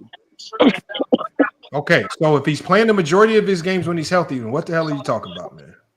Well, again, what I'm really saying though, and this is really to me more of like a broader scope issue for me. Like if you have your face of the league doing something, all of the other star players are going to follow suit. So I know, but LeBron's playing the majority of his games, and everybody's following suit because most players are playing the majority of these games, barring injury. What players do you know aren't playing these? Well, this majority of 80 is different. It's two different things. Okay, so what guys are you talking about? No, Jared, what guys are you talking about are not playing games outside of injury, are just not playing games? Well, and I actually already brought this up, but a guy like Joel Embiid, I brought up an hour ago. Like he's load managing. They said it's injured. I mean, doesn't matter. Does load manage too, though. The team, Joel Embiid can't load manage. The team can only load manage a player. Why are you blaming Joel Embiid for stuff that the team does? That's a problem, though. Like it. Okay, then you need to go write you need to go write a letter to the CBA, or no, you need to write a letter to the NBA and say, or team owners or something, because it's not a player problem. You're talking about an organizational and team problem. Jared is So Lamont, wait a minute. So Lamont, if it's true what you're saying, I hear what you're saying to Jared. So if it's true what you're saying, and these players playing all these games like you say they is, then why did the CBA put in that rule that they got to play 65 games then? Because I've always believed, and even many players, and Gilbert Arenas did a podcast on this as well. Because they connected the amount of games you play. So first thing where the NBA went wrong is they connected the type of contract you can get to certain awards you win. So you can become max level or super max level by making all NBA, winning certain awards. So what happens now is, like, for example, a guy like Jared Jackson at the Memphis Grizzlies, when he won that DPOY, the amount of money he can make just based on winning that award skyrocketed. And so teams are now like, well, what other rule can we implement so we don't end up having to pay some of these guys who just win an award here or there, but they really ain't worth this max level money that they might be eligible for. So you have to implement little small things like the 65 game rule. Like I say, I feel like 65 games is just the right amount of time. For example, you can miss 20 games off a bad ankle injury. You have a bad ankle sprain, you out 20 games for sure. Right? Because one, the team can milk the injury because you could be healthy to play and they'd be like, yeah, they can have a team doctor go look at it and like, yeah, now some ligaments is still torn. You need to take another 2 weeks off. They can milk that until you get right at that threshold. Because remember, Joel Embiid last year tried to come back so he could not hit that 65 game threshold. And he got hurt even more trying to come back early because he wanted to meet that threshold. You see what I'm saying? So it's now compromising players because now players have to try to fight through injury, come back sooner than they should. Teams are going to milk your injuries and make you sit longer than you should. It's all connected to money for the team. So y'all problems still are embedded in the team. To me, it was a sneaky rule by the owners. It was their clapback. What about a guy like Kobe Bryant, man? Okay, so what again, it doesn't make any type of sense. Like you just told us, everybody, you just told us that the organization is sitting these players out. So if that's the case, then why is the owners turning around and making them play 65 games? Okay, so hold on, but maybe just hold on, Jared. Somebody has some background noise, and I think let me see what it's not Jared. Is it Anton? Is it me? Oh, somebody has some background noise. I just wanted to mute him. That's all. Oh, so my thing is, I just need to know. First, let's identify, because there's only a handful of them. What players are y'all referring to that are just missing all these games to where y'all call the players the entire league soft? No, I'm talking about your logic. I'm talking about your logic. What you were saying. No, my logic is based off first of all, I don't believe that these players are missing all these games. I don't know what players y'all talking about. Outside of Joel Embiid and Kawhi Leonard. Kawhi Leonard. No, hold on. Y'all are talking about the few. That's two players. Right. Well, we got Zion. We got Bill, Bradley Bill. Yeah, Bill gets hurt a lot. KD, we get KD to pass because he had AD catastrophic don't get injuries. hurt a lot. AD, I get hurt a lot. AD. AD does not get hurt a lot. He just played AD all That played the last 2 most years, What? games Yes, AD's he been better, does. but last the He talk all the 3 years time. before that, he got hurt a lot. Lamont, get that's hurt a all the one-off. time. Like you told us, that's a one-off. Hold on. Like you told us, that's a one-off. What players are y'all saying? Let's just do it like this. Are y'all saying that more than half the league load managers? No, Yeah, that's why they not that been many. fighting. That's crazy. Hold on, Mingo Cap. Jester. So Mingo Jester, you're saying more than half the NBA players in the league all load manage. What I'm saying is, I don't think they playing enough games. That's why the NBA implemented that rule. Yeah, that's true. Let me look up. Hold on. Let me look up the average amount of games played in the NBA. So what is that? What is the? Hey, Lamar, can I say something? Go up. What's up, Man, man? this bitch capping, yo. I think hey Steph, I'm about to say, I think a lot of people forget about this, dog. Y'all do know, dog, when they came back from COVID, they played damn near 3 seasons of basketball in a year and a half, dog. A lot of them dudes got injured when they was playing all them games like that, dog. Like when they came back from COVID, they went right back into a whole nother season. They played 72 games. And then after that, they went right back into get paid to do. But what what I'm about saying is, robots? hold on, Nigga Justice. If you ain't never played professional sport a day in your life, bro, You shut the never fuck played up, bro. professional nothing. So what are you talking Kobe about? played with If you injured ain't never played fingers. sports a day in your life, shut the fuck up, dog. Yeah, Like, you shut the fuck up. You ain't played like you ain't Anti talking Kobe played about with nothing. injured fingers and stuff. What are you talking I'm about? not saying that, No, dog. they I not said, bro, robots. Y'all making it fam, seem like they robots. They not do you robots, nigga. hold up. Do you understand I what I'm love saying, it. bro? They crowned 3 champions in the NBA season in almost a year and a half, dog. Yeah, it They was quick. fit 3 seasons of basketball in a year and a half. Do you know how much that is on your joints and all that? They're doing what No, they but get paid. anti, you do get paid to play though, anti. Doing It what they don't get paid. matter. Still You need still Okay, hold you on. still need rest. Can I give y'all a stat from last year? Here's the stat from last year. Okay. And this will help Mingo Jester and everybody else out. So in the 23-24 NBA season, the average the average number of games played for all players was 72. Right. So what are they talking Hold on. about? Then it breaks it down. Then it says the average number of games played by NBA All-Stars was 74. So what the fuck are they talking about, Lamar? So when y'all say there's ain't all talking this about load nothing, managing, dog. my question is, what load managing y'all talking about? Because just based on last year's numbers, the majority of players in the NBA are playing well over 70 games, and the majority of NBA All-Stars are playing well over 70 games. Hey, That's Lamont, last year. Well, if that's the there case, vast then the different 65 in rule, the why 90s? sweat the 65 game No, rule? hold on. Because players are So sitting out too much. my gripe with y'all is y'all are the ones saying that this league is soft They because was players are just low saying they managing. missing games. Who? Right. Y'all Lamont. just said a bunch of niggas missing We just games. brought up Kawhi Leonard. All That's right, an one anomaly, person. dog. You talking about one person? Come on, bro. He hasn't You know played a how many full season niggas in like the what, like league? 6 You years? know how many people in the NBA, bro? I mean, Kawhi's injured like the last 4 years. Yeah, but that's Keep one talking player, about Jerry. Kawhi You Leonard. harping on Fuck one Kawhi player, Leonard. dog. I See think y'all the way I look at it, if you go to Was the a average higher Broadway in the 90s? play, if No, you go the to a highest- Broadway play the in highest Denzel Washington, It says the highest average was in 2003. It says in 2003 the average number of games played was 78. That's the highest it ever was. Okay. That's a high And the number. It's the crazy. lowest They it ever was. complaining about 2 or 3 The lowest it players and ever keep was saying in it's 1992. everybody. The lowest it ever 92? was in 1992, where there were 64 games played per Jesus, player. that that's was low. Bird's last year. That's low as hell. Uh-oh. Listen, That don't I'll sit right. say this honestly. That's why I say the 2000 is the best era. I've been saying Yeah, that. So stop and watching. Mingo, So remember, Kobe stop played with like watching broken fingers basketball. and Then, stuff. if y'all feel the way y'all feel, stop watching this I shit. mean, but we're not gonna see a guy And we like talking Kobe. about why people not watching basketball. Complain. Stop Shut inviting y'all us to dumb not watch. asses up, man. We basketball fans. That's what we do. We watch We're basketball. trying to Give y'all us a watch the reason to finals, complaining? watch. Why are John. y'all Nigga, we can say complaining? what we want to say. That's why What are we got y'all a mile. Nigga, complaining about? everybody What got are an y'all Topic opinion. is complaining dying, about? Spiffy.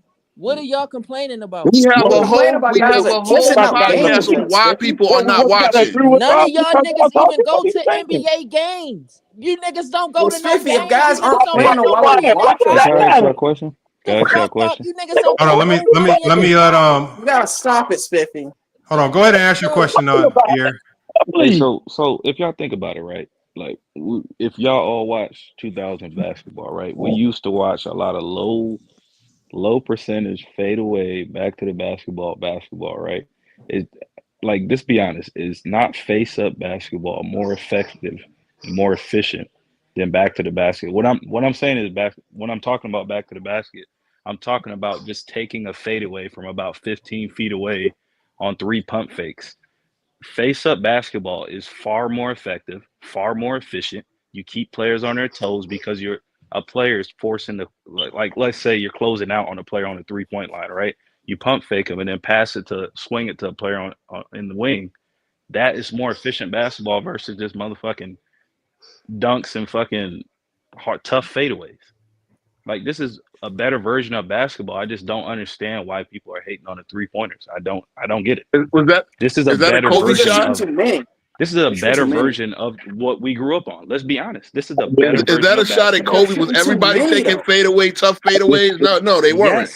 Yes, a lot of players were. Vince Carter, Who else? No, Tracy they McGrady, weren't. No, Allen they Iverson. weren't. A lot of these players were. So you telling me that Tracy McGrady and Hey, y'all, let's Iverson and go all one them were mic, bad y'all. basketball players? Carmelo No, they Anthony. We didn't. gotta go, Carmelo Mike. Anthony. Y'all, we I gotta could go keep one going. mic, y'all. Carmelo We gotta go Anthony, one mic. Brandon We gotta go Roy. one mic. Yeah. Do I need to keep going?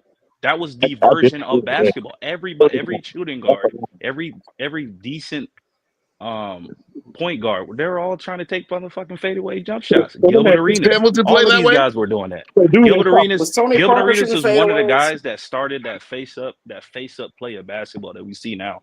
Like Okay, Brent, so do that talking. Brent, So since you huh? say this the best, since you say this the best version of basketball that we done seen, why is the rating so far down then?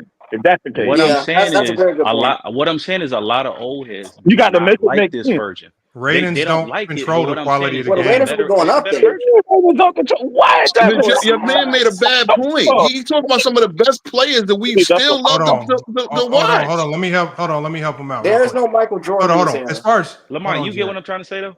So my thing is this right here.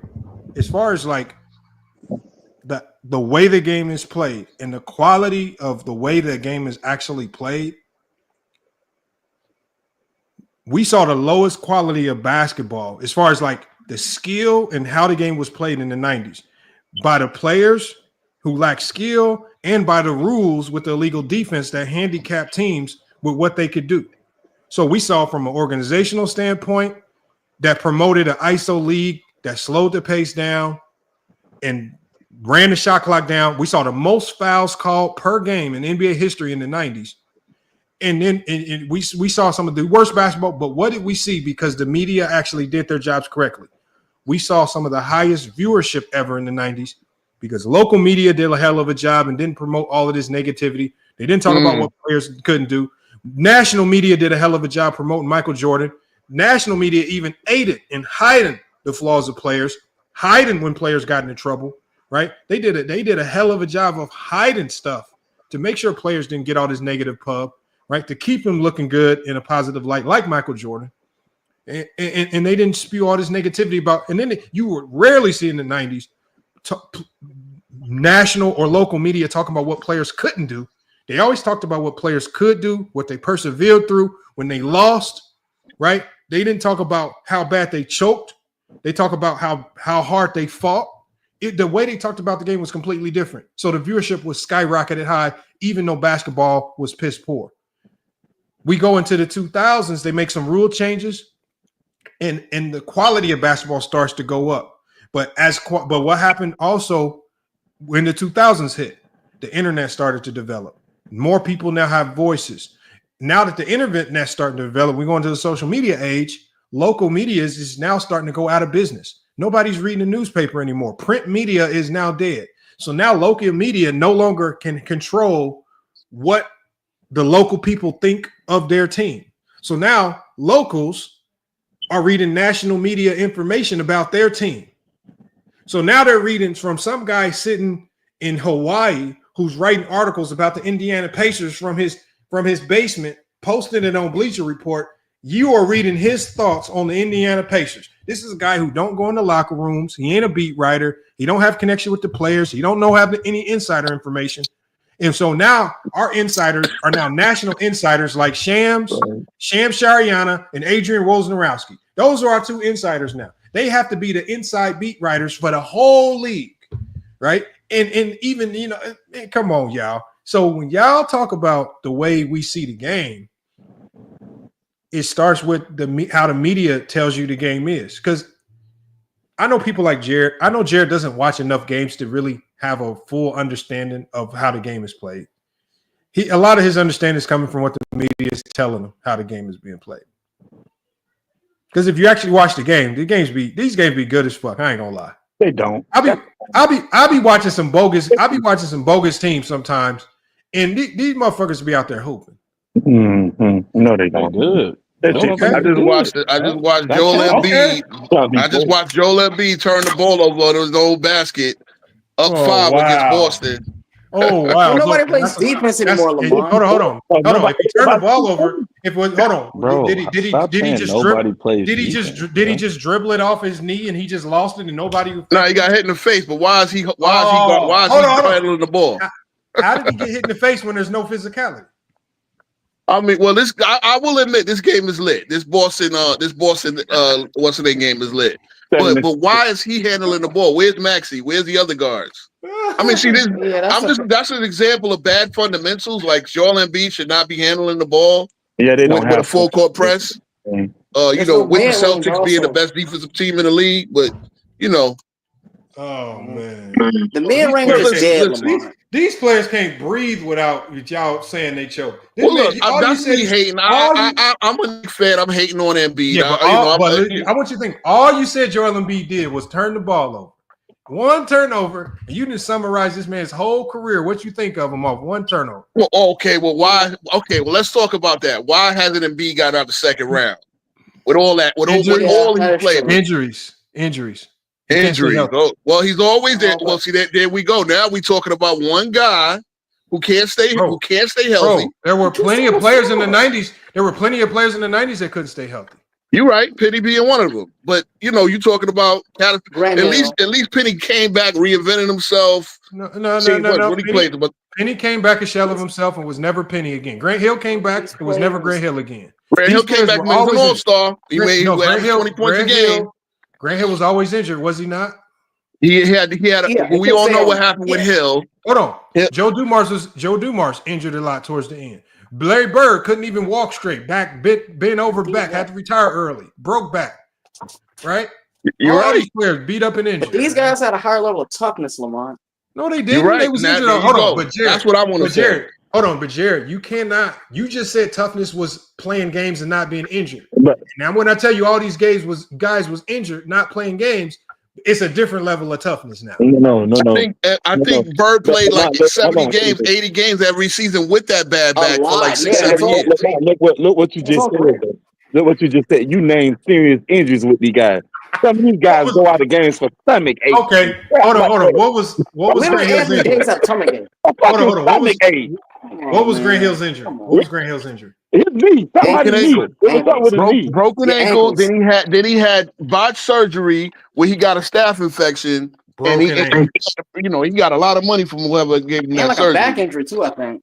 I thought what's the name had the same thing that Brandon Roy had. I thought Grant Hill was a broken ankle. He actually played on a broken ankle against the Miami Heat in the playoffs. And when they lost, he got surgery after the season. And what about Isaiah Thomas?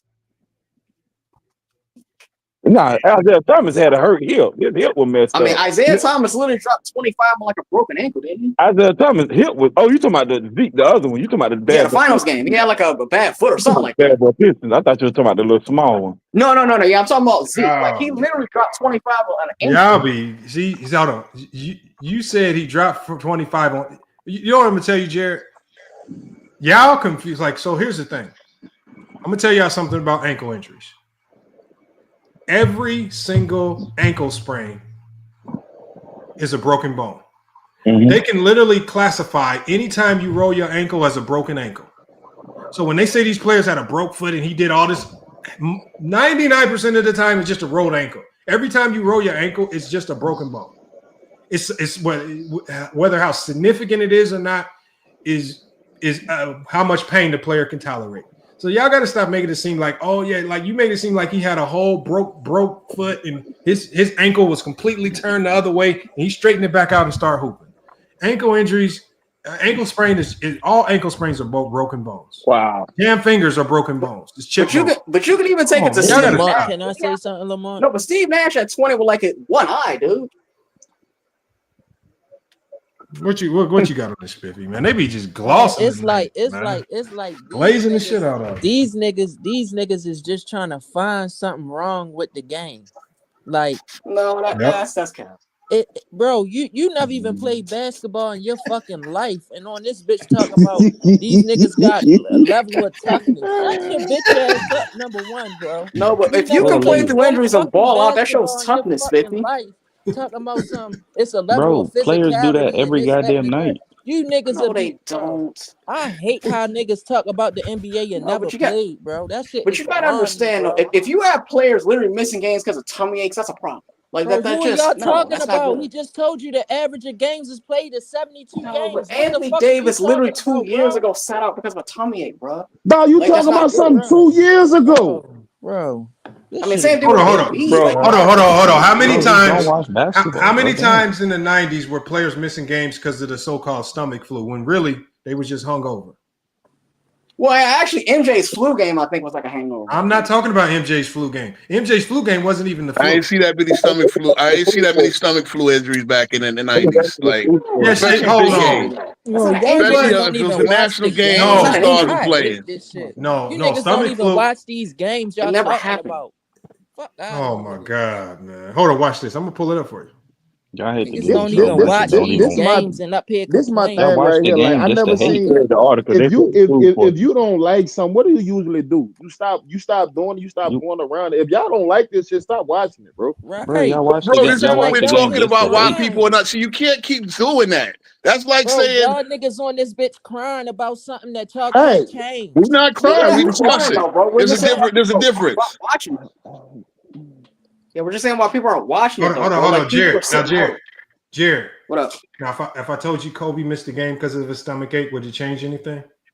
Hell no, they don't. Actually, I wouldn't be surprised to be honest. that's the Hold hardest on. nigga to ever play basketball. May ain't it? 10th. Nah, bro, you did not stop that. That's the Bro. You just hardest got nigga to on ever here and play tried to say basketball, Kobe. ain't it? Kobe Hold was on. a May different 10th. level of toughness. Bro. On May 10th, 2012, I'm gonna tell you what happened. This is May 10th, 2012.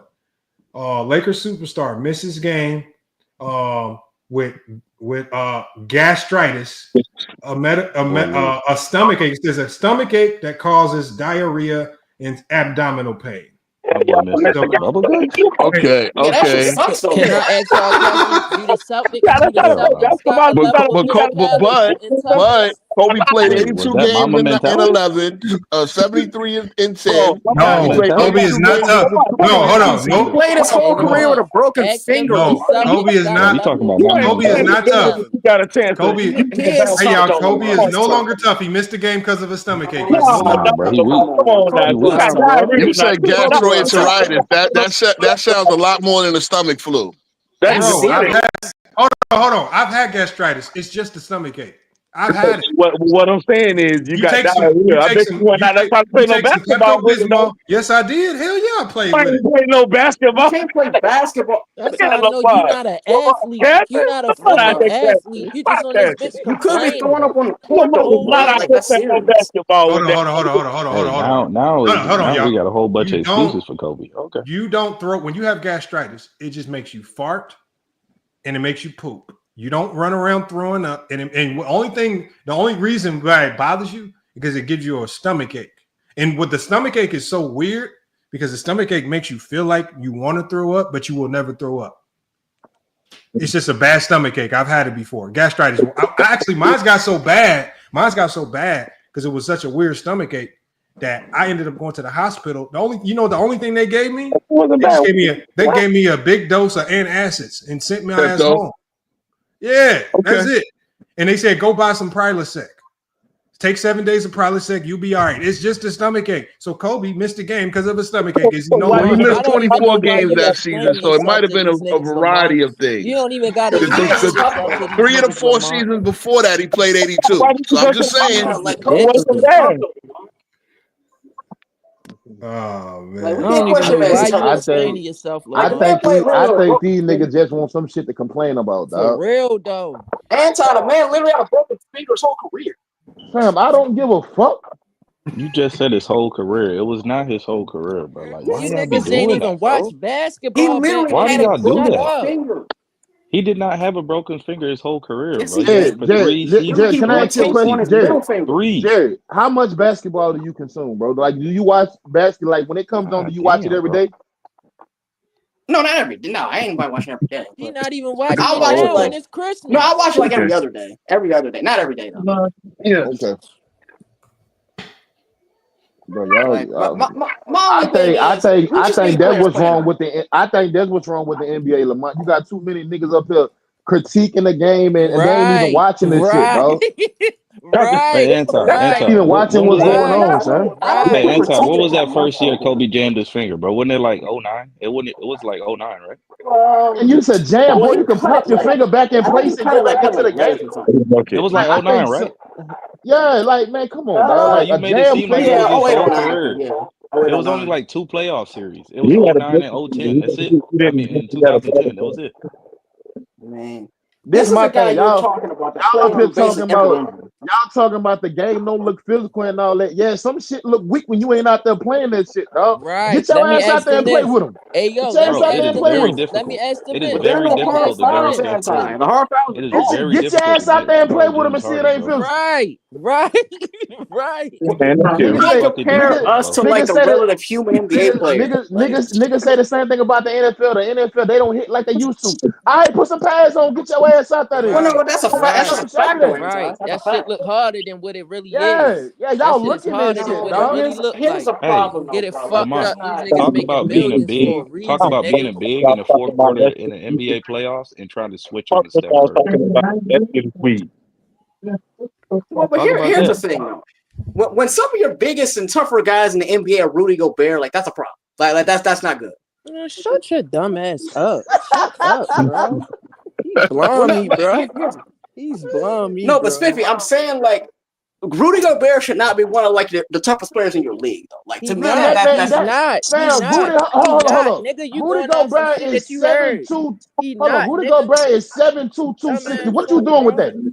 What you doing with that in real life? well, you have to compare it to other NBA players, Anton. What You you doing soft with as a that? bitch talking about niggas this and that. You soft. What are you He's talking 7'2", about? No, I'm talking about 265. other What you NBA. doing with that? Bro, you have to compare it to other NBA players, not the regular human, though, Anton. Man. So let me ask you this. Is the Celtics soft? Them niggas soft? No, The not at all. Celtics soft? Not at all. Yeah. I'm No. about to say Kristaps Porzingis is Porzingis is soft. soft. So that That's is what he Jimmy gonna say. Butler soft? Is Jimmy Well, Butler soft? no, hell no. Is No. Kyrie Irving soft? Is Kyrie Irving soft? No, I wouldn't say he's soft. Is Luka Doncic soft? Yeah. A little Well, bit. yeah. I mean, You you could got argue Luka he fucked is. up. You You could got argue he Luka is. fucked up. So Man, is I Luka watched. averaging 30? I said. You got Nigga Luka averaging fucked up. 35. He I soft. said courtside of the Fucked game. up. Where I watched Luca bully the whole Phoenix Suns team. Nigga I said seen Luka that You got man. averaging Luka 35 fucked is up. soft. Hell no. Why, Come baby? on, bro. And Hold on. Is Anthony nobody Edwards will get in his soft? face and say nothing to him. Is Anthony Edwards soft? Is Anthony No. Edwards Well, soft? actually, Anthony Edwards. No. Anthony Edwards reminds me a lot of Kobe. It's like, so no, he's not soft. So What is why it? do you keep Hold up, saying? So Jared. who What is is the your soft niggas definition in the of soft, NBA? dog? Yeah. Who is the What is your soft Here's the niggas? definition thing. of soft? No, Who let me is the tell you. soft Let me clear niggas? that. Let me answer your question though. I'm trying to answer. So, to me, like you can be soft mentally or physically or both. To me, so I got. All right, stop playing. I'm trying to give you Nigga. Spiffy. I gotta answer the question. I have to answer. So Nigga, give me a a guy that name. I think Stop is. giving me all Name this the bullshit players. you I'm talking trying about. to name them. Give me a name, nigga. Okay, name somebody. Who? So a name and I'll give you, and I don't want to be controversial, but a guy like LeBron, for example. One of the things I think. I'm not talking about physical. LeBron is soft. Hey, Lamont, what is he No, hey, get talking this nigga off the about? panel, bro. He's mentally soft though. He's not physically LeBron is soft. soft, and this man got the most points Look out at of no, everybody but that ever this played. man off the Spiffy, panel, I bro. gotta You finish. talking, Talking, That's a dog. fact, Hold though. on, let him I have explain to it, y'all. finish. Yeah, Let him Talking, explain this, man. y'all. bro, Let let him me explain finish. this. That's a fact, though. Please. Let me finish. Hold Let me on. finish. Hold on, y'all. Let him. Hold You on, should be Jared. bent Hold off a line. on. So Jared, I can't tell get a us. word out. Jared, tell us Okay? why LeBron James is soft. This is crazy. So it's 50. You gotta let me talk. No, but anyway, what I mean by LeBron is soft, like physically he's not soft, but mentally, when you have a player who is encouraging other players in the league to bounce around and like make super teams, like that's not good. Like I don't believe that a player, if you do that, can actually be like one of the best players in the sport. To me, like that's just how I But look you at it. never played, Like, So hold how on, can you hold say so that? Let him cook, y'all. Let him cook. he's not you cooking. gotta let me finish. You gotta let me finish, bro. That's the But problem. anyway, like I'm Let him saying, cook. like I said, a guy like an MJ in the 90s, for example, like you didn't see star players doing that kind of stuff, bouncing around in their prime. Like when you have a player like that who intangibly is not necessarily the greatest, like that's not a good sign. Like mentally, I don't think he's like the toughest out there. Like I'll put it like that. Physically, he's not soft. Mentally, he is. Though. So how do he got the most points out of everybody that you just named? But that's not an intangible though, Spiffy. That's a That is, tangible. Nigga, nigga. just That is, shut nigga. up, That's not dog. an That is, intangible. nigga. That's What are you talking? tangible. You like Michael Jordan because Listen, he bro. scored, No, nigga. That's a You fact, I'm like though. talking Michael about Jordan because he intangible, scored, Spiffy. No, nigga. wait a minute. That's a What the fact, fuck though. is you LeBron talking is about? mentally soft. Y'all even got to admit that. Dude is I ain't mentally gotta soft, bro. admit shit. You lying. No, but That that's what nigga I'm saying. is mentally, he is a fragile ass player mentally. So He how do he really got the is. Now most that's a No, points? I fact. mean that How is do true he though. got the most points? He's mentally soft. Now Okay, y'all hold come on. Michael on, man. Jester, how do he The got the points most don't He have to points do with the then? Hold on, mental, y'all. Hold on, Spiffy. y'all. Hold on, Jared. Hold on, This y'all. is Hold on. crazy. So Jared. Give me a What's up? Okay, so let's do this. Give me a moment, is. Ron. Give me a moment in LeBron's career. One game, one moment where you feel he was mentally soft. Well, okay. 2011. 2011 game 4 against I was 2011. about to say 2011 against the Mavericks, game 4. You're talking about a man who played 2011. 45 minutes Man and didn't shot the even ball watch 11 that times. game. Hold on, can y'all let Bro, him he talk? shot 11 times in 45 minutes. Okay, so Jared, hold on, Jared. Like You don't you have have to. to watch. Hold on, Jared. Hold on, you're going on a tangent. You don't have to break down the whole game. I know we know he played bad. I just didn't know that playing bad made you soft. So now, Jared, can you give me a moment where LeBron James was mentally tough? Yeah, so I could give you one of those too. So it's 2007 against Detroit. And that game 5, he scored like, what was it, 28 straight points? Something crazy? 25. Like that to 25. me. Man, hold on, Jared. Yeah, Now, Jared. Now let's just now that you can name moments where he was mentally tough, because all players have moments where they come through and win. Because to me, that was just a good game. It has nothing to do with mentality. He just played great. But does LeBron James have more good moments than bad moments? Yeah, no doubt. Yeah. So LeBron James has more mentally tough moments than mentally weak moments. This shit crazy, Yeah, I mean, dog. you can put it like that. So how was he soft? How was he Delonte soft then, nigga? You have to let You're not making Spiffy, you're sense. not You letting just me said talk though. he got So more times hold where on. he scored and Exactly, he's dog. Like mentally this tough. shit not making sense, This dog. shit Like is crazy, Spiffy, bro. you You should keep be bent interrupting, off the Spiffy. fucking panel talking this Spiffy, dumbass shit though, you keep bro. interrupting though, bro. I have to get my point out. Oh yeah, let him answer that last question. Let him answer. Let's see. Okay, so what was that last question? Hold on, I didn't hear you, Lamar. I said, so does LeBron James throughout his career, because you all you talked about was like moments where he came through and played really good, or you talked about 2011, a moment where he played bad and they didn't come No, through. Lamar. He basically said when he didn't No, score, he played no, bad, you're right. and when he You're right. scored, he was mentally tough. No, That's that's all what I'm he said. saying. Yeah, that's so crazy, what I'm dog. saying is, so my question to him is, if that's how you define what's mentally tough or not, does LeBron James have more moments in his career where he's mentally tough and played really well, or more moments where he's mentally weak and played really bad? Well, he plays more good games than bad games, Lamar. So how the So he fuck is is he mentally tough. soft? So how is he soft? So, man, so this are you nigga saying? just talking, dog. Like, No, man, but man, points this though. nigga just talking, son. No, but what I'm trying to say is what you're talking about is a tangible. I'm talking about intangibly. Like intangible is stuff like killer instinct or like toughness and grit, stuff like that. Oh my Those are God, You tangible. bro. never played a sport in your life, and talking about No, but these hold niggas. on. Spin. We ain't even got to This is go there. crazy, bro. So hold up. You just said the reason you feel like he's soft because he left a situation that he wasn't favored. So let me ask you a question. If you working a job and you don't like the people around there, they not treating you good, and you leave that bitch, that mean you mentally soft? You have to get in the rest of the context, Anton. Ain't no context. If you don't like it, you get treated bad, and you leave. Are you soft? But fairness, nobody treated Braun bad. They gave him everything he wanted. Every stop he was I'm at. soft, nigga. What you mean? Same thing, and you know it. That is not Nobody treated Braun bad. That's a bad Hold analogy. on.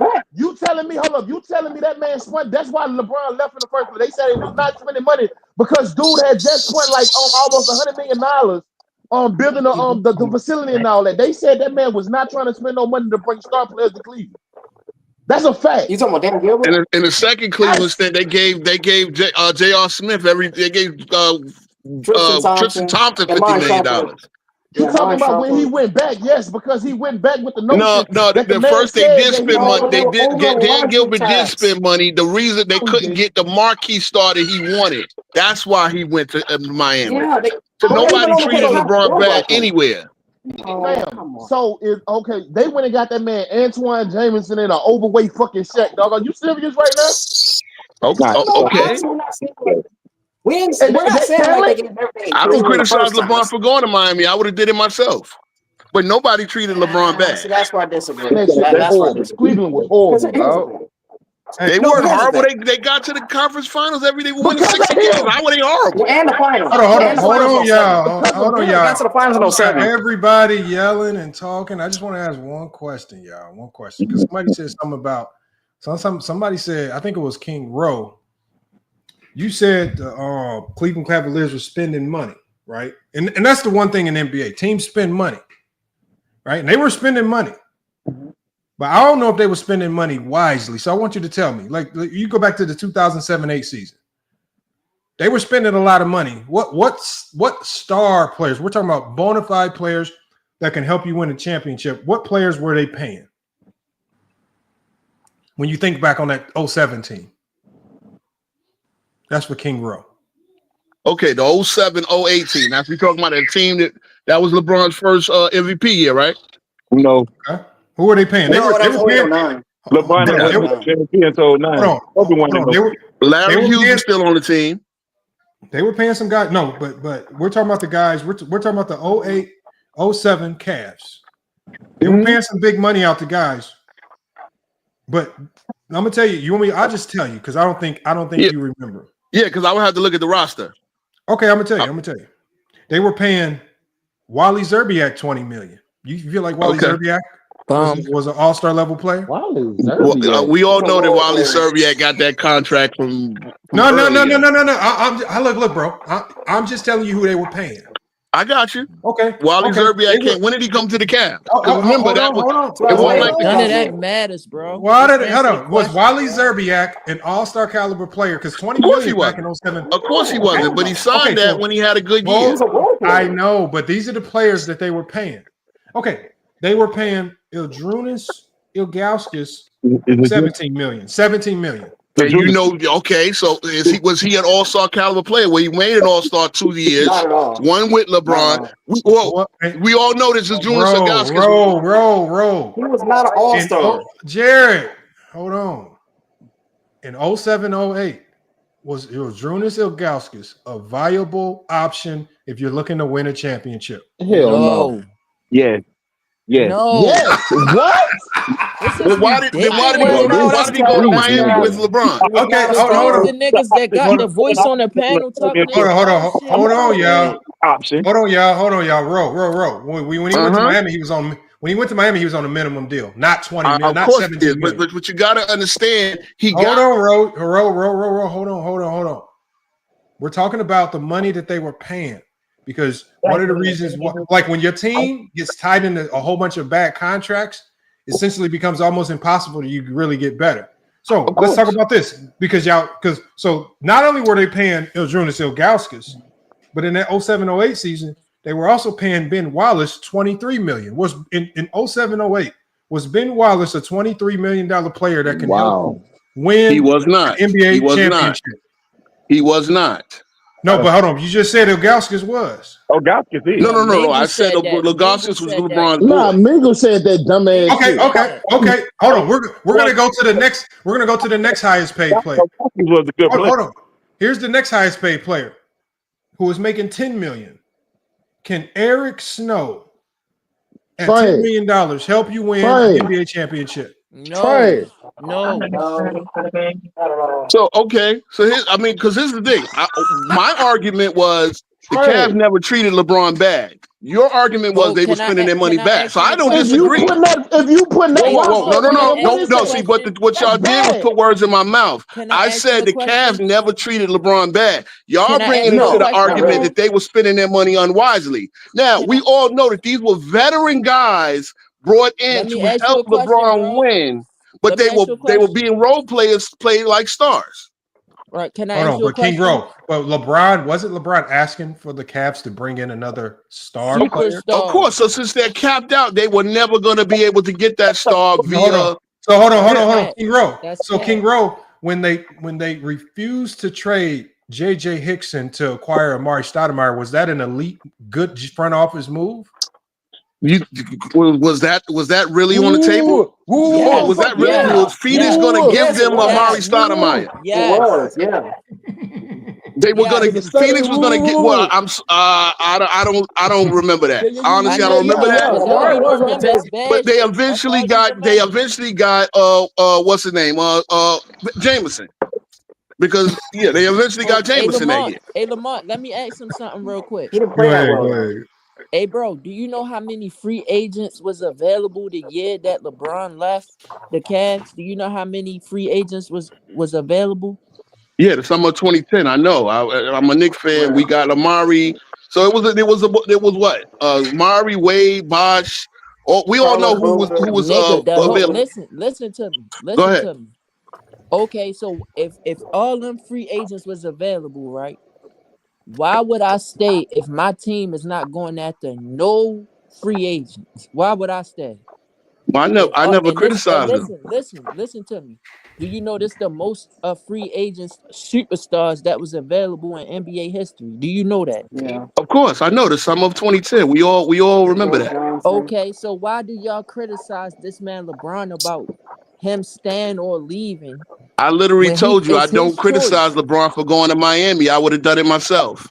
No, the argument was he was soft because he did that. Yeah, that's what the argument was. Well, that's not my argument. What I came in and said, you said that the teams treated LeBron bad and didn't give him everything they want. That is true. That roster is ass. That roster is ass. Okay, hold on, King Bro. Can we do this? King Bro, let's do this. Let's go to the year before LeBron left, right? Because this is closer to when LeBron left, right? Let's see what he left when he left Cleveland. Let's see what he left on. So, who do you think was the highest paid player on the team when LeBron James left? Was it Shaq? Mo Williams? Yeah, Shaq was making $30 million. Yes, it was Shaquille O'Neal. So it was Shaq. Well, Shaq was decent. He was 14-8 the year. King Rowe. 14-8 for $30 million. That's trash. 2009 was bad. So hold on, for $30 million. That's trash. That's a bad deal. But here's the thing: y'all acting like the Cavs signed these players to their contract. He got that money from Phoenix. Hold on, let me go to the next player. We got Antoine Jameson, who was making $17 million. Of course, he got that money from Washington. Was he a star level player? He was the close enough.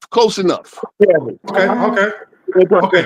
No, the next highest paid player was making $15 million was Maurice Williams, Mo Williams. You try to speak past that right now. You try to speak past that. Close enough. He was an all-star. Made an all-star team. See, he made an all-star team. He made an all-star. Look, again, I agree. Cleveland was probably poorly run, but y'all saying they treated him bad. Now, since then, LeBron has been treated like royalty. He's gotten, especially right now, he's gotten everything he wants. King Rowe. All we're saying, when we say he's treated bad, all we're saying was LeBron clearly voiced to the organization that he needed another star player, and that star player wasn't on the roster. And the one thing that we know is that the Cleveland Cavaliers did not make any significant attempts to go appease. They didn't, because remember, LeBron is their star. LeBron is their future. LeBron is letting you know, okay, I can only get us so far. This is a team game. We're gonna need some more help. Can you guys go acquire the help? It's gonna cost you some money. You might have to go into the luxury tax. But can you go get that help? Did they ever make any effort to acquire legitimate help? They did a good job of getting salary cap relief. So they were always good at getting players who had 1 year left on a bad deal, and then they get rid of that player. So they always were able to accumulate players on bad deals, shed them the next year to have a whole bunch of salary cap relief. That's why they had Shaquille O'Neal. That's how they had Wally Zerbiak, because those guys were there making a ton of money, and then they're gone. Expiring contract, exactly. So they were always able to acquire bad contracts just to get the relief, but they somehow were never able to acquire quality players with those similar contracts to help LeBron James. Agreed, but then that's LeBron. Once you get to the off season, it's his job to sell somebody to come to Cleveland. Hold on. No, it's not. No, it's not. No, it's not. Why is it not? Wait, Bro, players don't recruit other players? Hold on, bro. Are you telling me players don't recruit other players? But it's not his job. It's what you got a GM for. Hold on, Anti. Do they know that the owner that had bought the Cavs at that time, he said that he was not going to invest any money to go over the luxury tax to bring in another superstar. Thank you. Thank you. He said that. Yes. Well, that player was Dan Gilbert, but you're telling me they were playing Shaq $30 million in a salary cap when the salary cap was about $50 million. So they were spending money. He didn't want to bring in no significant good talent like superstars to go over the cap. Okay, let me ask y'all one simple question. You know, Kobe was also saying the same thing with the Lakers, right? You know, bringing him a player to help him win the championship. Do y'all consider Pau Gasol a superstar caliber player or a star? Or yes. And Jerry West made a good deal. Hey, nigga, just to kill yourself, bro. You don't know basketball, bro. Hold on. Not a star at that time, and y'all know that. You don't know basketball, dog. Not a star. Y'all know don't understand what y'all arguing. Hey, Mingo, good see well. Pau Gasol wasn't no star at that time. He wasn't a star. Why did Kobe win when he got Pau was a star. Pau was a star. I made 2 or 3 All-Star games, so yes, he was a star. Hold on. Let me ask him a question, Spiffy, right quick. Let me ask him a question. Hold up, Mingo. Let me ask you a question. So you mean to tell me, was Pau Gasol not better than every motherfucking teammate LeBron James had in Cleveland?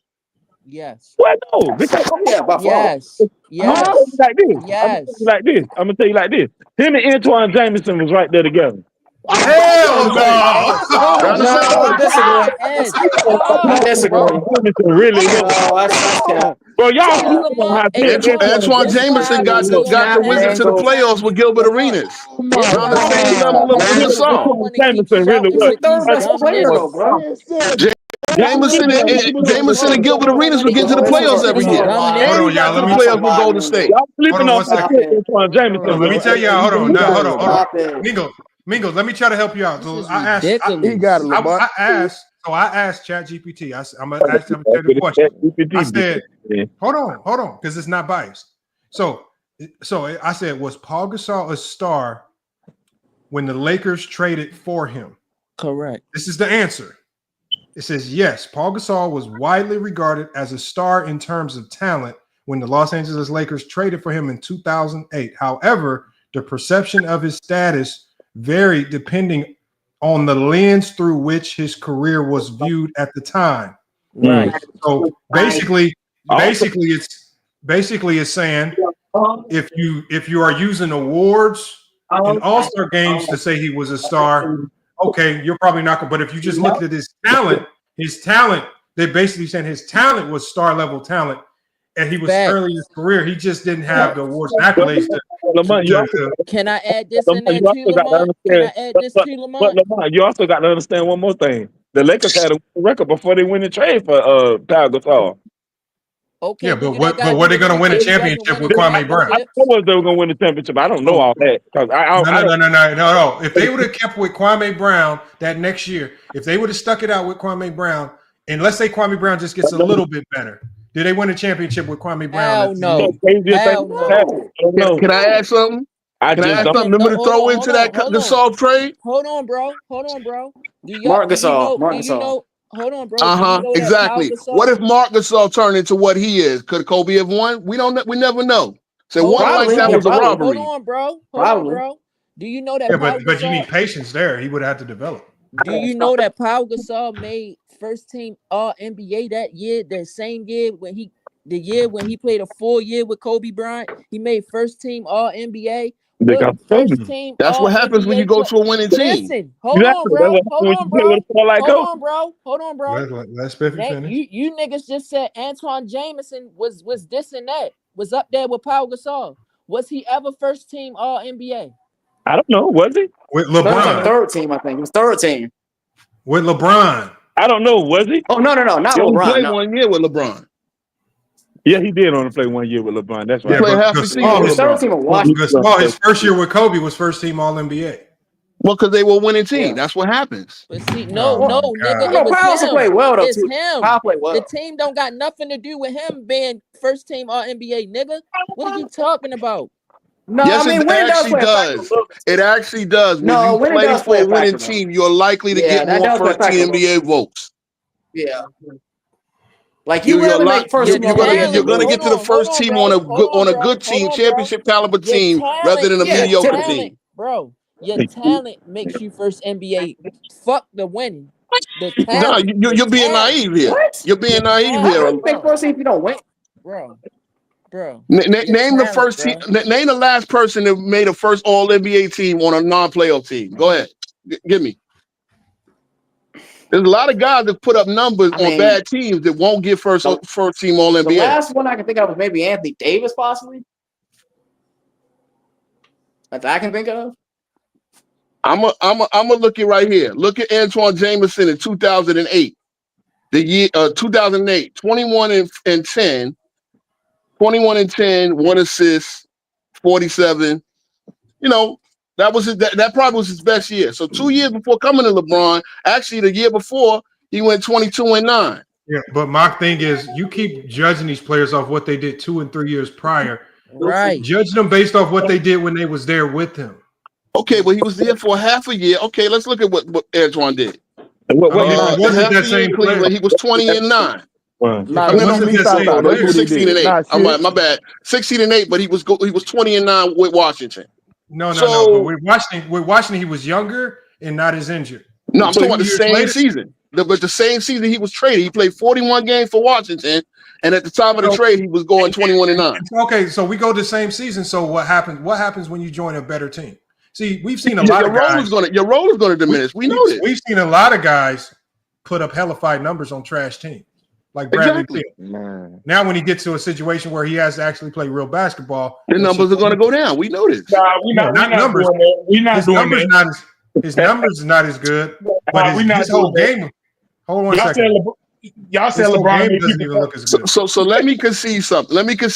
Antoine Jameson was not as good as Pau Gasol, but it wasn't a blowout. Antoine Jameson had a hell of a career. Antoine Jameson, he was a walking 21 and he was a Mingo walking 21 and 9. Mingo said Pau Gasol said with the Lakers was 18 and 10, right? No, hold on. That's because you're just reading the stats, Mingo. Mingo, their I impact, their hate games these were niggas, way Lamont. different. I swear to Nigga, God, I don't know if you remember this, Pau dog. At that Gasol best time, with the Lakers was like 18 and 10 or 19 and 10. man, but What did at that that much? time, These Yeah, that's niggas just just stats. read stats, never watch these but hold niggas up. play, and Like keep that. talking about Hey, Hey, Lamont, am I y'all gotta stop this, yo. dumbass niggas don't know nothing about Y'all gotta stop basketball. this, yo. Nobody talk about basketball. You want to doodle on don't. Antoine Jameson for no reason to make You a don't know Hold on, nothing y'all. about basketball. Hold on, y'all. We got Big Dog on the Pau panel. was in the West, though. Y'all gotta stop this, bro. Pau Hold Gasol on, was y'all. a phenomenal player, Just but he look up only made the stats and talking All-Star about team. he averaged 18 Gasol and wasn't 10. I'm not saying that was Dumbass up. Gasol Hold wasn't. on, y'all. Hold on. Pau made the All-Star. Big Dog go. Pau made the All-Star team one time before he became a Laker, and he was never first All-NBA, bro. Ever. Y'all be trying to overrate Pau to try to disrespect Kobe. That's all y'all doing. Bro, All right, I never Big Dog, hold on. disrespected Kobe Bryant. I never Y'all Big disrespected Dog. don't want to give Kobe his props. He just said Kobe I made never him better, disrespected and Kobe, LeBron bro. didn't make Jameson better. I never LeBron's supposed to disrespected make Kobe, bro. LeBron's supposed to make people better, but he don't. So y'all want to trade half the roster every year. So That's all it is. what, bro? Lamont, That's check. all it is. Well, that is a fair point, though. That's fair. That's all I got a it is. question then. Hold up. I got a question then. You say he don't make his team better, right? So why the fuck when he left Cleveland they became a lottery team, dog? Nobody said that LeBron won't There was great. nothing around him. There's nothing around him. What you mean Oh, ain't that's the nothing? wrong question. Hold on, y'all. That's the Oh, wrong that's right. question. Hold on. They went to the hold on, Lamont. Hold on, y'all. Hold on, big dog. Hold on, everybody. Hold on 1 second, big dog. Let's just go one mic, man. I'm not trying to have a crazy session today, y'all. All right, let me mute everybody, y'all. Hold on. No, my big dog. My question is, when Boobie Gibson played unbelievably in the playoffs, do you credit that to Boobie Gibson, or did LeBron help elevate him and make him play better? Of course, LeBron helped him play better. LeBron is a great player, but this is my thing. Okay, hold on. Listen, that's just one player. Hold on. That's just one player. Let me get it off. The Cavaliers was fake. Y'all be trying to rewrite history. Y'all try to think the Cavaliers team wasn't that good. They was favored to win the championship. They had the little puppets every year with him and Kobe. It was supposed to favor to win the championship. But because you couldn't get the job done as the leader of the team, now the team was trash. And so he had to go make a super team. That's all that happened. LeBron's phenomenal. He's one of the all-time greats. But y'all be trying to protect him, bro. Y'all be trying to rewrite history for LeBron James. It's disgusting, bro. Kicking for LeBron on Christmas is nasty. All right, hold on 1 second. Hold on 1 second, y'all. Because I think, big dog, I think you turned it into a conversation trying to defend LeBron's greatness. This is not a conversation about that. I think some of y'all be so y'all so embedded in this LeBron conversation that y'all think anytime LeBron's name comes up, it's because we trying to defend his argument for the GOAT. This has nothing to do with that. No, when I got on, I heard what we're saying. They didn't make a trade and all that. No, what we're saying. No, hold on. What we're saying is this: these are things that are not secrets at all. Even Larry Bird said it. Like Larry Bird, because at the time there were a handful of times where the Cavs did go out and try to make a few trades to help LeBron out. For example, Larry Bird went on record saying that the Cleveland Cavs called because I think they were trying to get Jermaine O'Neal. I forgot. They were trying to get one of the Pacers stars at the time. I forgot who it was. Right. And Larry Bird hung up the phone and was like, y'all ain't about to trick us with none of these guys who got hyperinflated numbers because they playing with LeBron James. Like Larry Bird, I'm going to pull up the quote, but Larry Bird even went on record, basically saying it's known around the league that if you play with LeBron James, you're going to have some godly numbers that really ain't a representation of who you are as a player because that's how good LeBron James is. Now, this is not me saying it. This is Larry Bird. This is Larry Bird, a guy who y'all say was tough, hyper competitive, went head to head with Jordan, did all this stuff. He has no reason to come out here and say these things. He's not signed to Clutch, but he's the one that came out and said all these players that they got that y'all were trying to sell us that were really good. Larry Bird was like, we ain't trading for none of them bums. They only got good stats because remember, Mingle was relying on stats. He said their only stat lines only look good because they playing with LeBron James. You're not tricking us with these players. So if this was a common theme going around the NBA, how come y'all don't understand it? When even people like Larry Bird, who at the time was the GM of the Pacers, was basically publicly coming out saying, yeah, I ain't not tricking us with these players. Okay, cool. I have a question. Was the Cavaliers not one of the best teams in the NBA? Yes. Yeah, they were. Were they not? Yeah. Were they not favorites to win the NBA championship? No, they wasn't. Okay, now you just lying, bro. You just lying. You lying, man. Come on. They were the one seed. Usually one seed's our favorite. And the big reason is because LeBron is that great. That's the big reason. We understand that. But for y'all to act like the team was just trash, that's why I got the problem with y'all trying to rewrite history, bro. No, but big dog. No, but Spiffy did say that. Yeah, that's what I'm saying. Hold on. So this is called. So sometimes I think y'all need to stop convoluting basketball talk and just understand. Like when we say the team was trash, we're just basically saying what Larry Bird said but in nicer terms. So for example, when we say that team was trash, we're not just, these are all NBA players. We're not saying they can't dribble the ball and they can't make a open shot. What we're saying is we're saying what Larry Bird said, but just in barbershop talk terms. They weren't the dudes. They were not dudes that you would want to go into an NBA Finals with and feel confident you can win that NBA Finals when you got them dudes at your side. Like if you go into an NBA Final, if you go into an NBA Final and you got Ilgauskas Ilgauskas and Boobie Gibson, I'm not gonna feel 100% confident that I can beat this team if this is the best I got. Right? Well, they had to get to the NBA Finals. Hold on, I have a question. I'm just saying the play. I have a y'all question. acting like y'all would have been proud to take a Boobie Gibson on your team as y'all second star, and you feel like your star on your team that you like would have been able to get to the if Boobie Gibson was Kobe's number 2 option, and you a Laker fan, are you cool with that number 2 option? The number 2 option on that team should have been Larry Hughes. No. Listen to what I'm saying. Listen to the point I'm making. The point I'm making is this. Y'all pretend that when LeBron James has these players that they bona fide legitimate options. But when these players are on your team, all of a sudden you want to trade them because they no longer not that nice. Don't pretend just because they playing with LeBron James that they all of a sudden these bona fide options that can help you get deep in the playoffs. Let's not pretend like a lot of these guys who had some great years with Cleveland weren't having those great years because of LeBron James' ability to attract a lot of gravity and facilitate to these guys and help them get the ball to the right place, right time. You pretending like LeBron James didn't play a role in these guys having some great years in Cleveland. Nobody's pretending that. But he did.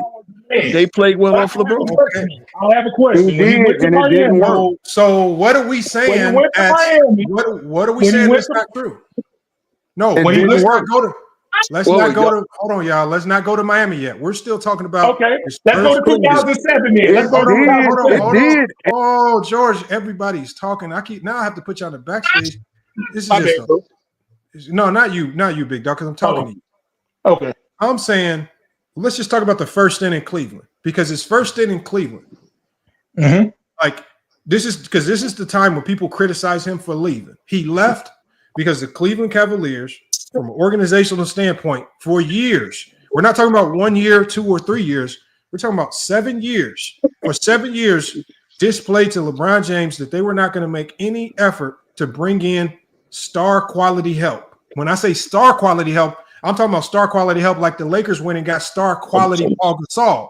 When they got Paul Gasol, of course he wasn't all NBA or an all-star yet, but he was a star quality player. The Cleveland Cavaliers never went and got a star quality player to put alongside LeBron James his first stint in Cleveland. They went and got a whole bunch of expired contracts, guys that were past their prime, that might have had really good years in the past, and they were hoping they can get a little inkling of talent out of them at the end of their run, like a Wally Zerbiak, like Shaquille O'Neal, like all these other guys.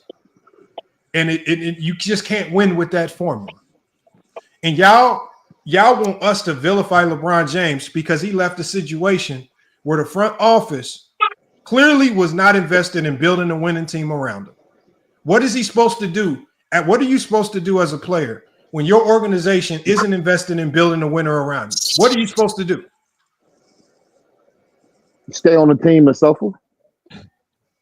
So you can't. See, as I said many times, I don't criticize him for going to Miami. I would have did it myself. But what y'all doing is dog walking like Antoine Jameson. Antoine Jameson wasn't trash. Hold on. Oh my God! You I just looked at something. Trash. Okay, in 2007, do you know what? It was a short series, but do you know what Antoine Jameson averaged in 2007 in the playoffs? No, nobody said he was trash. No, somebody said he was trash. Okay, yeah. What y'all doing is, what I'm saying is trash in the sense that he ain't a D Wade. He's not a Bosh. He's not a Kyrie. He's not a bona fide. When y'all telling us that his number 2 option was Antoine Jameson, who was past his prime, and then trying to convince us that that's enough to go win an NBA championship, you're lying. Well, I said I don't criticize him going to Miami, but I'm hold on. Listen to what I'm saying. The only reason why I know y'all being disingenuous even more is because every single year that he's played basketball, y'all hold him to the standard of winning championships, but y'all want him to do it without championship rosters. And then when he does it, when he does it with a championship roster, the only thing that y'all do is say he had a lot of help. He had the Kyries, he had the D-Wades, he had the Chris Bosh's. But the NBA, since the NBA has ever started, has shown you that you can only win championships in this league with a multitude of stars on your roster. It's very rare in this league, like Dirk Hakeem or Dirk did. Hold on, like I said, it's very rare in this league that you win a championship with a single star. It's only happened. You can put up one hand, and it's less than whatever fingers are on your hand. That's how many times this happened. That's how many times this happened. I know you now stop at 3. Now keep going after 3. I want you to try. 94 Rockets. No, we've already said the White got to the finals and went to Orlando. Got to the finals. No. I said win. I know. I got you. No, y'all don't judge these players. This is a stars league. But y'all don't judge these players off getting to the finals. Y'all never give these players credit for getting to the finals unless their name is Allen Iverson or Reggie Miller. So I give Dwight a lot of credit. That was very underrated run. Listen, what I just said was y'all put the onus on LeBron James to win championships. Y'all not saying getting there is good enough. We've heard those comments all the time. So if the onus is to win championships, then why is it wrong for him to go put himself around an NBA or NBA Finals contending roster as opposed to stand on a team? Y'all want him to stay on a team where the owner has publicly come out and said he's not invested in building a winner because building a winner takes money. That means going into the luxury tax. Okay. See, y'all keep running with this Cavaliers team was trash. Oh, they wasn't that good. That's just not say that. Bro. That's not what we said. No, y'all said they wasn't a championship caliber team. Let me ask you, Big Dog, hold on, Big Dog. Where are they? Let me get off. Big Dog. No. One question. But y'all keep talking like the team wasn't that good. Big Dog, one question. Were they a championship team? Yes, they was favored to win a championship. No. They were contenders. They were contenders. Yeah. What year were they favored? 2009, 2010. All right, we're about to find out. They was favored over the Boston Celtics? I mean, they were. Oh my God, bro. They were. They did have the best overall record in the They did have they had the best record in the league. Celtics. They did. Bro, they had the best record in the league. And they had home court advantage. Did they have the best team in the East? Yes. They had the best record in the league and home court advantage. Did they have the best team in the East? They had the best record in the league, so they were the best team. Or not, Lamont? What they the best team? You got a championship favorite with a player of LeBron caliber, and you gonna sit here and tell me that team wasn't good enough? No. Were they the best team in the East? Was the Cavs the best team in the East? Hold on, here it is right here, y'all. Hold on. Here go the odds. Okay. So because if you listen to what they say, what they're saying is they're trying to say that the Cavs' odds of winning it after the regular season has ended and they've seen the record, which we know that getting to 60 wins doesn't mean you're a finals contender. It just means you had a hell of a regular season because we've seen the Atlanta Hawks win 60 games. We've seen the Utah Jazz win West. Hold on 1 second. We've seen the Utah Jazz win 60 games, but nobody in the world believed they would win the NBA Finals. So what I'm looking at, what I'm pulling up is before a ball was dribbled, when everybody just looked at the rosters, we hadn't seen anybody play a game. What were the preseason odds to win an NBA championship in the 2009-2010 season? The overall favorites for the 2009-2010 season, you guys know the answer. It was the Los Angeles Lakers. It was probably the Lakers. No, the Lakers were the number one. Hold on 1 second. I'm gonna get into everybody. The Lakers were the number one overall favorite. The team that followed was the Boston Celtics. Thank you. After the Boston Celtics, it was the Orlando Magic and then the San Antonio Spurs. Those were the four top teams favored to win an NBA championship in the 2009-2010 season, and it wasn't until fifth was the Cleveland Cavaliers. Thank you. Damn, as a top five favorite, you are a contender. I'm looking at the preseason odds. I'm looking at the preseason odds on Basketball Reference. The Lakers was number 1 and the Cavaliers was number 2. I don't know. Thank you. I'm looking at the same thing. Yeah, Plus 300. I'm on sports track betting right here. 2009, 2010 NBA preseason odds. Lakers were favored to win the championship at a plus 225. It has the Boston Celtics were listed at a plus 275. It has the Orlando Magic right behind them. It has the Boston Celtics right behind them. Orlando Magic has Cleveland at 5th. Well, the one I'm reading got the Lakers first, the Cavs second, the Celtics third, the Spurs fourth, and the Magic fifth. And I'm also looking at that over-under with 61 and a half games for Cleveland. Can I ask them a question, Lamont? Yeah, ask him a question. Hey, bro, are y'all going to be on this panel being disingenuous and really saying that the Cavaliers was really better than the Boston Celtics? Yeah. That's what they saying. That's what they saying. That's nuts. I'm gonna say this, right? I'm gonna say this, right? If you had the Boston Celtics being better than them, which I would totally understand, I'm not tripping. But if y'all act like the Cavaliers just didn't stand no chance, that's where y'all tripping at. Bro, the only chance they had is because they had LeBron James, bro. They also had players around them. Hey, Big Dog, do you penalize or do you put an asterisk next to Kevin Garnett, Paul Pierce, and those guys for winning the championship on a super team? On the menu. Hold on a menu. Remember, it could be argued that Kevin Garnett ran from the grind. I mean, he got traded. I don't want to ask Mr. Nothing. Oh, he got traded. Yeah, he demanded a trade. No, he did not. He did not demand a trade. He did. Yes, no, he did. He did not. No, he did not. He had to be asked to waive his no trade clause. I remember that because he knew where he was going. He knew where he was going. He knew where he was going. Hold on, here it is. Hold on. Here it is right here. Hold on, I have it right here. It says Kevin Garnett demanded a trade from the Minnesota Timberwolves in 2007. It says, but the situation was nuanced because Garnett was reluctant to leave Minnesota, and his trade demand was not public; it was private. So that's why I didn't know because it was private. But anyway, there's always a spin after the fact. Hold on, Lamont. Hey, bro, do y'all remember when? Do y'all remember before the season, before he got traded, that they all met up? Paul Pierce, Ray Allen, and Kevin Garnett all planned to play together. That's why they all ended up in Boston. That's cap. That's cap. That's not cap. Garnett wanted to go to LA. That's cap. Well, that's a lie because Kevin Garnett said, "Wait a minute, Kevin, you're a liar. You're lying. Because Kevin Garnett remember when all of them was on the Olympic No, team you're together. lying. You're lying. Bro, Kevin Garnett said out of his own mouth, and he called. You just said I was lying about the last fact, and he pulled that up. You are lying. Because you are lying. He just pulled that fact up, and you just said it was private. You didn't know. Kevin Garnett wanted to go play in LA with Kobe. Because your ass don't watch basketball. All you do is complain about shit. That's all you do, nigga. Can I ask a panel a question? You're a liar. You're lying. Can I ask a panel a question? Yeah. Who do you think was the favorite to win the championship preseason in 1991 season?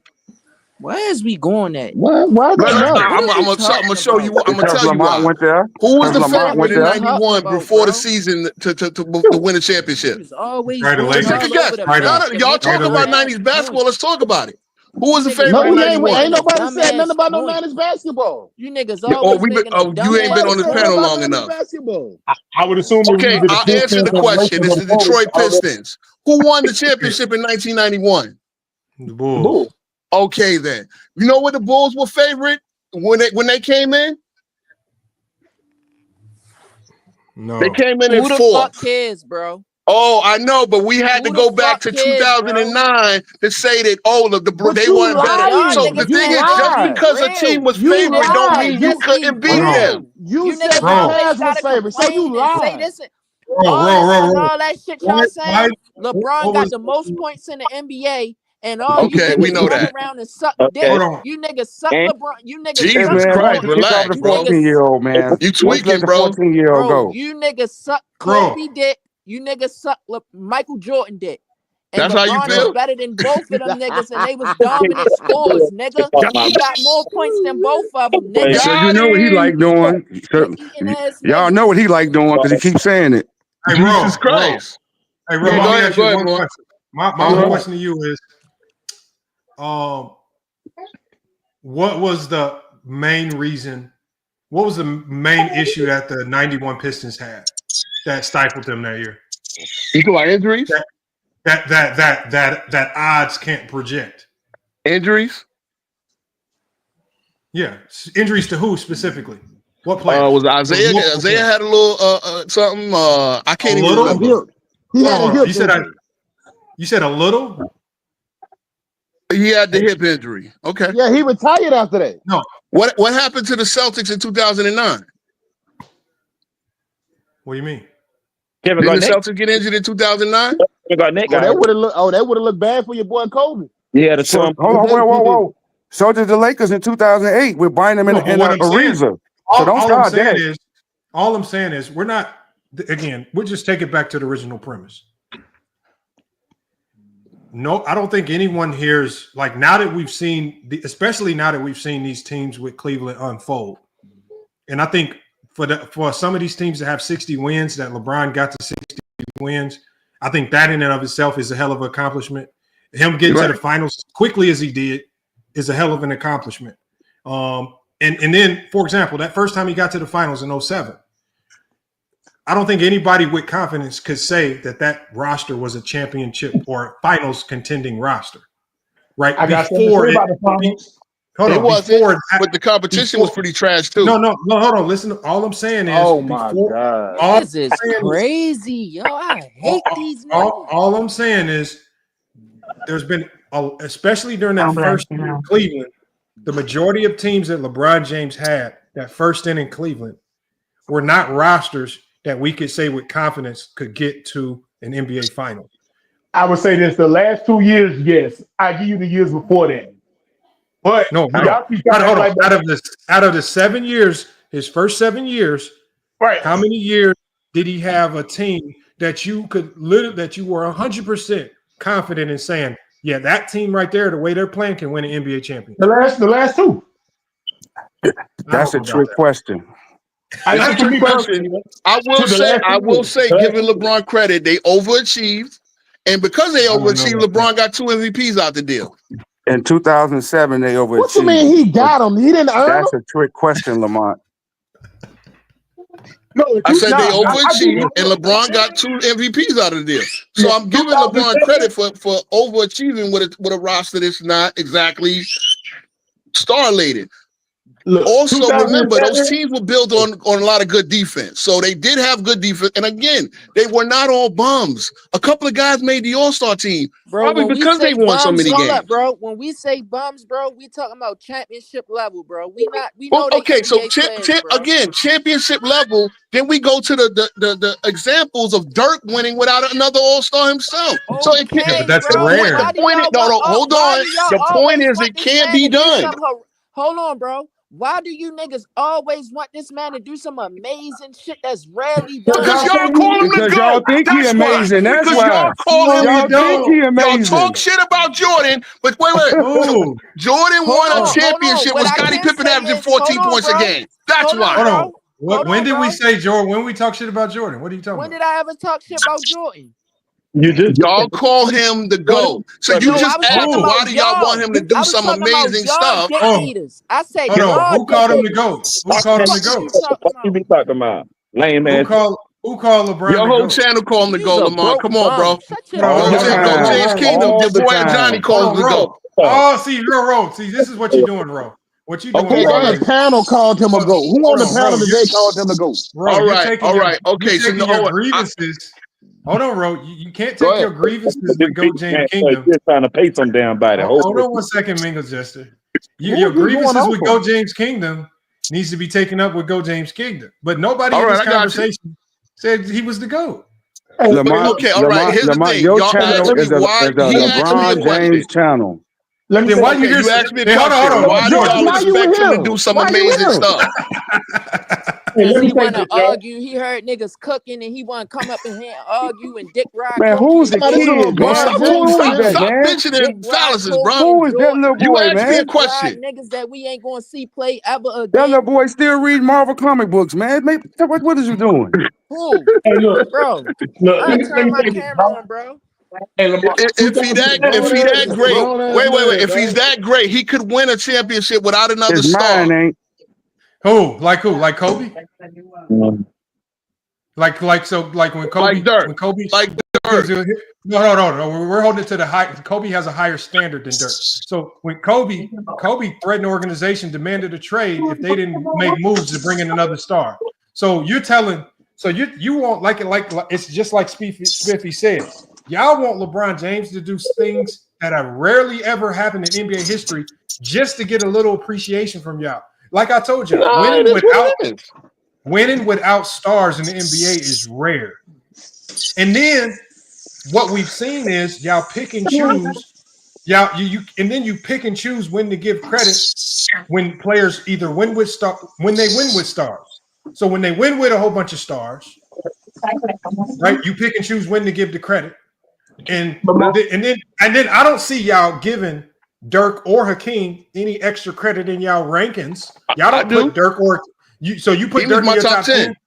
Dirk is He in was your my top top 10. 10. Yes, he is. Is Dirk in your top 10? Because he did something that's Dirk is in my top 25 because I give him the deep. Nah, he said top 10, nigga. Yeah. Why is Dirk not in your top 10? Well, first of all, my top 10 is a high standard. You know, the top 10 is the top 10, bro. The top 10 is the top 10. That one championship ain't gonna put Dirk in the top 10. No, he did something that's rarely ever. Hold on. If you're asking him to win championships the way Dirk won it, you ain't gonna win a whole bunch. You can only get one or two. I understand. But see, That's the thing. Here's He where did I get come one or in. two. He Here's did where I get come one or in. You two. can't If you do want that. You one, can't just dog hold on walk one second. everybody LeBron ever played with because they weren't. Bro. You keep pretending. You keep running with this narrative that we are dog walking the players that LeBron played with just because we're saying that we don't think they make up a championship quality roster.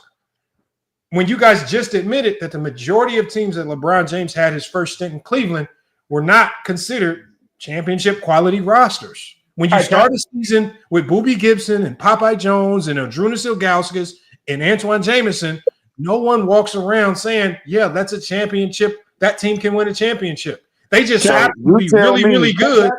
Nobody does that. After that team won 60 games, didn't nobody think they were a championship roster. Hold on, George. Listen to what you're saying, George. Yeah, so the thing is, for y'all to even believe that they could win a championship, they had to win 60 games. And I we didn't say know that.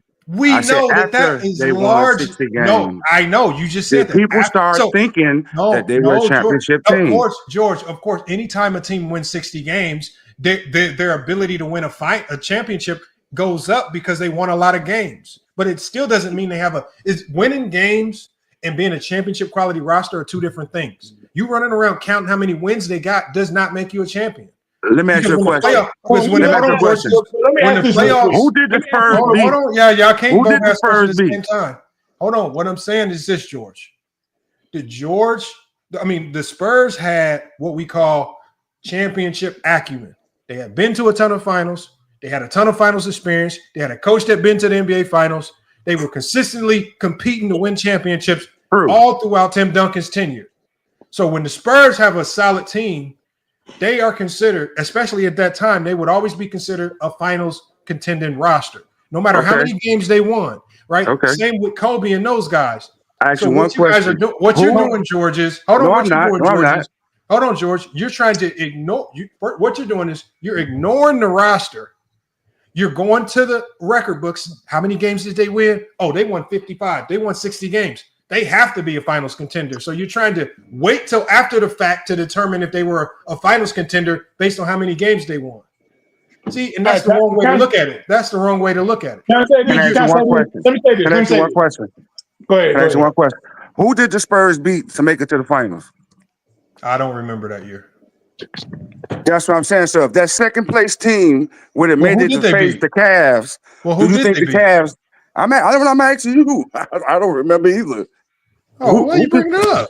So what the fuck are you Because the saying point I'm then? trying to make is if that second place team would have beat the Spurs and made it to the championship, would the Cavaliers still be in the same predicament? Hold on. So the second play, what team are you talking about? I forgot who did the Spurs beat in the Western Conference Finals. So you're saying if the What did the team that Suns- the Spurs played in the Western Conference Final, so it was the Jazz. Somebody said it was the Jazz in 07. Okay. Who did the Jazz have? So what's the difference if the Cavaliers would have faced the Jazz? Would you still be thinking that they not have a championship believe part of that's the cap. team I'm about to to look that beat the up. Jazz? But George, what you're doing then is you're waiting till you see the matchup to No, determine who has the better. no. We all know that they didn't have a chance on beating the Spurs. We all knew that.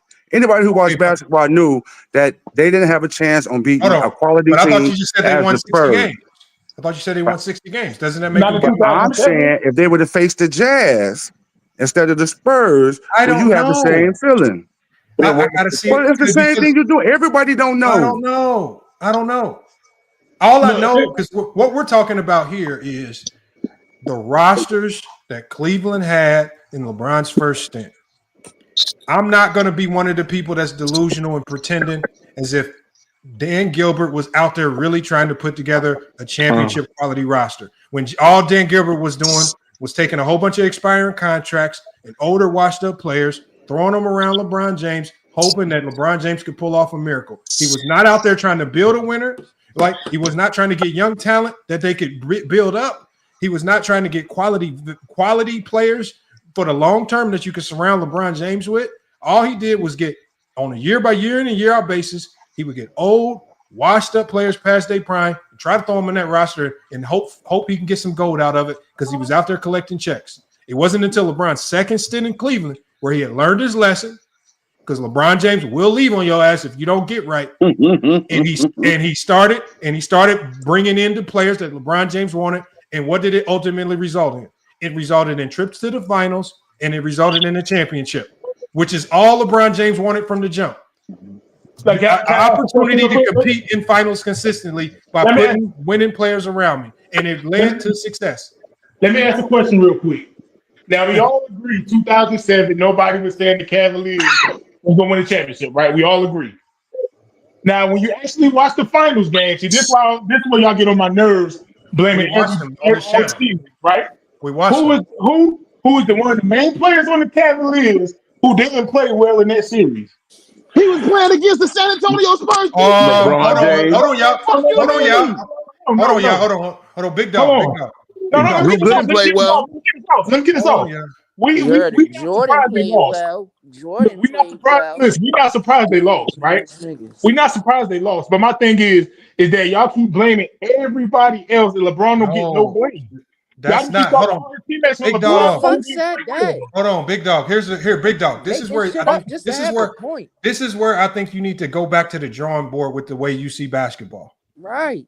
Because what you're doing is you come in here and you say the Cleveland Cavaliers in 07 did not stand a chance versus the Spurs because in your mind, you know the Spurs were the superior team, especially defensively.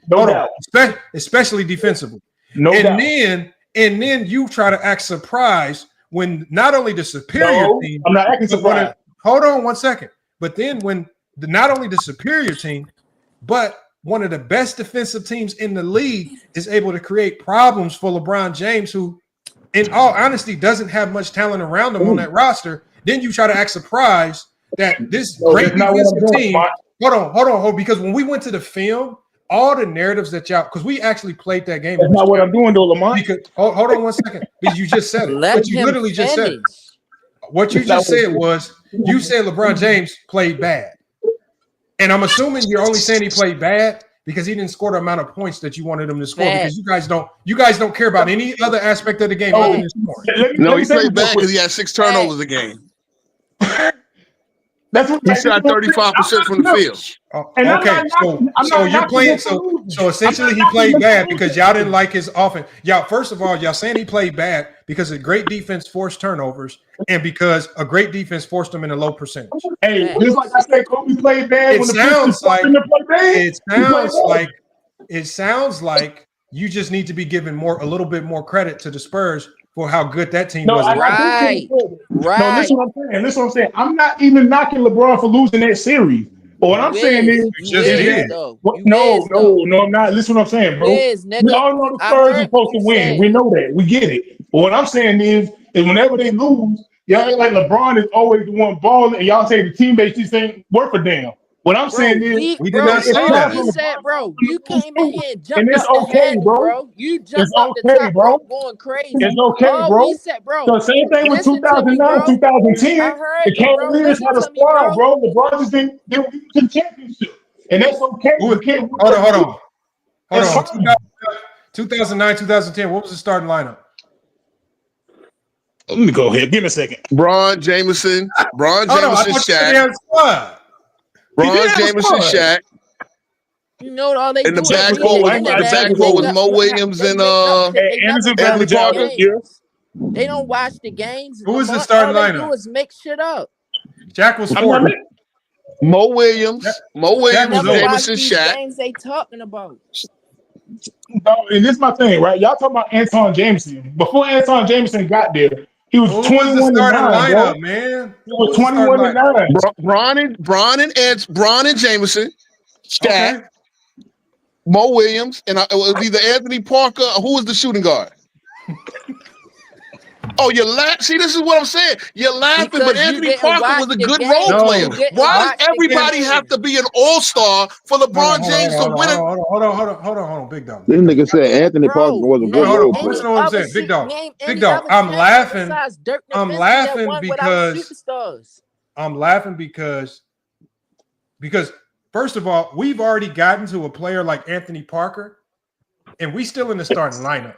So once you tell me Anthony Parker's in the starting lineup, as soon as you go to the 6 to 10 guys on that bench, I know it can't be no better than Anthony Parker. And then you're trying to tell me, hold on. So what? So let's say, for example, let's just say the starting lineup was LeBron, Jameson, Mo Williams, Anthony Parker, and Shaq. Okay. Remember, hold on. This is an older Shaq. This is an older Antoine Jameson. But those are so we know Shaq is a shell of himself and out of shape. Very limited minutes. He can't go 38, 40 if you need him to at this particular time. Secondly, the only two guys that you trust out there going the whole 40 is going to be Antoine Jameson and LeBron, maybe Mo Williams. But outside of that, when we go to the bench, who was on that bench? Remember, championship teams generally have great benches. JJ Hicks and the same.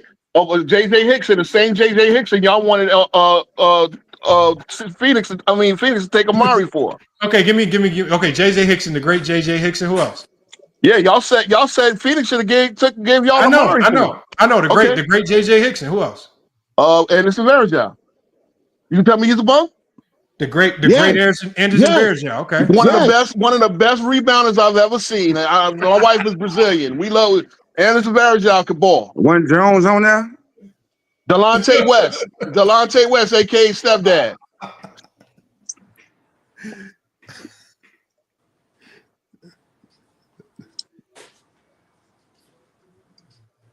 Y'all ain't even gonna say Boobie Gibson? Boobie Gibson, Jones. When Jones on the bench? So you got Boobie Gibson, Sebastian Telfair, Leon Poe, a rookie Danny Green, a rookie Kobe Carl. You got Jamario Moon. What the fuck is Anthony Davis? Is this nigga hurt? I don't know. But hey, this is the championship roster y'all trying to convince us of. It's not a championship roster, y'all. Y'all know. When you tell me you got an old Shaq and all you got is LeBron and Jameson, that's not enough. Going against a big three. Especially in the East when you going against Rondo, Ray Allen, Kevin Garnett, and Paul Pierce. Yeah, that ain't enough. Because remember, LeBron. And they had Eddie House out the bench shooting threes. They had what's his name? Petrus. What's his name? They had him. They had a bunch of players. They had Glenn Davis. They had Big Baby. And the crazy thing about it is, But Spiffy, check this out, Spiffy. Do you notice how Spiffy? Do you notice how when you're talking about a team that is a championship roster, how easy it is to run off the team? Right, because I watched these games. I watched these games. They can't run off none of these names for this so-called great Cleveland team because they know deep down this wasn't no championship team. All they know was LeBron James, and they're gonna criticize. And then when we start running off these names, they're gonna pretend like Jamario Moon was that dude. They're gonna try to pretend. I thought you knew more about basketball, bro. I thought you knew a lot more about basketball. Wait a minute. Y'all talking about the Celtics. They didn't even play the Celtics. They lost to the Magic. They was in the East though. Bro. Okay, and if they lost to the Magic, tell me what they had to contend with the depth of the Magic, because the Magic that year had depth. Hito Turkoglu. They had Rashard Lewis. They had Dwight Howard. Rashard Lewis. They had Nelson. Ray for Austin. Nelson was injured. Crazy as hell, bro. Jameer Nelson was injured. Go ahead. And they still have more talent. And they had Skip to Malou. Right for Austin. Oh shit. Okay. Okay. All right, then. You laughing about Ray for Austin, but you ain't laughing about Anthony Parker. Get the fuck out of here, dog. Get the fuck out of my face, dog. Anthony Parker. Y'all get my face, dog. Parker.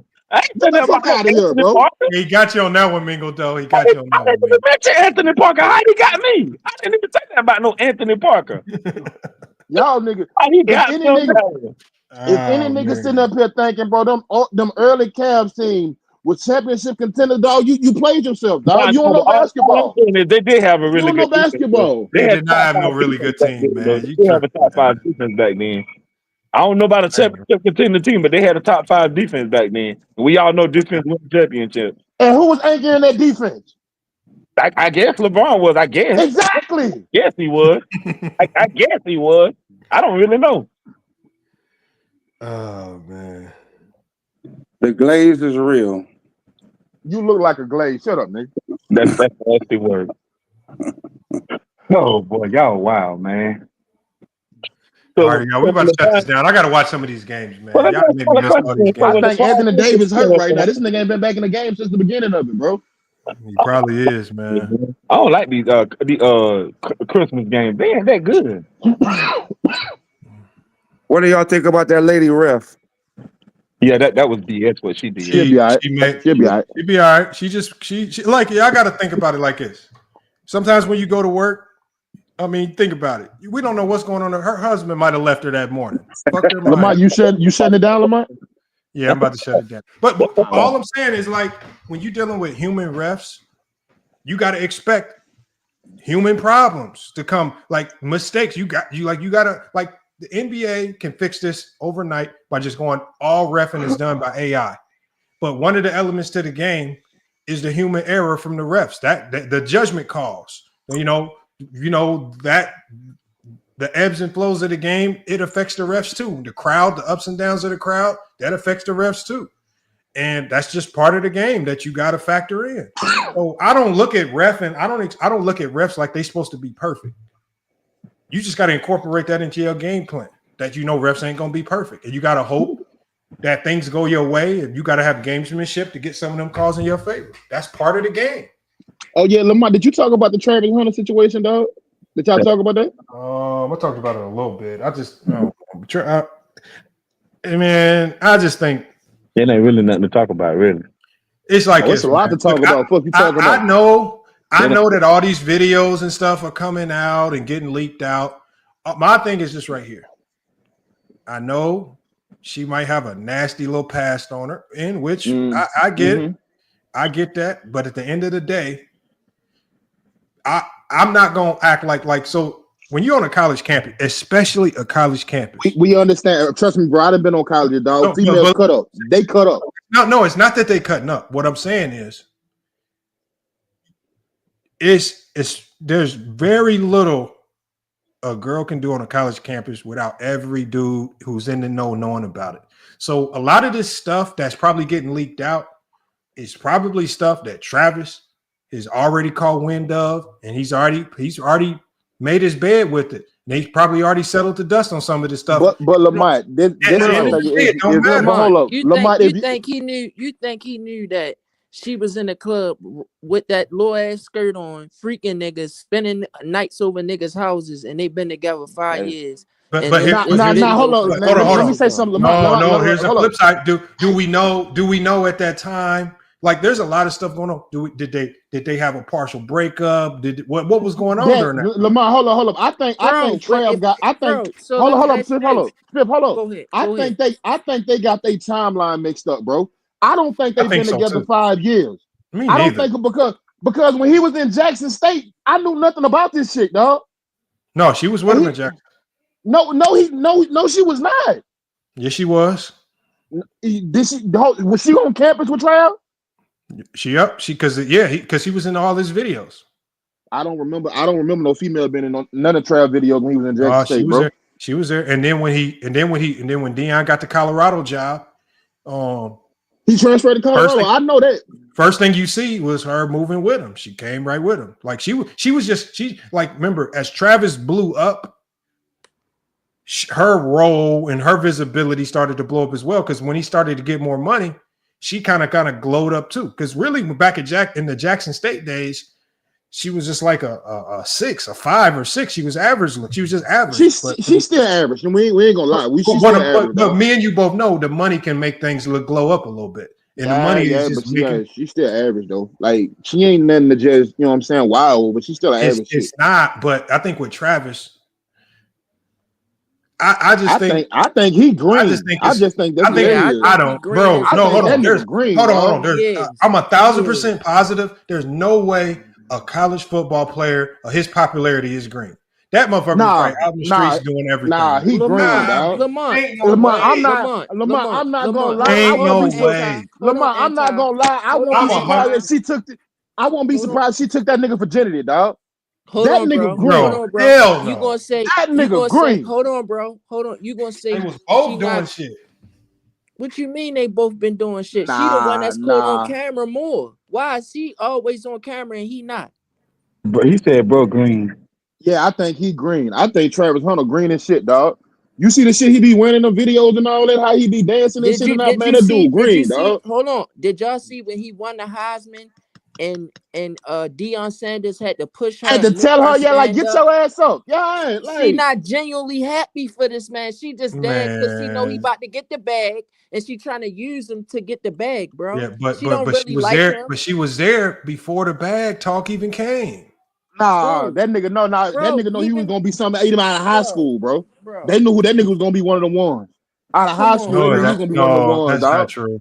That is you crazy as hell. One playing exactly. What do you mean? Hey, they knew he was gonna be one of the ones in high school, dog. You better go do your research, Lamont. He been nice. Right. He been nice. At the end of the day, it's 5 years, man. Let them figure that shit out on them. That ain't for me because unless I can get a bead on. With her. So do you know that she said that he wasn't his type? That she no, but that was 5 years ago, though. That was 5 years ago. Okay, what changed? She still looked the same. Bro, you know how much changed in 5 years? What changed? You know what changed in 5 years? Ain't nothing changed but that money. Ain't nothing changed but that money. Money he getting changed. He wasn't getting money at Jackson. He wasn't getting money. Yes, he was. Yes, he was. You believe that shit? You believe that shit you want to? I guarantee you, he was getting money at Jackson State. I guarantee you, him and Shador was getting money at Jackson State. They were, bro. I guarantee you that. I guarantee you that. They were, bro. Yeah, look at Lamont. Lamont, stop. No, I'm not. What I'm saying is this right here. So everybody is just judging it. Everybody just judging it from the outside looking in.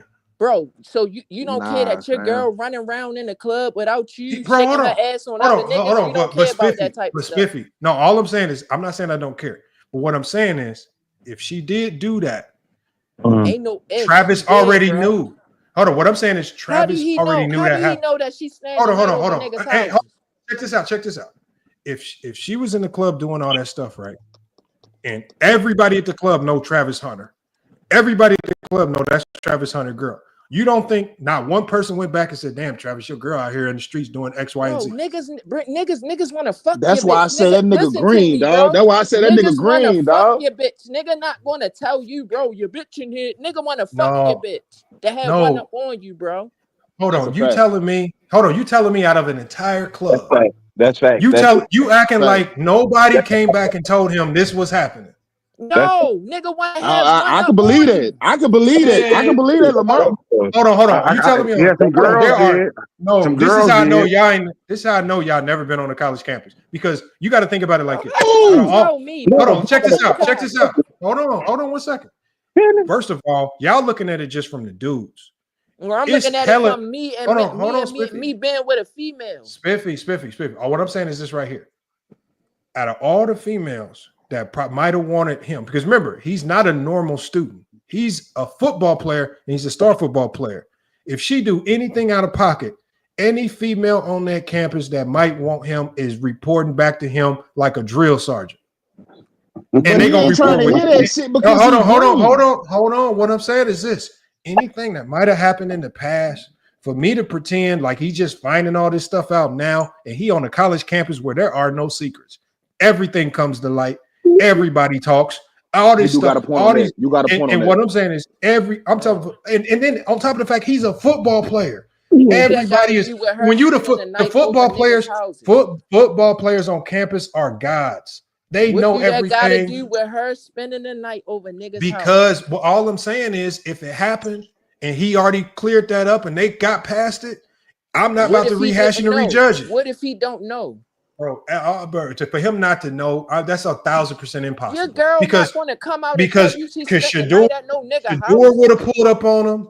Dion would have pulled up on him. Are you trying to tell me that a girl just going to come out and tell you that What she I'm spent saying the is night at another nigga house? What I'm saying is, I think the only people qualified to speak to him about this are his closest homies who on campus, who know what's real, what's fake, Dion and his pops. Everybody else talking from the outside looking in. If Dion ain't came out and avidly nixed her and said, nah. What, bro? And we know Dion don't bite not his gonna tongue. say nothing. Dion not gonna speak on that, dog. Dion is not gonna bite his tongue. Dion not gonna speak on that situation. No, he not. He's not gonna speak on that situation. Cap. Because in private, he would have. Hold on. We're not talking about in private. He's not gonna do it in public. He's not gonna do it in public. Are you telling me in private? If because we know that Travis, the one person that he listens to, is Dion. And if Dion told him the same thing that y'all saying and to get rid of her, she would have been gone. Bro, how do Dion know she's spending the night at niggas' houses? Man, the coach know everything. No, he don't. He don't know nothing about your bitch. What are you talking yes, about? He bro? do. That's cat. That's bro. I'm telling you right now. I'm telling y'all right now. A college basketball football coach, he pays. He will pay students to report everything that's going on. That's cat, bro. They know everything. That's cat, bro. Lamar, this my thing, bro. This my thing, and I'm done with it. I don't. This my thing, bro. I'm talking about. I'm talking about her behavior. Period, dog. This is my thing. It's no way. If she acting like this with normal niggas, dog, you about to be in the NFL with $100 million, $200 million niggas, dog. You mean to tell me she not gonna let him? Man, say, dog. He setting himself up for failure, dog. So you basically saying he should get used. He should get used. You basically saying he should get used by somebody that's using him. Man, that don't really like him. Spiffy, you hold on, Spiffy. You rap. Any relation, especially when you a star to any level, any relationship is gonna be transactional. Especially when you get to that level of celeb, to pretend. To pretend like any relationship once you get to Travis Hunter level ain't transactional, you must be out of your mind. There's not going to be a woman in this world that he get with for the rest of his life where it's not transactional, and because they all gonna know who he is, and it's nothing's ever gonna be 1,000% genuine. It's always Lamar, you right about that, dog. But she at least got. But you hold up, you got females out here that know how to play that position, dog. She ain't playing her position right now, dog. Why is she putting hard eyes and all of that type of stuff under niggas' pictures? She ain't playing her position, fam. I can't rock with her position right, dog. No, that's what I agree with. That's where I agree with what you said. Because when all this stuff came out, the first thing, if she was on top of everything, the first thing she would have did was shut it down and not say a goddamn word. Exactly, not saying shit. That would have been her best bet. Yeah, the fact that all the talk, all the extra talking and stuff. Like now, if I'm Travis, my antennas is gonna be up because right now I'm gonna be looking at the reaction, and I'll be like, with all this extra talking and trying to paint yourself in a better light. Because the first thing she should have did was she should have defended him, which she did. I think she tried to paint herself in a better light so everybody thinks she an angel, when she really should have just copped deuces and been like, yeah, but this is what it is now. So I would be looking at the reaction, but at the end of the day, it's not on me because I don't know what the dynamics of their relationship is. It's not on me to judge all that. I'm saying sometimes you got to go through the fire. Let his ass burn up. He'll come out all right. That's the thing. He will be You fine. can't. Nah, fam. Because He will be I'm fine. telling you, I think that man probably tried to hurt himself behind it. He green, What he dog. won't, That man. nigga green, man. Every dude think that after their first heartbreak. Hey, That nigga. Oh, that's boy. What's happening, B? What's up? What's up? That's That funny. nigga green, Hey, dog. Lamont right.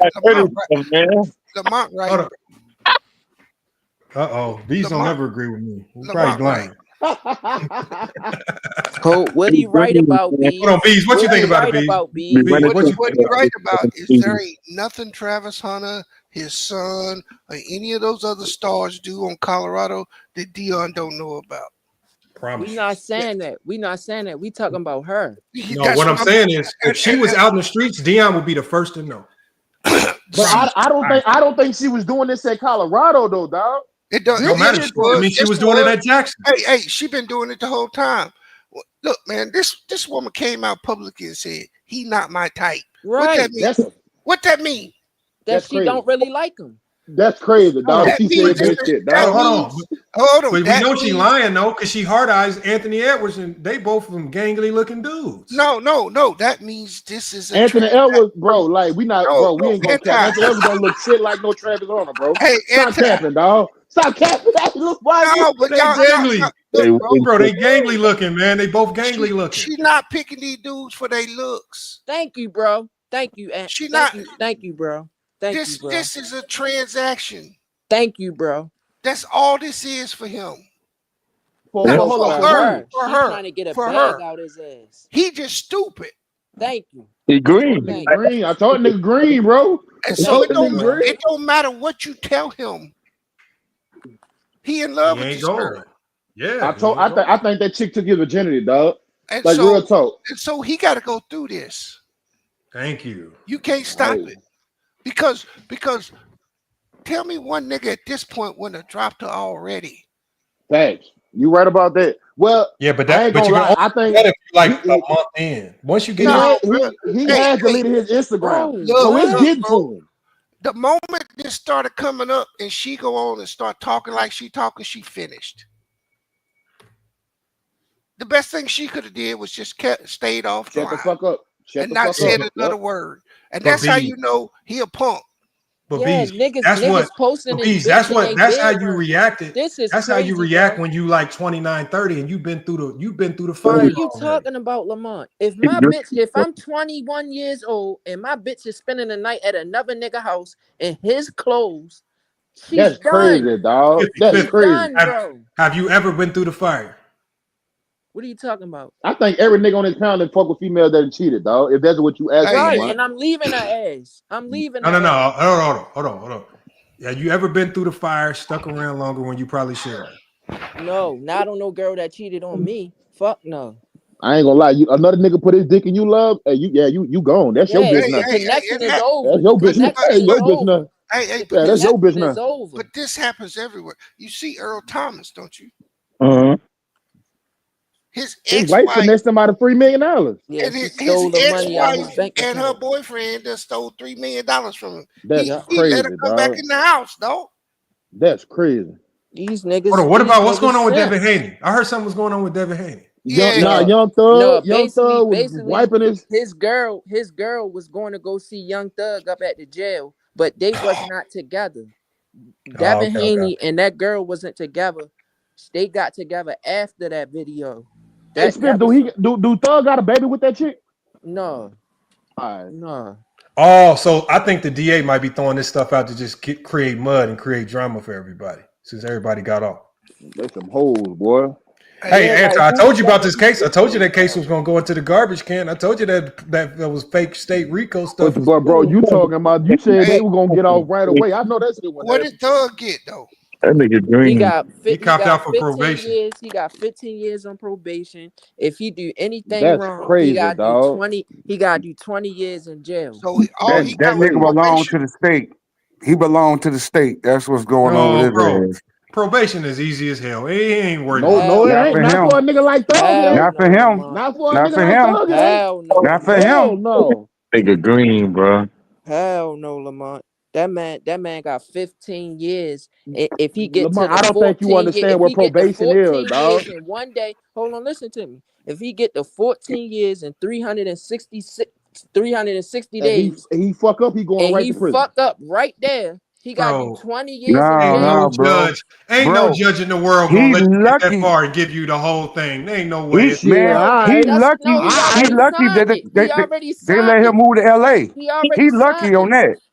He already signed it. That's what he And gotta then at the do. end of the day, you know what happens? Most of the times when you have these long extended periods of probation, after you do a couple of years, the first thing that you're supposed to do if you got any type of money and any turning, first thing you do is you go in there for man, I forgot what type of hearing it's called, but you can get it changed from supervised to unsupervised, or you can go in and request that everything get canceled, especially if you paid all your fees, you done went over and beyond. You can there's a lot of ways you can get out of that 15 years and get Bro, it off he your head. gotta do 15 years on Nah, bro. But at probation. the Like end of the the fact, day, it was too risky for him to sit in there. And I know the outcome is what the outcome. But if you can walk out and you can control now, once you get out and you free, you got control of the situation now. But when you locked up, you got no control and you he lose still money. ain't got no control. Yes, he do, bro. Do you know the police that just fuck with you, bro? Do you know that? Bro, No, he got Facts. control though. He got Do control you to know where that? Well, they Spiffy, can't make no he Spiffy, they not in can't make Atlanta. He not in Atlanta no more neither. What no do that no He they mean? just can't be Hold in on, moved his hold Atlanta. on, hold probation. on, hold on. hey, So No, you you gotta be saying just because he outside for not them in to mess Atlanta, with you. bro? You gotta be they outside A for them to lot of mess with you. police, bro, and a lot we seen that case. You think the other police in other states ain't see that? bro, Yeah, man, ain't but if you nobody ain't got looking for no young thug, man. And if he go to Indiana, the police don't give no damn about no young thug, man, in no Are you Indiana or something. serious? Are you Man, serious? y'all gotta no, So bro. if they didn't care about him, why did he get in the RICO from the jump? He got in a RICO because you had, like I said in my video, I did well before this trial. You got a whole bunch of thirsty prosecutors trying to make a name for themselves on shaky evidence. No, he had niggas ratting. If the nigga didn't recant his statement on the stand and No, act like he no, was dumb, he would have went, bro, are you no, crazy? no. Their case was weak before it started. Bro, right. To And my what wife That's fucked why said, it the up was that's why the Woody. previous prosecutor, Woody, the previous Woody DA didn't fucked even that want to take case the up. case. Woody no was No, the no, hey, Woody the was case the Woody didn't star fuck the rat. case up. They knew Woody Bro, was a. Woody was They the knew star Woody. rat. He was I the know, but one listen, putting it on Thug. He the Spiffy, reason Thug got locked up. Spiffy, the previous DA who did not want to take this case, he says, if our whole case is hinged on this dude, Woody, we'll look like some damn fools putting him on the stand and, because and, he's crazy. and They for said real, this before he even touched the stand. hey, The old DA knew that man that Woody was hold a on. crazy unhinged dude. And Lamont, listen, what this new got him DA off? that What got him off was the evidence. The case was so bad, the judge was helping. That's what got him off. When the judge So started Woody had helping, nothing to do with it. no, bro, listen. The judge When Glanville. the judge started helping the prosecution because the case was so bad and they was Yep. unprepared. When that judge threw that lawyer in jail, that case was over. It was Yep. over. Once he Woody threw had him in jail, testified, but he threw that lawyer in jail, and that was it. They threw the judge off the case. They know they was biased then. Yeah, the whole case went up in smoke at that point. Well, no, and if you think the well. jury didn't know all this stuff was going on, you gotta be silly. The jury knew all this stuff was going on.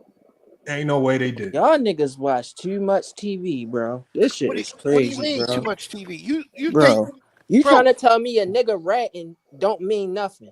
No, it didn't mean nothing.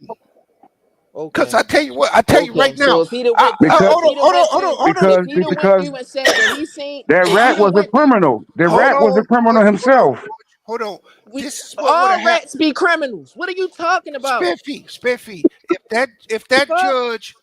judge don't get taken off that case, Young Thug ain't getting no plea. That judge gonna throw the book at him. The judge was in on it with the state. And I told y'all why. And I when- told y'all why in the when they- beginning. When they busted y'all the why. judge, they busted the case. No, remember before this case started, I told y'all So Woody up the there on the DA, stand, Woody the didn't DA, matter. So what? the DA So had why something did over Young Thug Glanville. get locked That's why up he in the had to be in beginning? their Hold pocket. on.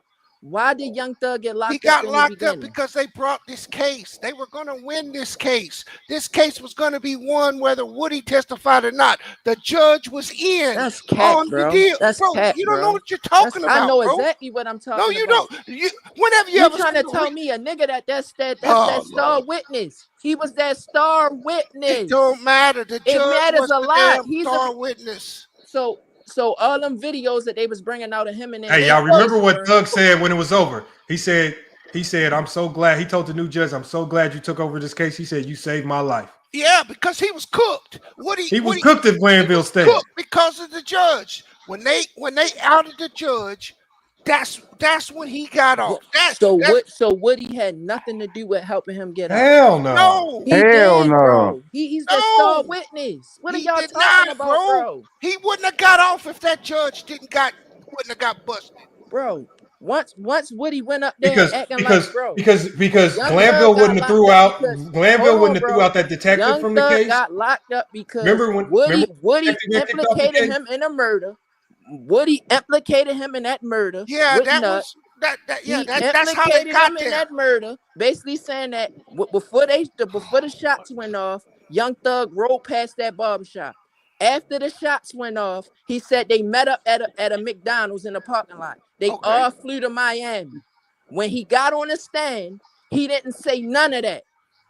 Okay. He didn't say none of that. That But means that's a not lot. what got That him means a off. lot, bro. That What are you ain't what talking got about? him off, bro. But he had other charges though. That is Because not what got him off. He had to fight the entire When RICO. have You're you just talking about the ever murder. heard- When have Yeah, you ever the heard? murder was involved No, in the no, RICO, and bruh. they basically saying he When was the have top you- boss Spiffy, of the. Spiffy, They I got were a saying question that he for was you. the top boss of YSL. I got one bro. question for you. When have you ever heard of a judge getting expelled from a RICO case?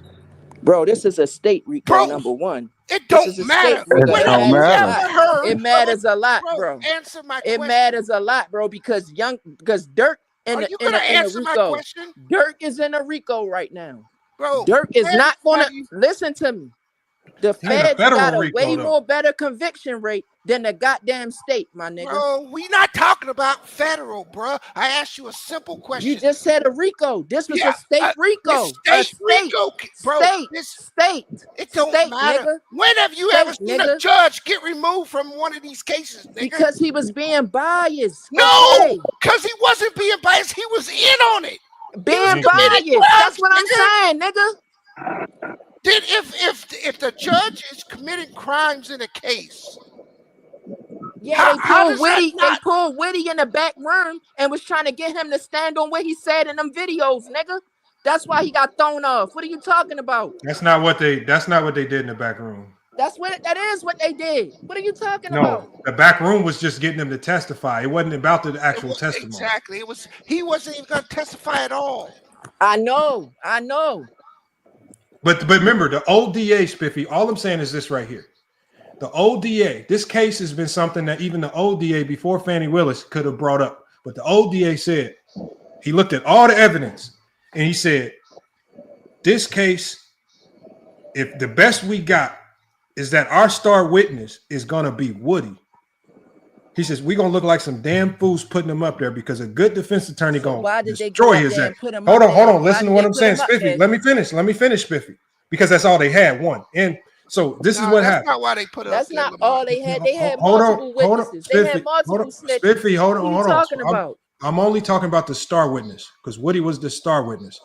The old DA said, if this is our star witness, we can't win this case. He didn't feel confident bringing the case. That's why he never brought it. When Fannie Willis came, and Fannie Willis got on her celebrity tip. Well, and then also, what else did Fannie Willis have in her back pocket? She had one judge in her back pocket, and that was Glanville. Because I told y'all when you do your history on Glanville, Glanville had just fucked up on one of Fannie Willis's cases where he did something on some paperwork wrong, and he accidentally released a murderer for free on a mistrial, and it couldn't be done again because he messed up on the paperwork for a mistrial. So he was already in some hot water for fucking up, letting the guy who got caught on video killing an old lady go on a mistrial when he didn't even intend to. So when Glanville win this case, and I said this before the trial started, I said, how of all the judges did they got this judge on here? He just made one of the biggest mistakes in Georgia history on a murder trial, but they got him covering one of the biggest cases in Georgia history, unprecedented RICO case, and there ain't no fixing this. So that's why when it started, everybody and their mama saw that Glanville just seemed to be highly prejudicial towards everything the defense was doing, all their rulings. Like, so yeah, Glanville was going to be the X factor to make this case work the way that the prosecution wanted it to. Once he got off the case, as you started to see, everything that the prosecution did start falling apart. They looked unorganized, untimely. It was bad. It already looked bad with Glanville, but it just started looking worse when the new judge came in. The truth is that Fannie Willis about to go to jail herself.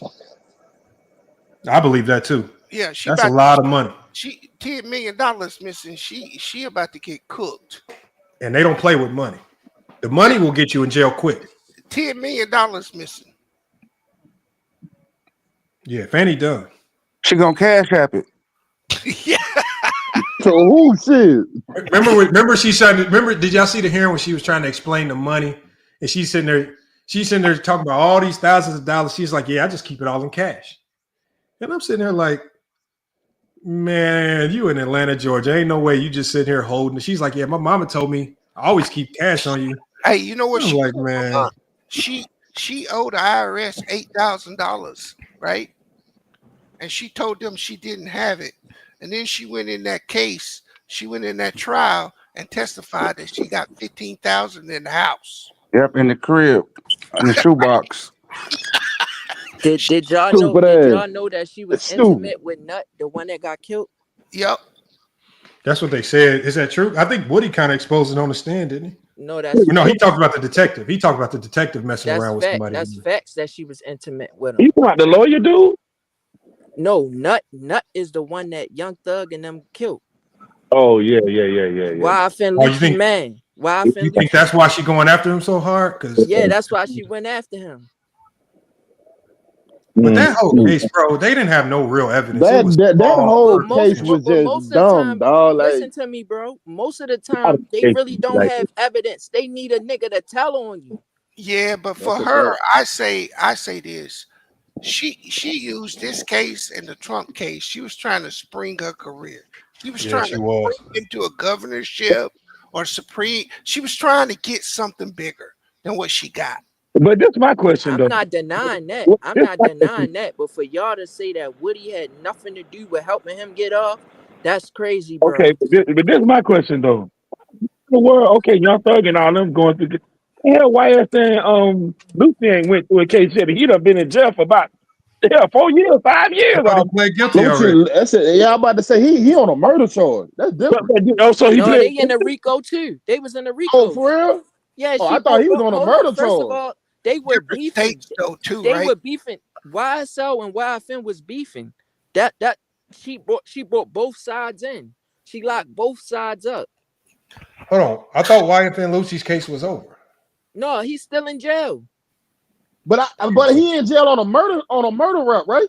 Yeah, because he went back to spin back. He got. But they caught his shit on video, didn't they? Hold on, bro. The murder he charged with is with somebody that was in the car with him. Somebody got shot, and he took them out of the car. Yeah, they threw him out the car. Yeah. So basically, he got charged with within a felony, a murder.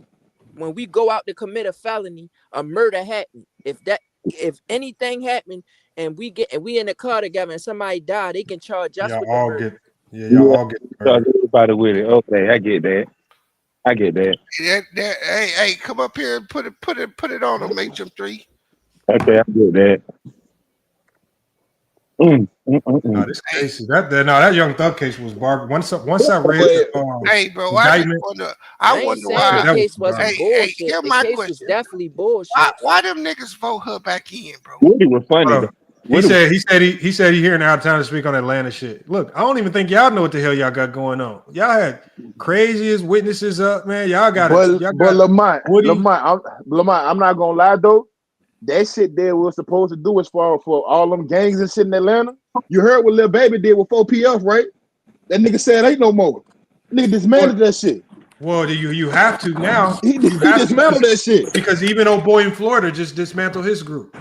What's his name? I forget his name. It's another guy. That Rico shit got these niggas shook now, boy. They like, nah, fuck that shit. But what they that's doing not is nothing to play with.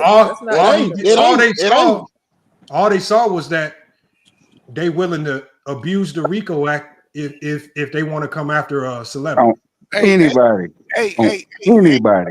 Or they're not using that RICO Act on regular Joe Smoke. Yeah, they are. They can. Yeah, they Not are. the state RICO. Not no state RICO. They can. They just said president. They can. Is Atlanta going after regular bait? Because listen to all the gangs that they was talking about. Listen to all the gangs they was talking about during that trial, and they only going after the ones that's attached to the high profile rappers. No, they using that on them the ones out there doing the most damage though. They using that on a lot of other people, just not high profile people. They using that on anybody that's committing murder, and y'all is considered a gang. What up, B? Hey, a gang, a record label, or whatever. Hey, you got any letters on the front of your name, they using that against you, bro. Yeah, this Diddy case gonna stop niggas from flying hoes out. Yep. Hey, bro. Hey. Diddy gonna get off too. Diddy gonna get off too. Nah, Diddy gonna die in jail, bro. And I'm gonna tell y'all why Diddy's gonna get off. I'm gonna tell y'all the reason why I think Diddy's gonna get off is because for the government for the government to have a successful case, a lot of high profile people that did a lot of stuff consensually is gonna have to take the stand. And I don't think some of these high profile people really want their business out there like that. And I don't know if they ain't got no choice, Lamont. They on video. They ain't got no choice. They on video. Hold on, Lamont. You just said in the last RICO. You just said in the last RICO that the snitch didn't matter. You just said in the last RICO the snitch didn't matter. Now you saying for him to get convicted or anything, they need a snitch. That's basically all I was saying. I'm not saying snitch. What I'm saying is when you're dealing with high profile people, just being on the stand could be detrimental to your reputation. So listen to what I'm hold on. But listen to what I'm saying. You take the stand in the court, that's telling, bro. Yeah, but civilians ain't snitch. Civilians are just witnesses. If you're a civilian, then all you that's telling. That's telling, bro. Listen to what I'm saying. All I'm saying is this. Diddy came out, and his biggest defense is that everything was consensual. He is not denying that some of this stuff happened. But anything that they're saying illicit or illegal happened sexually, he's saying everything was consensual. And so whether it's witnesses for him or witnesses for the other side, it's going to be a lot of high profile people that are going to have to get called to that court, whether it's for Diddy or against Diddy. And I think a lot of these and these are subpoenas that will be issued. So they have to come. And I think it's too many high profile people that don't want their business out there. Not if it's drugs involved, Lamont. If it's drugs involved, hold on, George. I think he is going down. I think this is where this case is different. I think you're right, and people gonna have to testify. But the problem is Diddy filmed everything he did, and they got a large base of the stuff that he was doing. But was it illegal? Because people are trying to say people are trying to make claims that the stuff, like they're trying to claim that, yeah, we did this, but I didn't consent to it. And then he's saying, yeah, you did. No. See, this is where he's in trouble, right? I don't think he's in trouble. He can say that was consensual, but he got GHB and all this stuff inside of baby oil. No, that was not true. They already said that was a lie. Okay, bro. Okay. I'm not going with that. The white boy was the first one to go to jail, and he was the first one to get out. So he told everything. Well, the other dude, his assistant in the hotel, the white dude to work for Diddy. He done already Diddy. And you know another reason why I think they have a weak case? When they so resistant on him getting a bond, that tells me right there, because when you out on bond, you can fight your case way, way better. The fact that they don't want him out on bond, even though they know he can't run nowhere, he's Diddy. There's nowhere in the world he can hide as Diddy. They don't give him a bond. You know why they ain't let him out? You want to know the reason why he ain't let Because him out? he really beat his case. No. And his son came out and said it. They got even more tapes in certain places. They trying to find it. Yeah, but the tapes aren't illegal. The tapes are If drugs were involved, they are No, they illegal. basically saying they ain't letting him out because he already tried to run. The tapes. When you have tapes showing you doing sexual things with minors, that's Ain't no minors, man. That's a lie. What you mean? That's a lie. You for Because real? I'm gonna tell you why. I haven't heard nothing about no minors neither. Hold on, B. I haven't heard minors neither. Hold on. Check this out. Check this out. Hold on. Check this out. B, check this out. I'm gonna tell you why. I'm gonna tell you why it's cap, beast. And this is why it's cap. Because if there was a minor in any of those videos, every single person on any of those videos is also getting locked up too. So unless you're telling me all these tapes, it's just Diddy and some little kid. Okay, but everybody. What I said, them Kim Porter tapes. The reason why she gave them to the dude, according to Kim Porter, is that's because cat. That book is cat, nigga. Stop believing everything you. Man, that shit is cat. He's going to jail because of the drugs. All that's gonna tie in. I don't Bro, the drugs won't. He won't get no time for the drugs. He can he can get over the drug charges. You know how many people this nigga that Feds don't care about drugs. The feds don't care about drugs. Fuck Diddy, nigga. I ain't taking up for that nigga. Fuck that nigga. You don't really know. You don't really know. Up here fucking defending this ass raper. You don't really know. Hey, You don't know. I know he did Justin Hold Bieber. on. We all know this. Did nobody go to jail in the R. Kelly case but R. Kelly? All these people out here talking about Diddy want to take them shopping and want them to spend the night. I know. They all lying. I know. Did nobody go to jail in the R. Kelly case but R. Kelly? Nigga, all you music niggas taking it in the ass. That's cat. That's cat. That's cat. Oh, please stop it, Bees. Bees, you gotta stop it. That's cat. Hey, all of them. That's how I know you never been nowhere, never did nothing, because you believe I don't know who you see talking here. All you niggas in the rap games is Rudy Patu. That shit is cat. You believe anything you see or hear, nigga. That shit is cat. All right, we about to shut it down, y'all. We gonna shut it down. Bees. Oh wow. I appreciate you pulling up, Spiffy. That shit don't hurt my feelings. His ass broke. I'm not broke. He is. That shit don't hurt my feelings. Nigga, the fuck?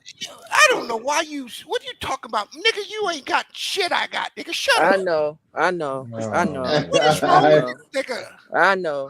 It's anti-fault. This is always anti-fault. You gotta go to work. I ain't doing nothing. Go to sleep and go to work. Fuck yeah, I do, nigga. I do. I go to sleep. I go to work. Go work for the white man. I'm not as lucky as you, Go nigga. work for the white man, nigga. Yeah, because you work for yourself, right? Yeah, I do. For that white man, you dumb ass nigga. No, that ain't my job. Dummy, nigga. You gonna sit up here and music say for fun, you nigga. a fucking retard. I do music for fun. Just nigga. come out your mouth. I do music. I do music for fun. I do music for fun. I'm obviously no more than you. I don't gotta get up and go to work tomorrow. I don't gotta get up and go to work tomorrow. I don't either. Oh, okay. I don't either. Oh, okay. But damn it, I do. We was having a good conversation about what happened. Hey, man, I'm not those niggas trying to defend these little ass raping niggas, bro. Yeah, y'all crazy, man. But hold on, you said I think it's an agenda to this though, because Matt Gaetz, because when Matt Gaetz can get caught doing the things that he was doing, and he ain't facing this type of pressure. Hold up, who? Matt Gaetz, the senator, the white dude, the senator, Congressman, flying 17-year-olds across state lines. There's airline tickets, there's video, there's way more evidence than it is on this Diddy case.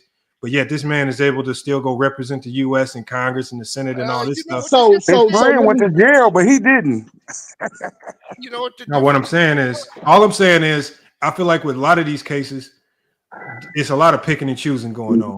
That's So all. hold on, Lamar. Let me make something. Hold up. So you mean to tell me, dog, if you fly a chick over state line, you fly a chick to you, and you fuck that chick, that's illegal. They're trying to say You can that's get sex charged. trafficking. That's basically trafficking. No, hold on. No, That's it sex can be. trafficking. Hold on. No, there's an old law that they still haven't It's called the modified Mann that was Act. meant for slaves. And so what they do is they pick and choose when to use it. And so it just seems to happen. It just so happens that whenever it involves a black person, they seem to go ahead and use the Mann Act. But with the white people, they ain't using it. They ain't really using it too much. No, That's crazy, dog. they have. They used it on Elliot Spicer. You remember him? Oh yeah, He you're was right. New York Attorney General, and he was paying a prostitute $8,000 across state lines, and that's what they got him on. And this is where the one time I agree with Mr. Winters. I do agree with Mr. Winters on this one. And I don't think Diddy's gonna do no time. No. Diddy cook, and the reason why He's doing time right now. I don't think he gonna make it out, bro. right now. No. I don't think he gonna make it out. And I'm gonna tell Y'all told me the same thing about Young Thug. Hey, this ain't Young Thug, bro. He did some time too. Hey, Lamont, I'm gonna tell you why this is different. Young Thug did time. Diddy went against the establishment, and anytime you go against the establishment, you done. You cooked. What you mean he went against the establishment? Who against who? Them liquor people. He went against those liquor dudes, and when he did that, he cooked himself. He's cooked. I heard about all this stuff come out for a reason. So all this stuff come out for a reason. Hold on. I'm confused. What liquor people like? What happened? I'm confused. Okay, so what? So everybody thinks Diddy is Ciroc is his liquor. He's just a face. Yeah, and Hold up, Ciroc is not tequila his? too. No, so none of that stuff that you think is his is his. That tequila ain't either. He was getting $60 million a year to be the face. Yeah. But Diddy took these people to court and sued them and called them racist. Came out, made a bunch of statements. Then he tried to go up against their competitors. A couple weeks later, these cases started popping up. Sure did. And that's what I'm telling you. Diddy is in a totally different realm because he bucked people you ain't supposed to buck. I'm telling you, he has too much money for them to want to lock him up. People, bro. But I think they want him. They want his reputation destroyed and his ability to do business destroyed. I don't think they want him locked up. I don't think they can get him locked up. I don't think these charges have much weight, but it has ruined his reputation. No more. Yeah, his reputation's in the garbage. If he would have went off into the sunset, he could have kept being a CIA agent and everything would have been fine. Because that nigga is a CIA agent. Damn. So, but you work for the CIA? You work for the CIA? Yeah, bro. He an asset. How you know that?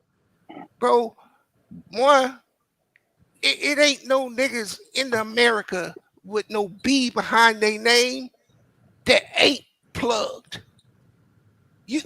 They don't let niggas get there without check marks, nigga. Yeah, I know. Billion? Nigga saying because a nigga got a lot of money, he gotta be a rat. Come on, bro. Shit is cat.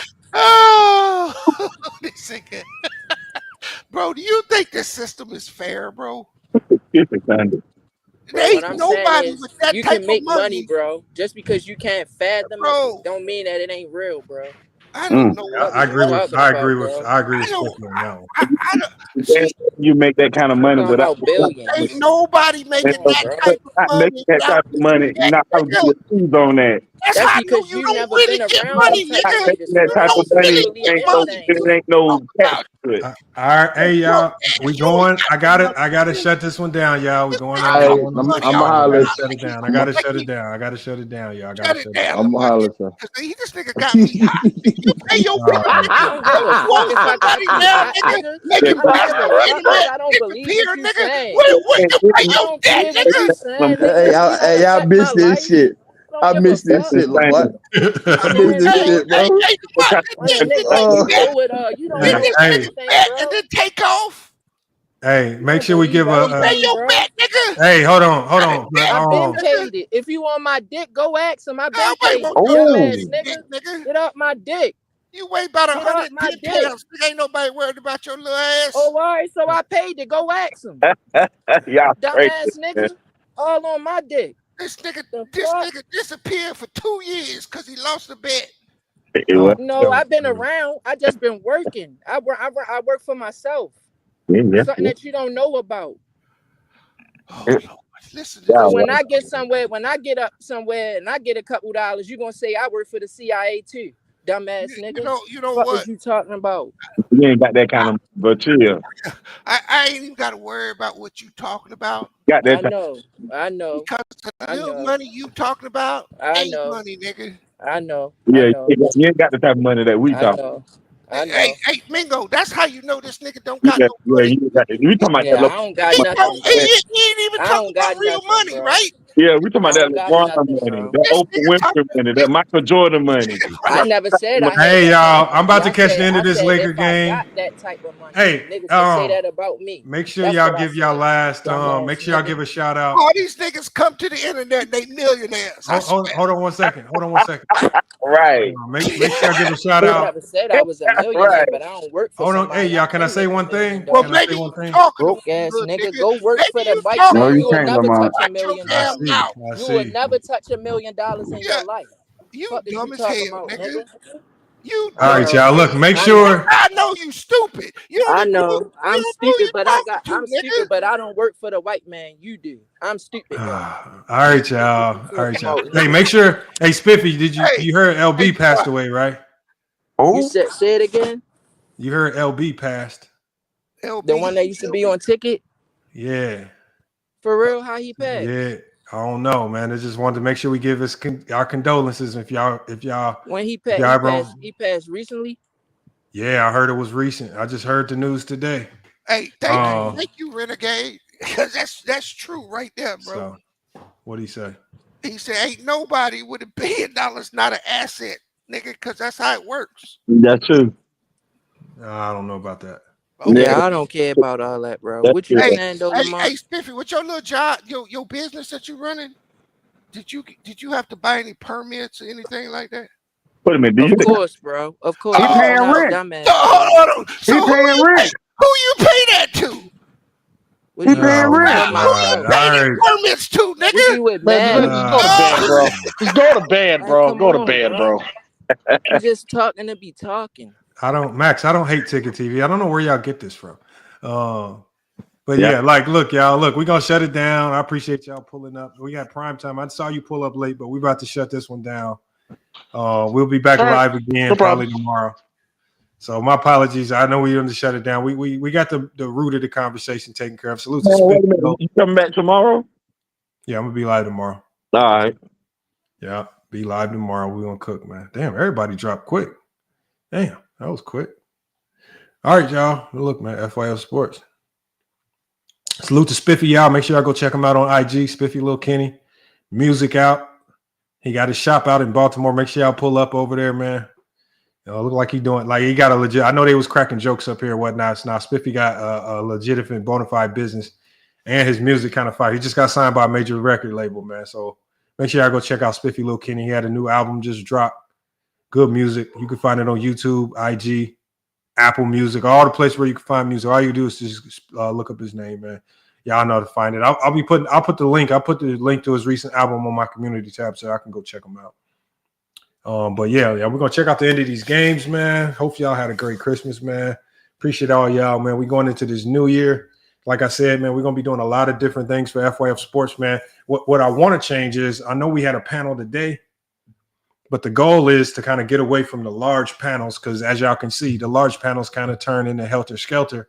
And then when the large panels turn into helter skelter, we get so far removed from the conversation that like sometimes you might have to go back and change the title of the video. So the main thing is just really keeping the conversations locked in and focused on what we came here to cook on and then get up out of here. But like I said, I had to give you a little longer live today since I hadn't been live in a week. But we definitely gonna be going live again. We're gonna be live. You just shadow ban. No, I don't want to say shadow ban. I just haven't been as consistent as I should be. The algorithm favors people that are consistent. That's the main thing. Not no shadow ban and stuff. I mean, there are some things that I've seen on the back end that kind of look like a shadow ban, like with my engagement and my comments and stuff like that. But at the end of the day, if you're consistent and you keep grinding, everything will start falling in place. So we're going to be moving. We're going to be changing some things. We got some sponsors that we're going to be shouting out. So there's going to be a couple companies that I'm going to be letting you guys in on, man. One of them is called Layup. Definitely, as I'm messing around with this app, Layup, once I get like the ins and outs of this down and I'm able to share it with you guys, I'm really looking forward to sharing this company with you guys. And then we also have another company, a furniture company that we're going to be doing a promo for, where they actually sent us a 2-seater love seat that I want to share that experience, how we put it together, the comfortability of it, let you guys in on the company that's in it and how you guys can get one. So all that stuff's going to be coming this week here on FYF Sports as we head into the new year. And like I say, this might be the last long live that we do. We're going to try to keep the rest of them down to about an hour, 2 hours. But again, we still going to be bringing y'all a lot of heat as we go forward. But look, y'all, it's FYF Sports, man. Another great podcast episode, man. We're going to be back with more sports and news. Until then, man, it's FYF Sports, and we out.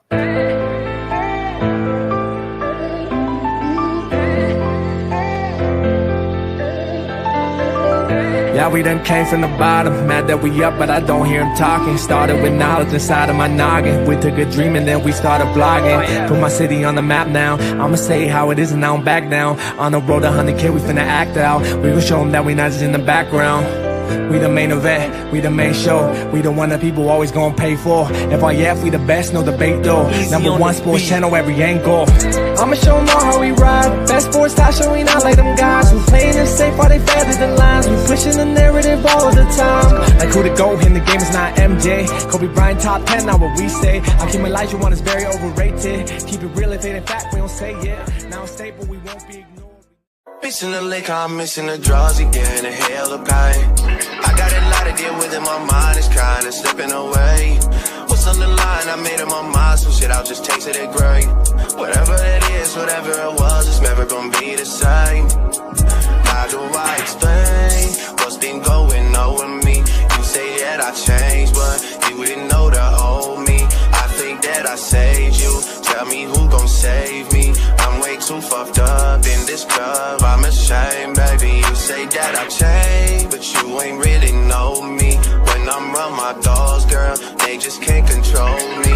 Trying to spend my time right, using every second of it. Trying to spend my time right, using every second of it. Before it's too late, girl, before it's too late. Can I speak my mind right, girl, before it's too late. I've been moving backwards, rolling up the backwards. Out of being dashed. Do you have my back, girl, before it's too late? Can I say my piece, girl? You know what you mean to me. You just keep it real with me.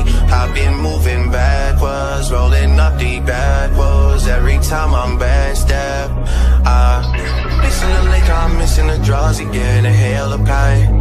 I got a lot to deal with and my mind is kinda slipping away. What's on the line? I made up my mind, some shit I'll just taste it great. Whatever it is, whatever it was, it's never gonna be the same. Floating again and I'm running the map. They say the best defense is just to attack. Hopping through too much, it's hard to attach. All this going on is being hard to relax. Gotta get up, gotta get it again. They ain't get the message, we spinning again. I feel my back, I'm just leaving it in. Get what they want, then they leaving again. I cannot act like this ain't nothing new. Been getting smarter with all I've been through.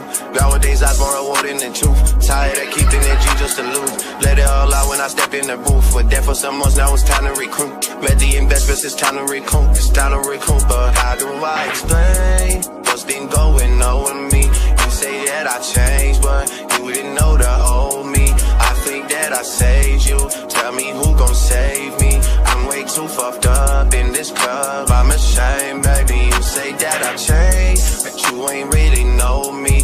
When I'm around my dogs, girl, you just can't control me.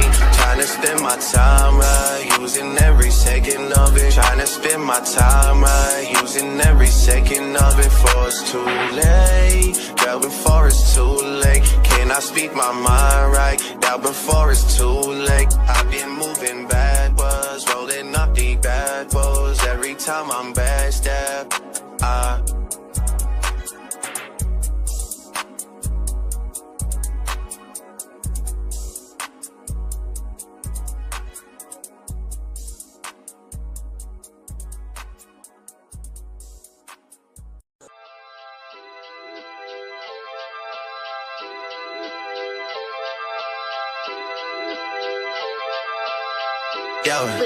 shawty, you know I gotta let it go sometimes.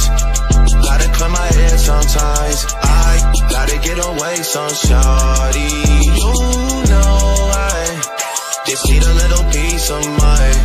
Specifically, I'm talking about your mind. I gotta get that ass on. Calling you when I'm overseas, let me know what you need, what you wanna do when I'm home. Talking real dirty, real nasty on the phone. Girl, stop playing, I'm on the way. I am on the way. Girl, stop playing, I am on the way. What you need, what you wanna do, baby girl. I'm all yes for you, baby girl. Drop it down in the latest fashion, girl. All the shit I did, that's past tense, girl. Do whatever for you, what's your passion, girl? Got the lyrics in my songs, and your cashing, girl. Leave that boy alone, he everlasting, girl. Everything he did on a passion, girl. Spent up 20 grand, that's that shit, girl. I bought a whole mall if you ask me, girl. Bought a whole mall if you ask me, girl.